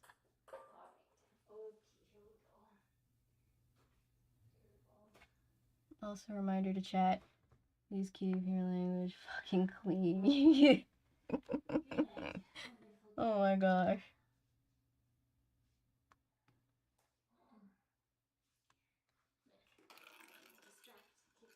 Yeah, I'm putting hang on, I'm putting kittens on because I feel like we might need kittens for this. Hang on.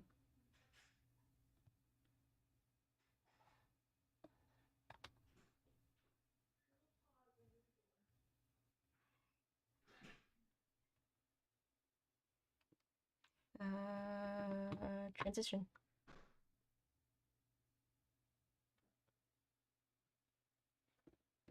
Now I need my phone back because now I can't see chat. Ah!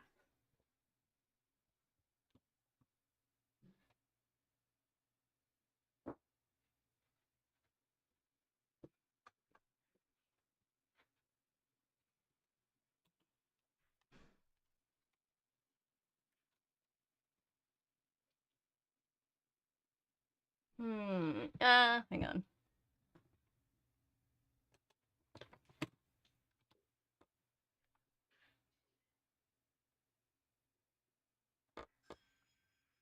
Meow, kitty. A lot of ghosts and goosebumps. Oh yeah, it's a classic. Hang on, I'm going to see if I can get this to work.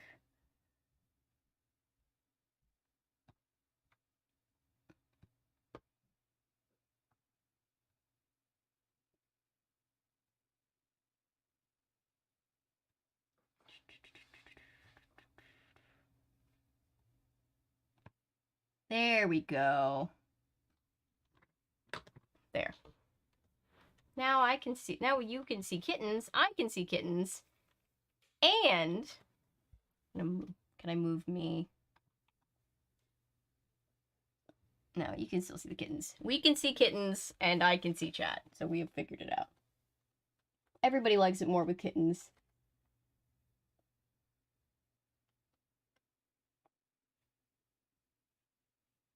Yeah, it always helps when we get to a sad part of a book.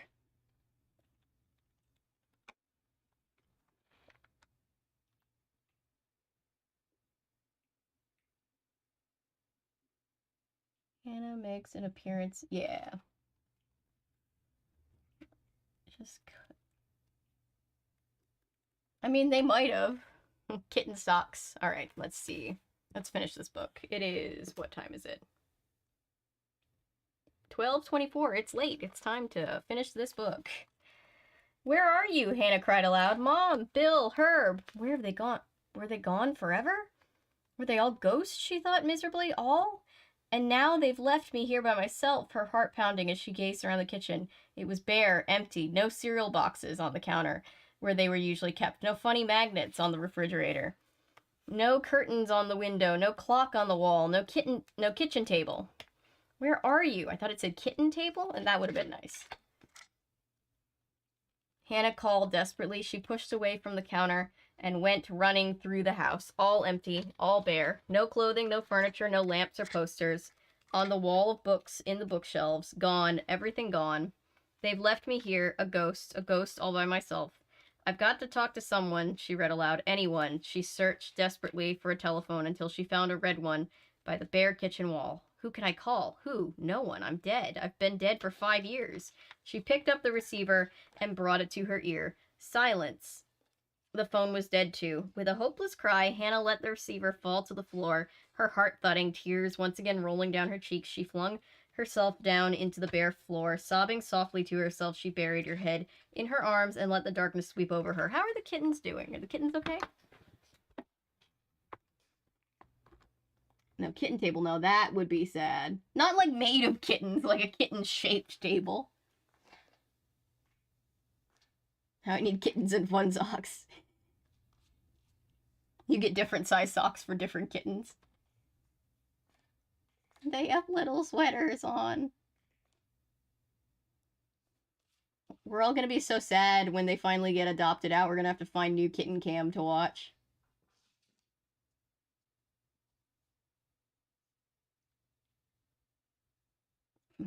Poor Hannah. I'm sorry, Hannah. Alright. When she opened her eyes, the darkness remained. She pulled herself up, not sure at first where she was. Feeling shaky and tense, she raised her eyes to the kitchen window. Outside, the sky was blue-black. Night. Time floats in and out when you're a ghost, Hannah realized. That's why the summer has seemed so short and so endless at the same time. She stretched her arms toward the ceiling, then wandered from the kitchen. Anyone home? She called. She wasn't surprised, but the silence that greeted her question. Her family was gone, but where? As she made her way through the dark, empty hallway toward the front of the house, she had another premonition, another feeling of dread. Something bad was going to happen. Now? Tonight? She stopped at the open front door and peered through the screen door. Hey! Danny was on his bike pedaling slowly down his driveway. Impulsively, Hannah pushed open the screen door and ran outside. Hey, Danny! He slowed his bike and turned to her. Danny, wait! She called, running across toward him. No, please! His face filled with fright. He raised both hands as if to shield himself. Danny! Go away! He screamed, his voice shrill in terror. Please, stay away! He gripped the handlebars and began pedaling furiously. Now this is Sixth Sense. He jumped back, stunned and hurt. Hannah jumped back, stunned and hurt. Don't be afraid of me, she shouted after him, cupping her hands around her mouth to be heard. Danny, please, don't be afraid. Leaning over the handlebars, he rode away without looking back. Hannah uttered a hurt cry. As Danny disappeared down the block, the feelings of dread swept over her. I know where he's going, she thought. He's meeting Alan and Fred, and they're going to Mr. Chesney's house. They're going to get their revenge on Mr. Chesney, and something very bad is going to happen. I'm going there too, Hannah decided. I have to go too. She hurried to the garage to get her bike. Mr. Chesney had repaired his mailbox. Hannah saw the hand-carved swan wings floated out from the pole, which had been returned to its erect position. Don't say anything, Chad. Crouching behind the same low evergreen, Hannah watched the three boys across the street. They hesitated at the edge of Mr. Chesney's yard, hidden from the house by the tall hedge. In the pale white light of the street lamp, Hannah could see them grinning and joking. Then she saw Fred shove Danny toward the mailbox. Hannah raised her gaze beyond the hedge. Mr. Chesney's small house, orange light glowing dimly from the living room window. The porch light was on. The rest of the house sat in darkness. Was Mr. Chesney home? Hannah couldn't tell. His beat-up old car wasn't in the driveway. Hannah crouched behind the evergreen. Its prickly branches bobbed in a light breeze. She watched Danny struggle to pull up the mailbox. Alan and Fred were standing behind him, urging him on. Danny gripped both jutting wings and pulled Fred's and pulled. Fred slapped him on the back harder. He cried. "What a wimp," Alan declared, laughing. Hannah kept glancing nervously up to the house. The boys were so noisy. What made them so sure that Mr. Chesney wasn't home? What made them so sure that Chesney wouldn't keep his promise and come after them? Hannah shuddered. She felt a trickle of perspiration slide down her forehead. She watched Danny tug furiously at the mailbox. With a hard pull, he tilted it at an angle. Fred and Alan cheered gleefully. Danny began to rock the mailbox, pushing it with his shoulder, then pulled it back. It was coming loose, tilting farther with each push, each pull. Hannah heard Danny's loud groan as he gave it a final strong push, and the mailbox fell onto its side on the ground. He backed away, a triumphant smile on his face. Fred and Alan cheered again and slapped high fives.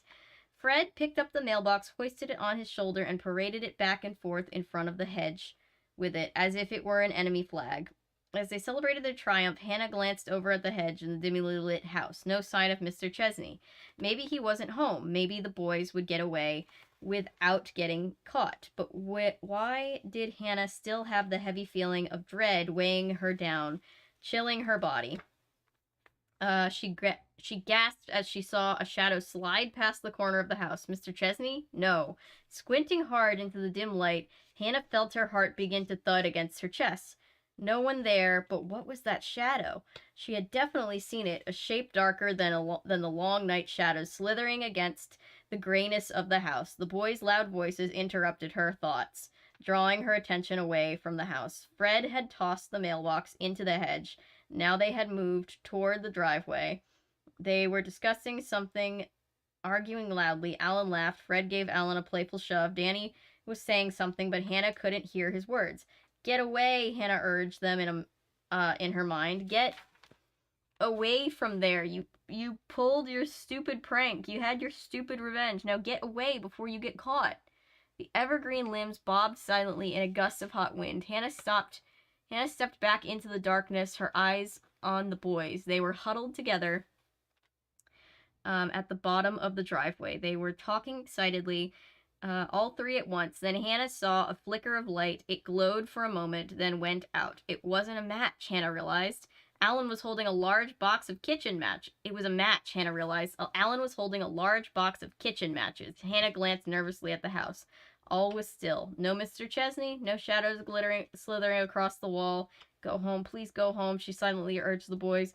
But to her dismay, they turned and began jogging up the gravel driveway. They ducked low as they ran, trying not to be seen from the house. What are they doing? Hannah wondered, feeling all her muscles tighten in dread. A shiver of fear ran down her back as she stepped out from behind the evergreen. What are they going to do? She made her way quickly across the street and ducked in front of the hedge, her heart pounding. She couldn't hear them. They must be nearly up to the house by now. Should she follow them? She stood up slow and raised herself on tiptoes to see over the hedge. Just made me think of the movie. The three boys, Alan in the lead, followed by Danny and Fred, were bent low, running rapidly across the front of the house. Caught in the dim orange glow of the light from the window, Hannah could see their determined expressions. What are they doing? What are they planning? Hannah watched them run into the darkness around the side of the house. Still no sign of Mr. Chesney. Keep close to the hedge.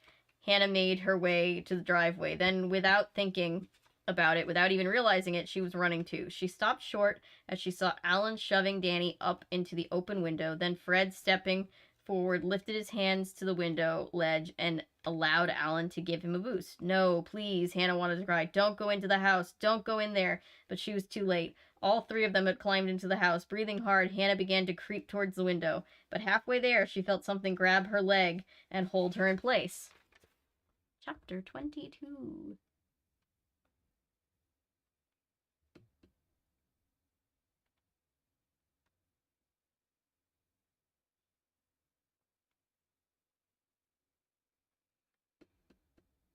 Come on, phone. I know your battery's low, but you could still...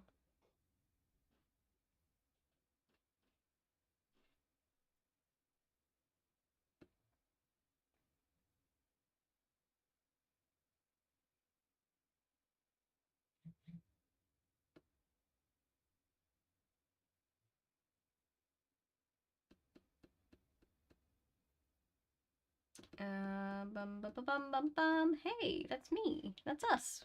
We're live. Hey, kids, just a PSA. Don't commit arson. Why do that, though? I don't know. I don't know, Natty. Fire is not the same as messing up a mailbox, right? Jesus Christ. Thought Danny was having a good common sense. Aw, shit. Killed these kids. Again, Utah and Mormon.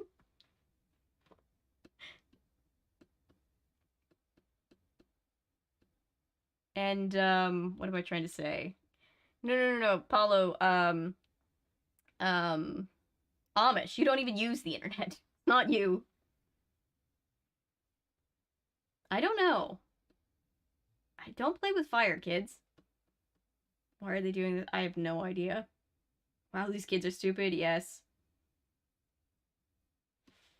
Danny was her friend and is following those jerks ready to set another fire, I guess. I hope they get caught. Just boys being boys. No. Did Mr. Chesney, like, make that fire happen, or was it the kids? The fire that burned down their house? It was that she had started a fire, because remember she said I went out there and I was pretending that we were camping because Dad said we could go camping, but then he didn't because he got busy. Guess moral of the story is take your kids camping if you say you're going to.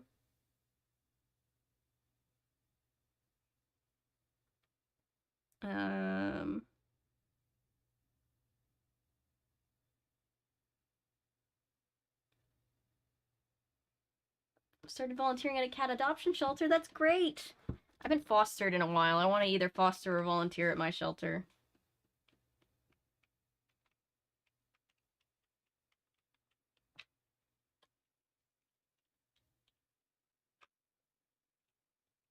Danny, I see dead people. Great. Now Danny's going to be in therapy. Oh my god, so much therapy. Just going to save Danny, hopefully. The mailbox was returned to its erect position. That's what it said. I don't make the rules. It was just right there on its low branch. It took me a minute to figure out which chat was thinking and started laughing. Sorry, Hannah.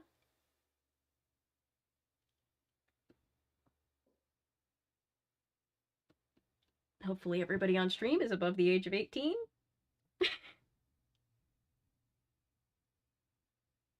I also slept through dinner time and now I don't know what to feed myself. Oh no. Ghost can perspire. Apparently Ghost can get bruises too because she's like scraped up her knees. She's gotten bruises. Just speaking common sense. Yup. Gasp. No. They're gonna burn down this old man's house. What the fuck? I don't know.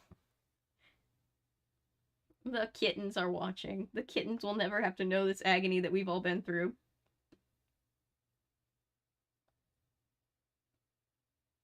Teens can be malicious demons. Yep, facepalm. I thought Danny was having good common sense. Fire. I was with these kids in fire. Sing Cell Block Tango. One of them is that kid saying, somebody gave me fire! Yeah. Hannah's life was really lit. Oh god. Cameron, no!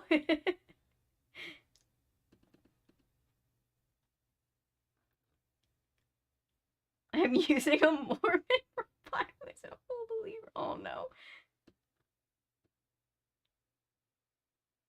Burned myself pretty bad.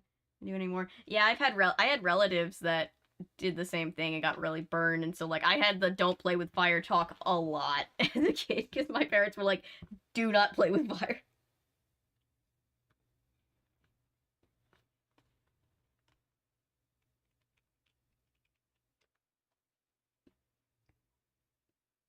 I watched The Sixth Sense thinking it was gonna be this super creepy thriller, and I ended up just crying the whole fucking time because it was so fucking sad. Yeah, it does that. His favorite song was Ring. Oh gosh. Kids are evil. It was in its erect position. I didn't write it. R.L. Stein wrote it. Danny needs better friends. His only good friend was a ghost girl next door. That's so sad.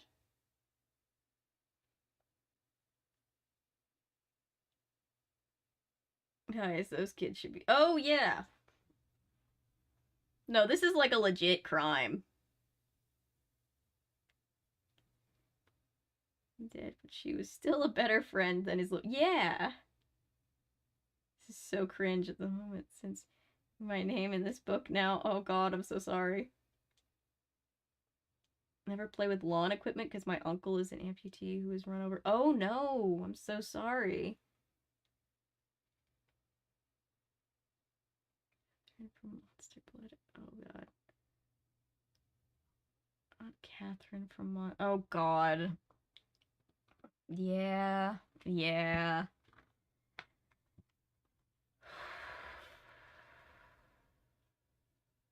Okay. Hannah uttered a silent cry. We've only got like 2 more chapters left. She struggled to free her leg and quickly realized she had stepped into a coiled garden hose. Exhaling loudly, she lifted her foot out of it and crept the rest of the way to the open window. This side of the house was covered in darkness. The window was too high for Hannah to see into the room. Poor Danny's mom. Imagine getting this message like, hey, your son burned down somebody's house. Oh my god.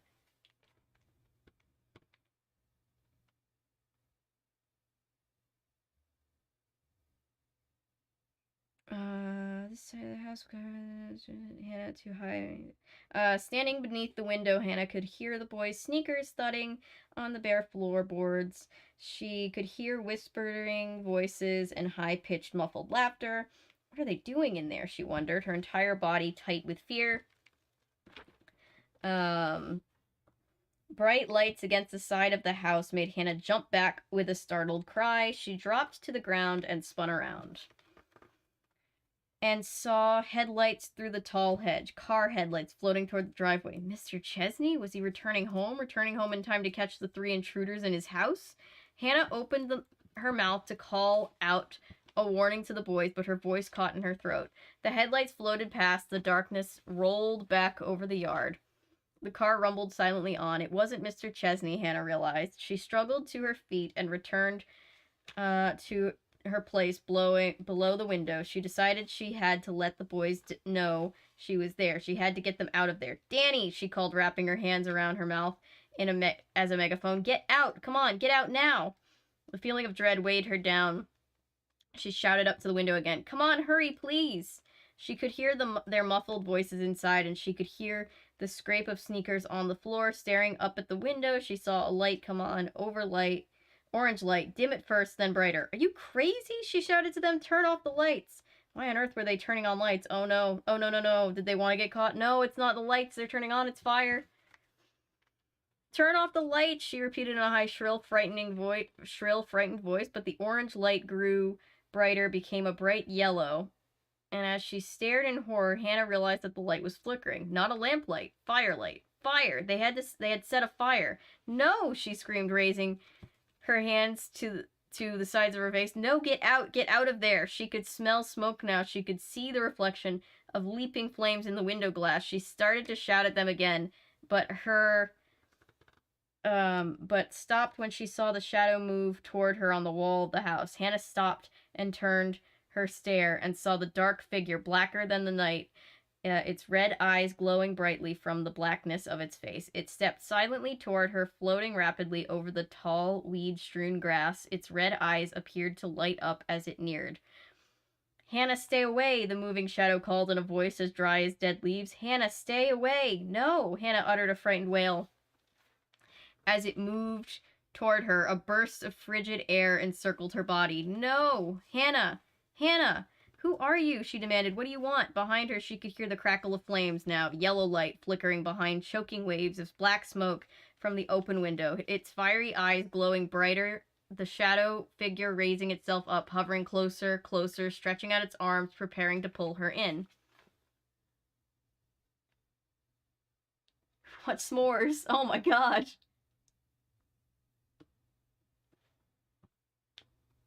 John dies at the end. The shadow people from the series always had me so scared. No, but I read The Book Thief as a kid, which terrified me. And just depressed me.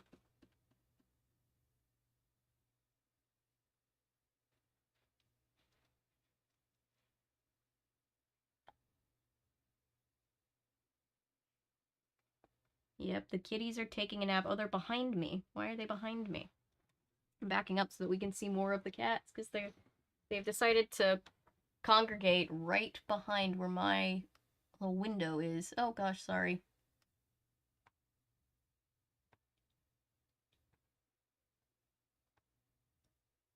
Still there, still there. Here, let's stop here. I like this. Mama cat.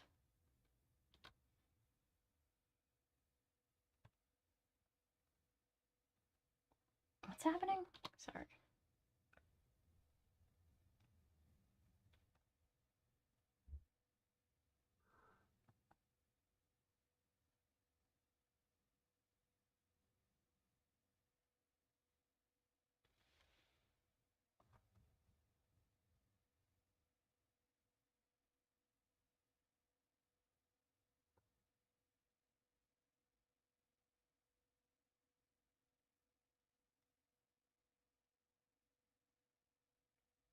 Sorry, I'll deal with that later. My files don't really want to transfer, apparently.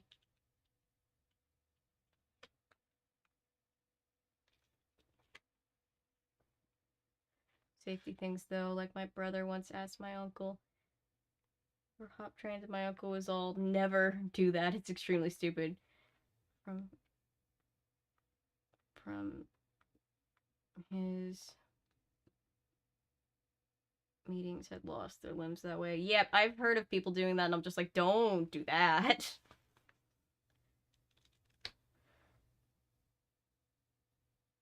Hannah, I know you're a ghost, but be good to call the cops. I mean, she already tried to work a phone, and she can't.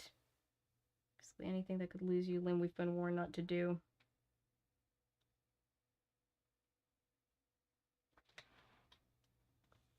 Yeah, check the smoke detectors, please.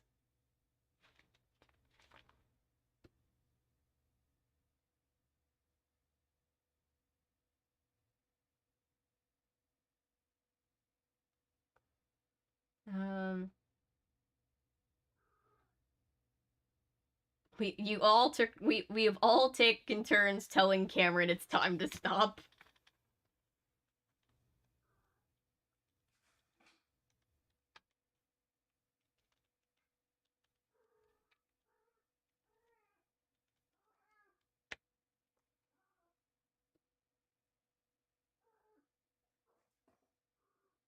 And it's about two guys who are total burnouts. One day accidentally take a drug that allows them to see phenomena from other dimensions and then become paranormal investigators. That's funny.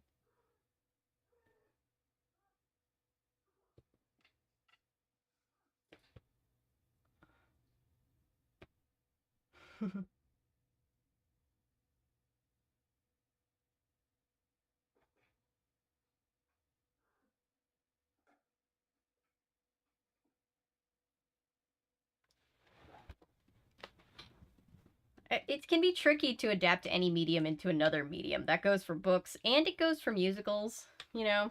Really anything that was made to be one thing it's hard to move it into a different thing. It's possible, but you know. All right. Gripped with fear, Hannah raised her hands in front of her as if trying to shield herself. She heard a sudden scrabbling at the window, a muffled cry above her head. The shadow figure vanished, and then she felt someone topple onto her.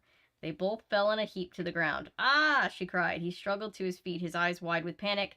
The matches! He cried. The matches! We didn't mean to. Another figure came diving out of the window as the crackle of flames grew to a roar. Fred landed hard on his elbows and knees.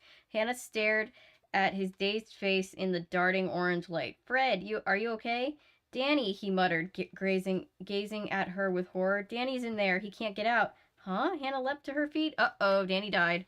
Danny's trapped in the fire. He's going to burn, Alan cried. We have to get help, Fred said, shouting over the roar of the flames. He pulled Alan by the arm. The two boys took off, running unsteadily across the yard toward the house next door.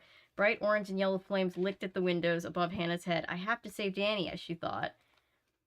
She took a deep breath, gazing up at the flickering, flashing light of the fire. Then she stared towards the open window. But before she could take a step, the light from the window disappeared. The shadow rose in front of her. Hannah, go away. Its frightening, harsh whisper was so close to her face. Go away. No, Hannah screamed, forgetting her fear. I have to save Danny. Hannah, you will not save him, came the raspy reply. The dark figure's eyes afire hovered over her, blocking Hannah's path to the window. Let me go, she screamed. I have to save him. The red eyes loomed closer. The darkness fell heavier around her. Who are you? Hannah shrieked. What are you? What do you want? The dark figure didn't reply. The glowing eyes burned into hers. Danny, it's trapped in there, Hannah thought. I have to get into the window. Move out of my way, she screamed, and in her desperation, she reached out with both hands, grabbed the dark figure by the shoulders, and tried to shove it out of the way. To Hannah's shock, the figure felt solid. With a determined cry, she raised her hands to its face and tugged. The darkness that cloaked its face fell away, and beneath the darkness, Danny's face was revealed. Ooh, dun dun dun. Shadow Man, a Goosebumps Rugrats crossover.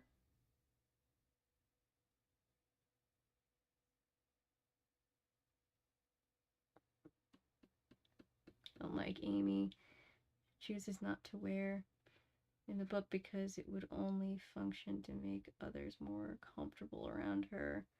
Who she wears one. Ah.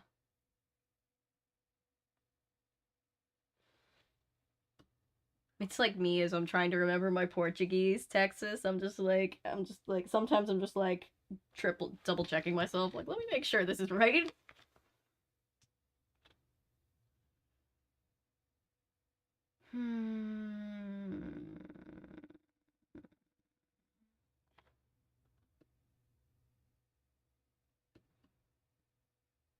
Books are easier adapted into TV than movies due to the ability to keep more of the original pacing. Yeah.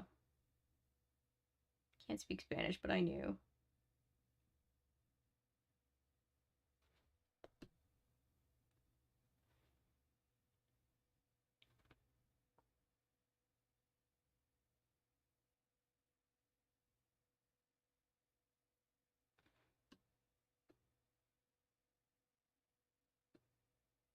I would say this is the highlight story of the Goosebumps movie.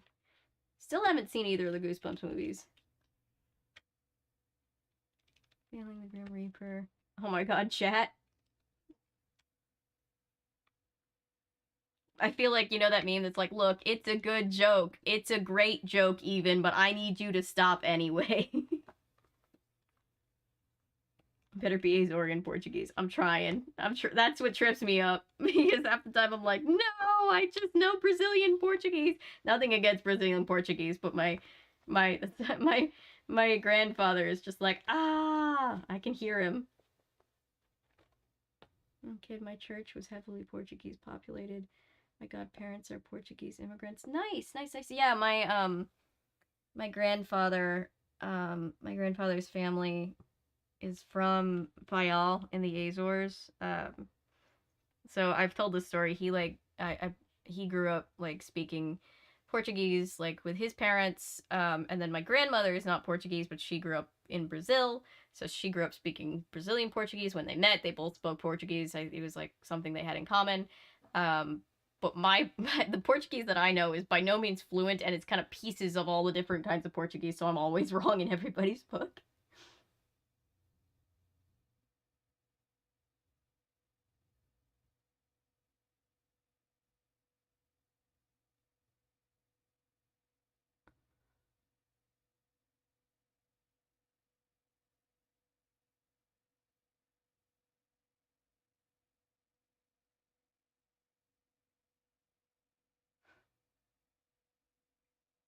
Only time someone out on accident. Don't make me time someone out, namely you, on purpose.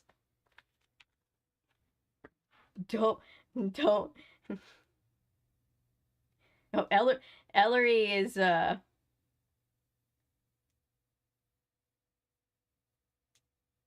trying. Oh god, Cameron's about to get timed out. I'm here for...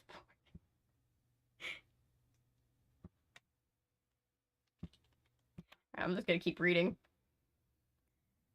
Because we were all left off on a cliffhanger, and I feel like we're all too, like, tired to even care at this point.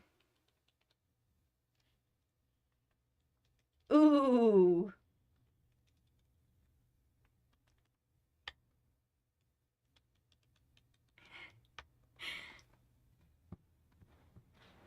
Sorry, Cameron, but you were warned adequately. Jesus Christ. Okay, I'm gonna keep reading the book. Hannah stared in horror and disbelief, struggling to breathe. The sour odor choked her. The darkness continued to wrap around her, holding her prisoner. Danny grinned back at her with the same glowing red eyes as before he'd unmasked. No, Hannah cried in her voice, a hoarse whisper, tight with fear. It isn't you, Danny. It isn't. A cruel smile played over the figure's glowing face. I am Danny's ghost, he declared. Ghost? Hannah tried to pull back, but the darkness held her tightly. I am Danny's ghost. When he dies in the fire, I will no longer be a shadow. I will be born, and Danny will go to the shadow world in my place. So, oh god, so is that what happened to Hannah? No, no, Hannah shrieked, raising her fists in front of her. No, Danny will not die. I won't let him. Danny's ghost opened its mouth and uttered a foul-smelling laugh. You're too late, Hannah, he sneered. Too late. Hi, Mama Cat.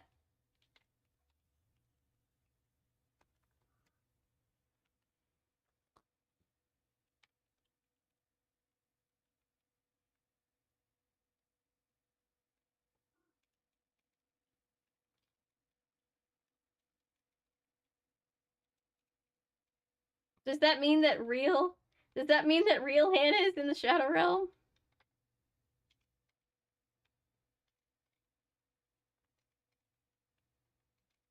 This one is very dark. That's why we pulled up kittens, who are now hiding again.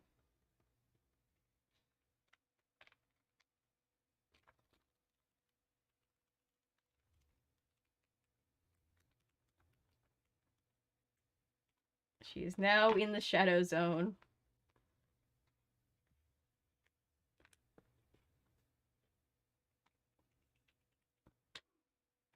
All right. No! Hannah's wail echoed in the darkness, that surrounded her. The ghost Danny's red eyes flared angrily as Hannah burst right through him. A second later, she was raising her hands to the window ledge. Oh! The sill was hot from the fire. Using all her strength, she pulled herself up towards the darting flames and into the house. A curtain of thick sour smoke rose to greet her. Ignoring the smoke and the bright wall of fire, Hannah lowered herself heavily onto the floor. I'm a ghost, she told herself, stepping into the blazing room. I'm a ghost, I can't die again. She rubbed her eyes with the sleeve of her t-shirt, struggling to see. Danny, she called, shouting as loudly as she could. Danny, I can't see you, where are you? Shielding her eyes with one hand, Hannah took another step into the room. Flames shot up like bright geysers. Wallpaper on one wall had curled down the blackened corner, covered with leaping flames. Danny, where are you? She heard a muffled shout from the next room. Dashing through the flame-encircled doorway, she saw him, trapped behind a tall wall of flames. Danny! He was backed into a corner, his hands raised together in front of him, shielding his face from the smoke. I can't get through those thick flames, Hannah realized, to her horror.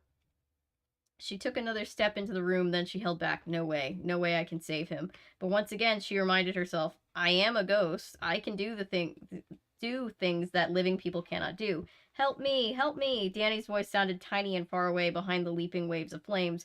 Without another second's hesitation, Hannah sucked in a deep breath, held it, and leapt through the flames. Help me! He stared at her, his eyes blank. He didn't seem to see her. Help! Come on, she grabbed his hand and tugged. Let's go. The flames bent toward them, like fiery arms reaching to grab them. Come on, she tugged again, but he held back. We can't make it. Yes, we have to, she shouted. The heat burned her nostrils. She shut her eyes against the blinding yellow brightness. We have to. She grabbed his hand with both of hers and pulled. Black smoke swirled around them. Choking, she shut her eyes and pulled him into the searing, blistering heat of the flames, into the flames, through the flames, coughing and choking, dripping with perspiration from the furnace-like heat. Pulled blindly with all her might. She didn't open her eyes until they were at the window. She didn't breathe until they had tumbled to the cool darkness of the ground. Then on her hands and knees, panting so loudly, gasping for clean air, she gazed up. There was the shadow figure near the house, twisting in flames as the fire consumed it. It raised its dark arms toward the sky and vanished without making a sound. With a relieved sigh, Hannah lowered her gaze to Danny. He was lying sprawled on his back, a dazed expression on his face. "Hannah," he whispered hoarsely. "Hannah, thanks." She felt a smile start to cross her face. Everything turned bright as the wall of flames. Then everything went black.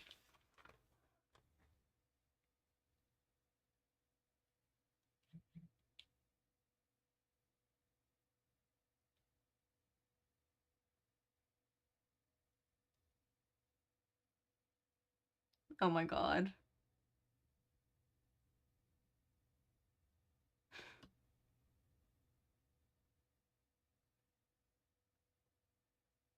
This was an episode.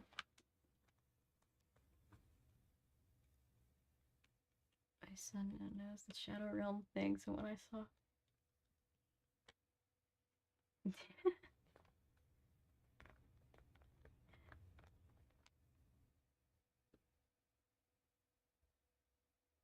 Yeah, you can't circumvent a ban. That's not cool. You do the crime, you do the time.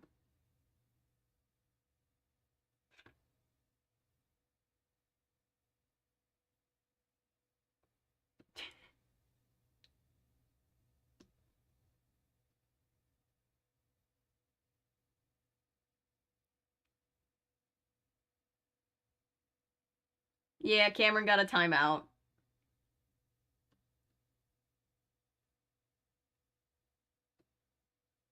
IP ban.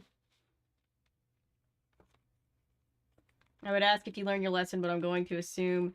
I mean, we can time out permanently or semi-permanently. if it's getting to a place where it's bothering people and, you know, it's whatever, disrespectful, then we can't have that going on in chat. So just I would suggest you stop. I'm going to assume the answer is no. Well, I have, what, one more chapter left? One more chapter left. 3 pages. Banish me for puns. There's so many.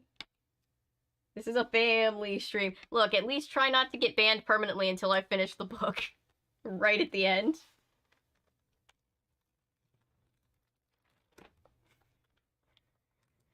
Danny's mother leaned over him, pulling the light blanket up to his chest. "How are you feeling?" she asked softly. It was 2 hours later. Danny had been treated by the paramedics who arrived shortly after the firefighters. They told his worried mother that he was suffering from smoke inhalation and had a few minor burns. After treating the burns, they drove Danny and Mrs. Anderson home. Now Danny lay in bed, staring up at her, still feeling groggy and dazed. Mrs. Quilty stood anxiously from the corner, her arms clasped tensely in front of her, looking on in silence. She hurried over to see what the commotion was. "I'm okay, I guess," Danny said, pulling himself up a bit on the pillow. "I'm just a little tired." His mother pushed a lock of blonde hair off of her forehead as she stared down at him, reading his lips. "How did you ever get out? How did you get out of the house?" "It was Hannah," Danny told her. Hannah pulled me out." "Who?" Mrs. Anderson nodded, her face in confusion. Who is Hannah?" "You know," Danny replied impatiently. "The girl next door." "There's no girl next door," his mother said. "Is there, Molly?" She turned to read Mrs. Quilty's lips. Mrs. Quilty shook her head. "The house is empty." Danny sat up straight. "Her name is Hannah Fairchild. She saved my life, Mom," Mrs. Quilty tisk sympathetically. "Hannah Fairchild is the girl who died 5 years ago," she said quietly. "Poor Danny is a bit delirious, I'm afraid." He never would have met her. That's what's he gonna hallucinate about somebody that he doesn't even know about?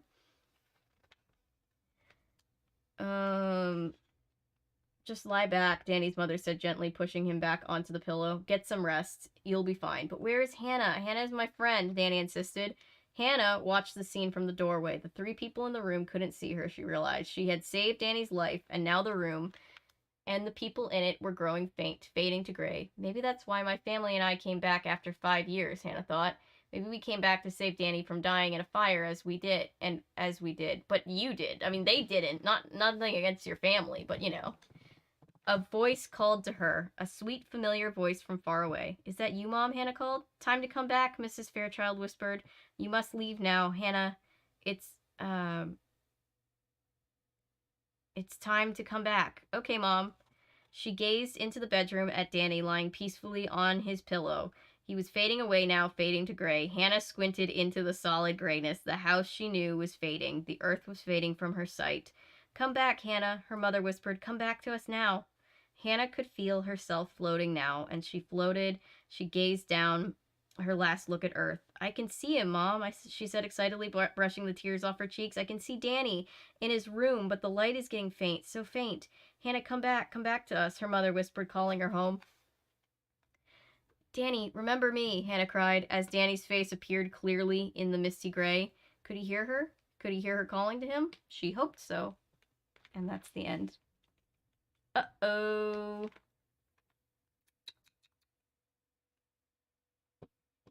Well, Cameron did push the envelope too far. We're cool with jokes, but we gotta respect other people's boundaries, you know? She's in heaven. Yeah, she's in heaven. Not finding this repeated behavior funny or cute anymore. Yeah, no, we have to respect boundaries in this chat. It's just the way that we internet over here. So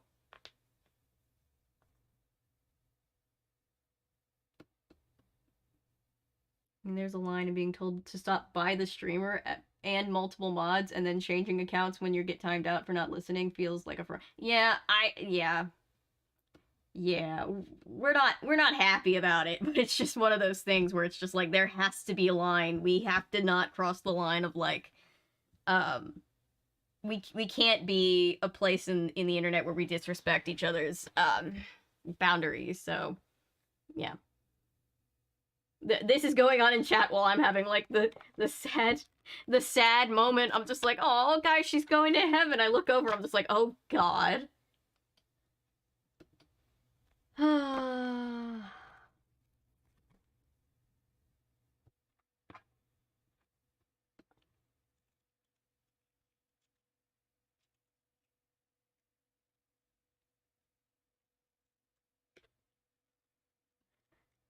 Yeah.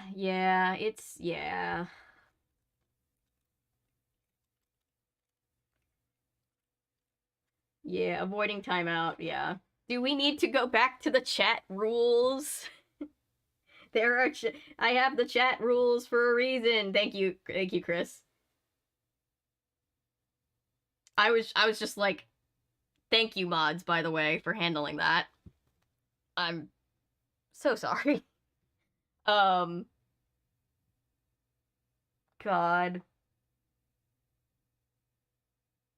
Yes, that was the end of the book. She saved the kid and she went to heaven.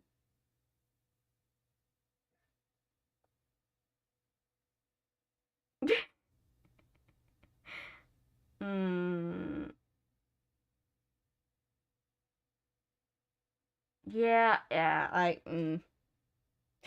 moving on. God, moving on. That is the end of the book. It is 1:08 where I am, so I will get off in a second, but whew, that one, R.L. Stine really does not pull punches. I feel about Goosebumps the way that I feel about, like Nancy Drew books, where it's like people have this image of it as like, oh, it's just for kids, like it's all just, you know, wishy-washy kids books, and then you read them, you're like, oh god, this is chaos. This is absolute chaos. The overall theme of Heaven and Saving Danny was very out of R.L. Stine's realm of writing for kids in a way. Yeah, I mean, it's very interesting. Molly and #1 at the next book stream. What did we decide? We were going to read I know we wanted to read another Goosebumps and oh, but it's already Wednesday and I'm not streaming Saturday. We'll figure it out. I might run a poll tomorrow just to see. Right, I was gonna do a poll, right. I'll put a poll up on the community tab so that people who, so that everybody gets a chance to look at it, because everybody here will know to go look at it, and then it'll also allow other people who are usually in stream that aren't here tonight to weigh in.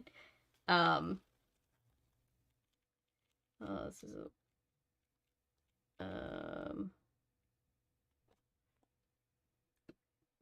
yeah, it's not. Yeah, it's not. You guys haven't given a permanent ban, and hopefully that doesn't have to happen. But it's just one of those things where it's like, as much as I really hate it, because you know everybody in this community has been cool so far. Like I've had to, like we can't be that kind of place on the internet just because it becomes not a very safe space, you know. And thank you for the mods. That is big hugs. Thank you guys. I'll be late tomorrow night though. That's fine. Nobody has to be here on time. No preference here. Thank you for the great time. Thank you guys. Thank you all. Thank you mods. Thank you everybody. I will see you next time. I'm going to go work on a different project. I'm glad to hear that, Cameron. Don't let it happen again. Good night, everybody in chat. Voting California Diaries, unless there's something more interesting on the table. I think the choice is going to be like Goosebumps, California Diaries, Nancy Drew. That's probably going to be the choices for the current situation, because we already read, yeah. What did we read? We read, what did we read on Monday? I'm so lost in the week, I can't even remember. Was that Scooby-Doo night? It might have been. But good night, guys. Or no, Monday is a game stream, and then we did that on Sunday. Right, I remember. Anyway, we'll read something tomorrow, barring any prevention. Hi, Zikamo. It was a fun stream. I'm glad you had fun.